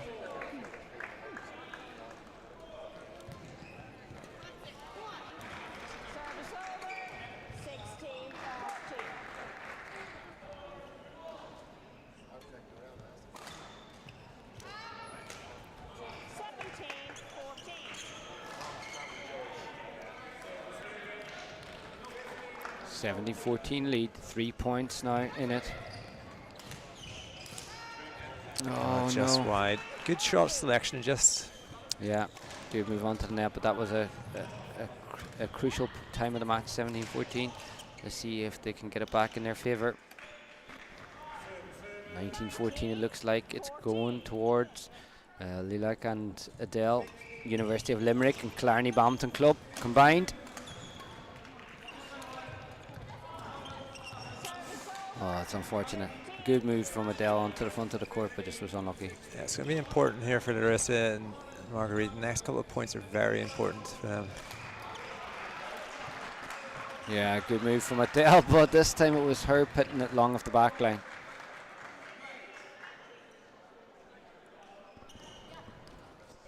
Yeah, and she knew that was a big point there as well.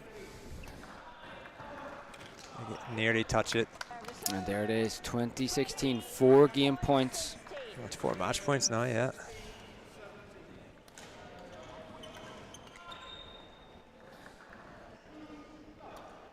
Good serve.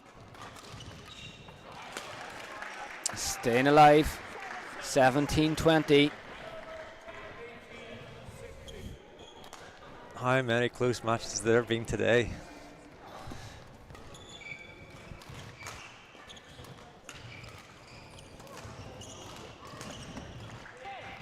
And there it is, 21-17.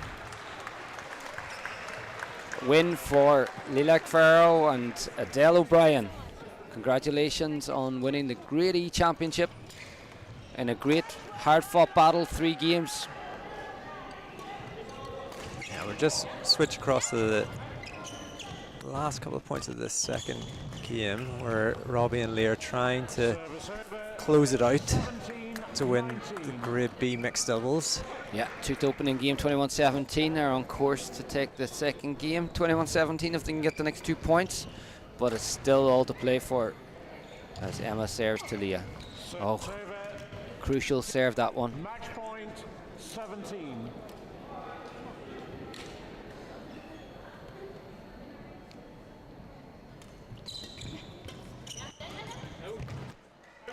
And there it is, your Grade B champions, Robbie Frost and Leah Auld, 21-17, 21-17. Thank you. Yeah, and we're coming down to the last 2 games of the day, I think, are on the court. On court 1 and 2. 21-17, 21. So we'll switch across to court 1. We've got the Grade F mixed doubles. Are you ready? 11-8. And in this match we've got Shay Farrell again on for the 3rd time today, and Chloe Nolan. against Abhinav Sristov and Marshall Khan. And it's Abhinav and Marshall who have the banner here today. We can see it nice and clearly across the way in the stands. Just out of picture on your screen. But great support for them today. Yeah, love to see these homemade banners turning up on the finals day. Just goes to show the investment into these players and their clubs.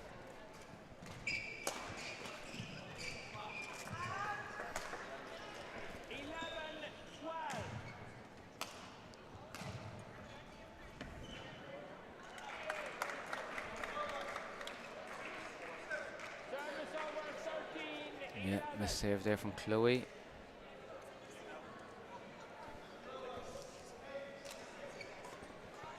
Yeah, and this is Shea's third final of the day today.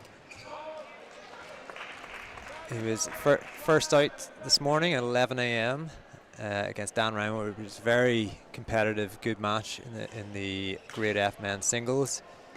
He was in the men's doubles with Al Minaj, where they won 14 and 18, and then now in the mixed doubles, so to qualify for all three events in the same grade is great achievement, and we'll see how he gets on in what seems to be a very tight match.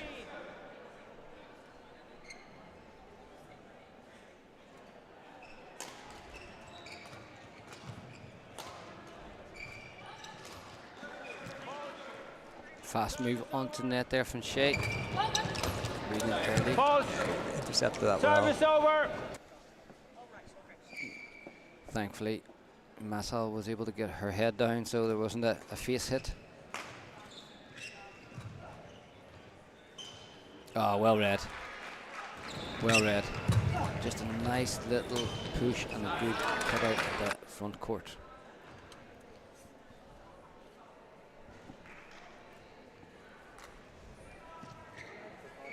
Yeah, good idea for the flick there from Abhinav, but it was just a little bit too wide. Shea Farrell on serve now.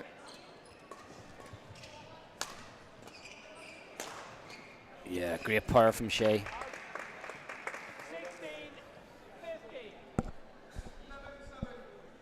16-15 in the lead here.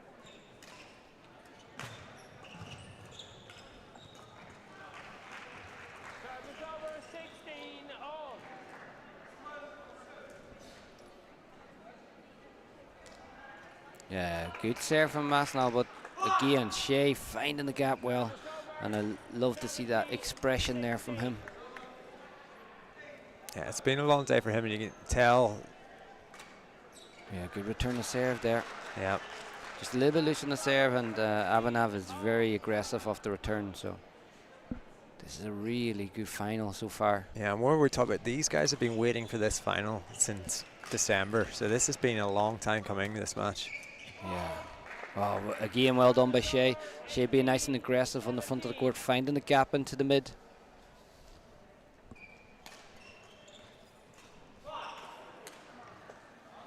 (19-17). Yeah, a little bit of a gap now. See if they can maintain it.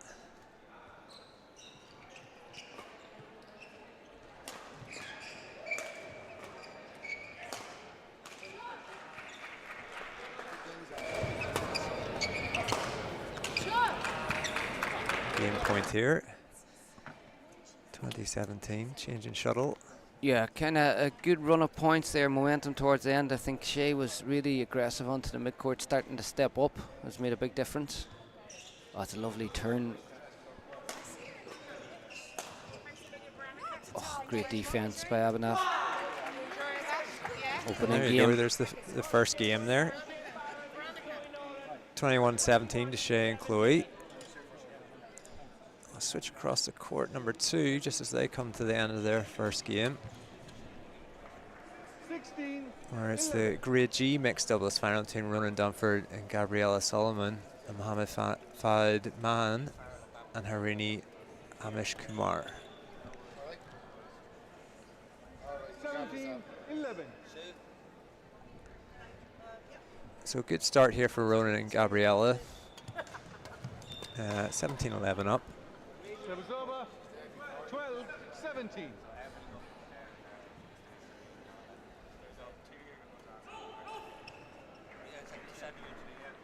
Service over. 18-12.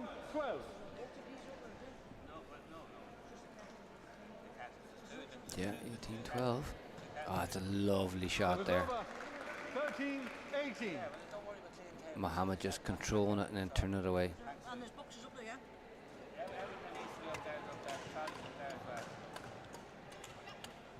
yeah? Yeah, good interception there at the front court from Gabriella.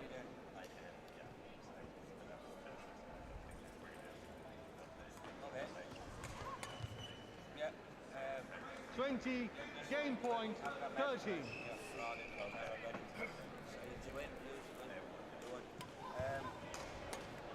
Game. Yeah, that's an opening game to Ronan and Gabriella. 21-13. Look well in command of that match. Mohammed and Harini have a bit of work to do to try and get back into that one, Connor. Yeah, no, exactly. Good start there as well, and let's see if they can keep that momentum going. We'll just switch across back to our Grade F final. Yeah, great shot by Shea Farrell there. Looked to be just inside. Oh, it's a let there.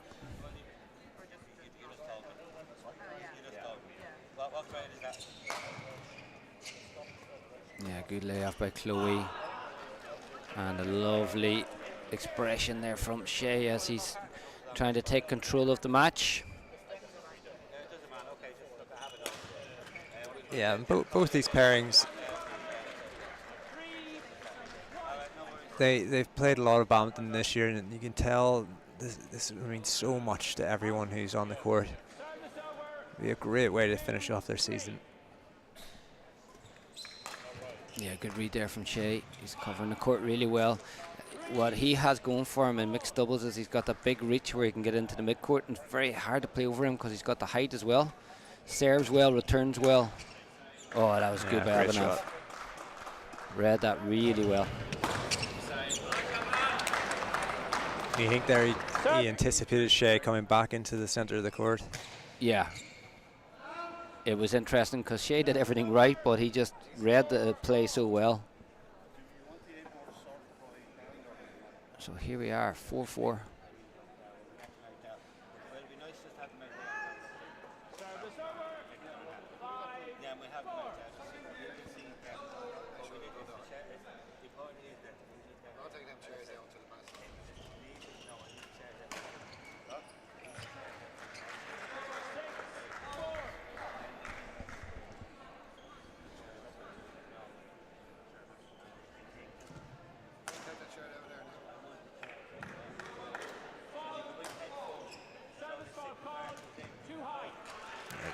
Good net play there. Service fault called. Too high. Too high. Able to read the play to finish it off.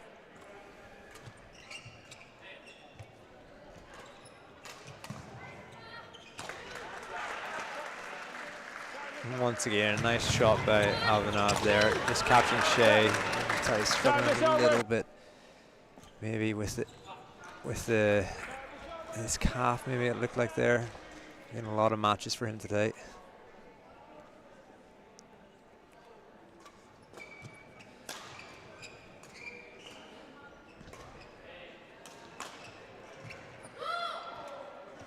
Oh, just a little bit too late on the shot. I think it was Chloe was anticipating Shea going for it, and Shea was anticipating Chloe going for it.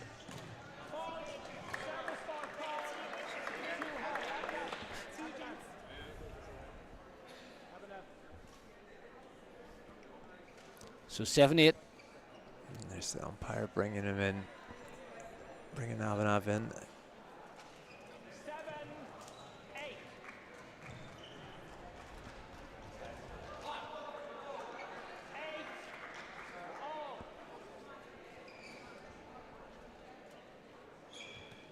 Great serve, really good serve from Shea Farrell. Just pushing it wide of the tramps. Yeah, nice layoff by Chloe, and again that's a class mixed shot from Shea there. just early on his midcourt, making sure he's getting the shuttle going below level net. Oh, great. He's on fire at the minute, he really is. The angle of attack there is excellent. Beautiful. And he's 3 setup shots before that where he read the midcourt and pushed and lay off. Trying to do the right thing again.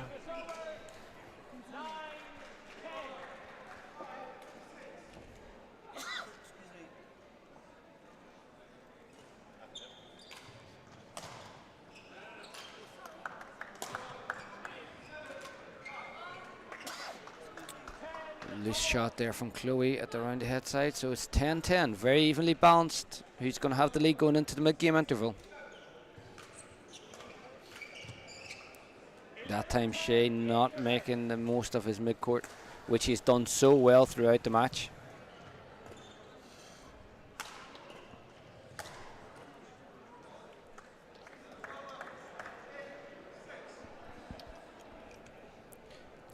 Meanwhile, on the match on court 2. Gabriella.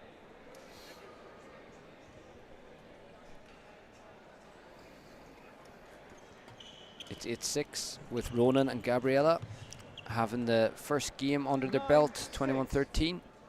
Yeah, they're looking to just build a little bit of momentum here. Try to get the 11. And whilst keeping them as close to 6 as possible. 10-6.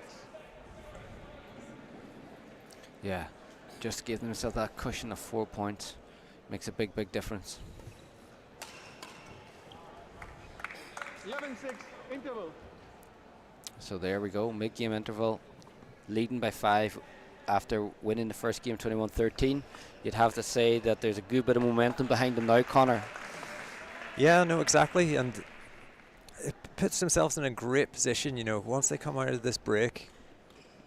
They can get a couple of points, you know, even if they're trading points now, 12-7, 13-8, puts a lot of pressure on your opposition to try and claw back. And we've seen that earlier on with whenever it has been players trying to make points, that are starting to force things and make mistakes, and that's when they can maybe start to pull away. 20 seconds.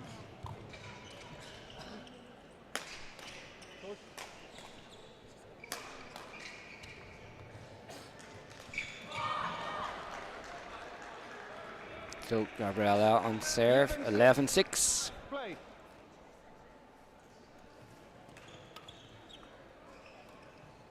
Service over. 7-11.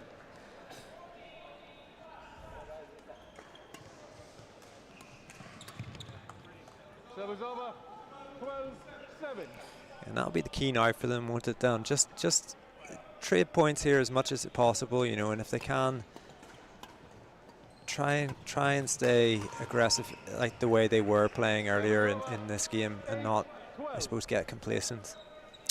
Yeah, definitely, because Mohammedan or Harini are, you know, they're dangerous if you let them into play here. Ronan and Gabriella have been quite consistent throughout, but there's only 3 points in it now. If Mohammed and Harini start to build up some momentum, they very easily could come back in, take the second, and then, you know, third game, anyone can get a good lead and the game can change around. So although they looked well in control at 21-13, 11-6, now the game's really open again. Great shot. 11-12. Yeah, that was looked like it was just on the line. Yeah, and I think the line judge made the right call there. Yeah, and a really good read by Mohammed to see the gap there and to play into that corner. So 11-12, it's game on. Yeah, they've done really well since the turn. Oh, what a shot. What a shot. Ever since the interval, they've come out playing really well. Backhand, straight down the line into the open space.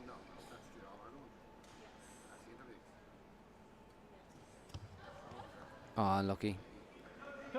Ronan just needs to regain his composure again. A couple of very easy points given away.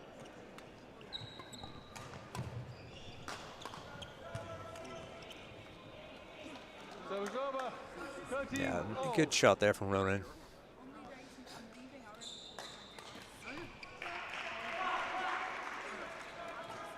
Yeah, good push.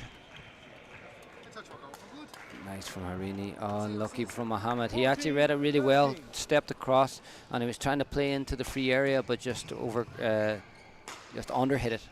Yeah, we'll just switch across the court one, just to, as we go on to match points here for Shay and Chloe.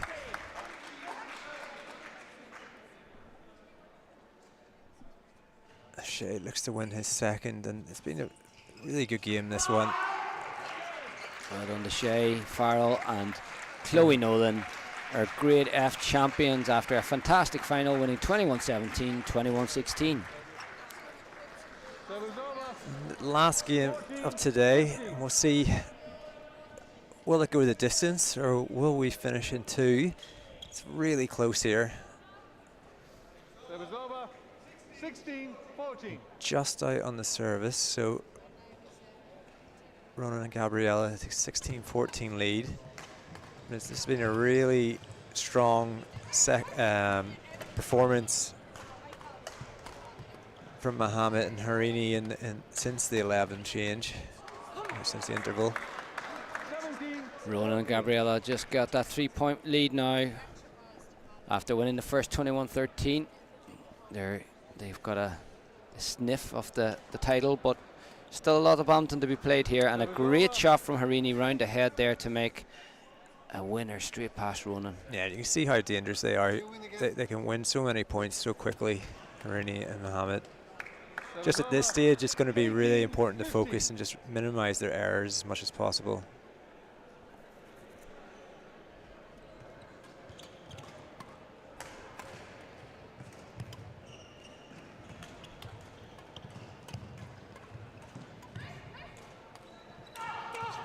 What a rally. Ronan digging out so many shots. Gabriella keeping him in it as well. Great shot from Harini. Can Mohammed? What a smash. Oh, what a rally. One of the best rallies of the day so far. And what a time to come in the last final of the day. All 4 players working across the whole coverage of the court. Ronan getting picked up by his partner there. He did a big stint from left to right. And that's the sort of point there for Harini and Mohammed that can really give them some momentum here. Because that was a really testing rally.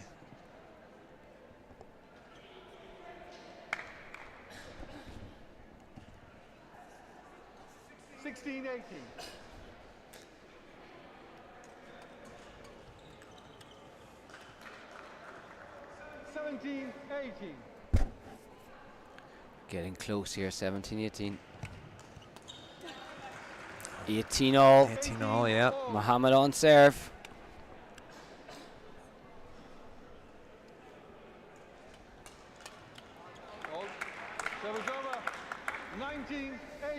Ronan and Gabriella really fighting back here.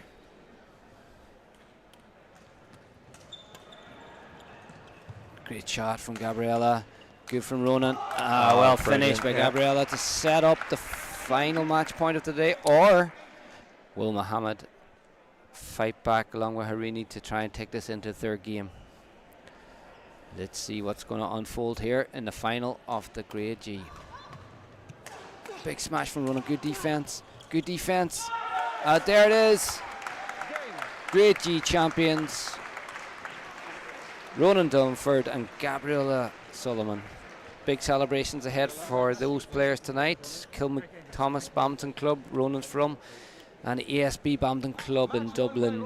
Gabriella, they'll all be celebrating their titles tonight. So a fantastic final to conclude the matches today. Yeah, and thanks for everyone for being part of the event and watching along with us today. Big thanks to Philip McKeown, who's been looking after the streaming team, and our referees and technical officials, along with all the volunteers. I've been Conor Doherty, and we've got Dan McGee, and thank you for watching with us. Thanks very much, and that's a wrap, and we look forward to seeing you at the next graded lineups.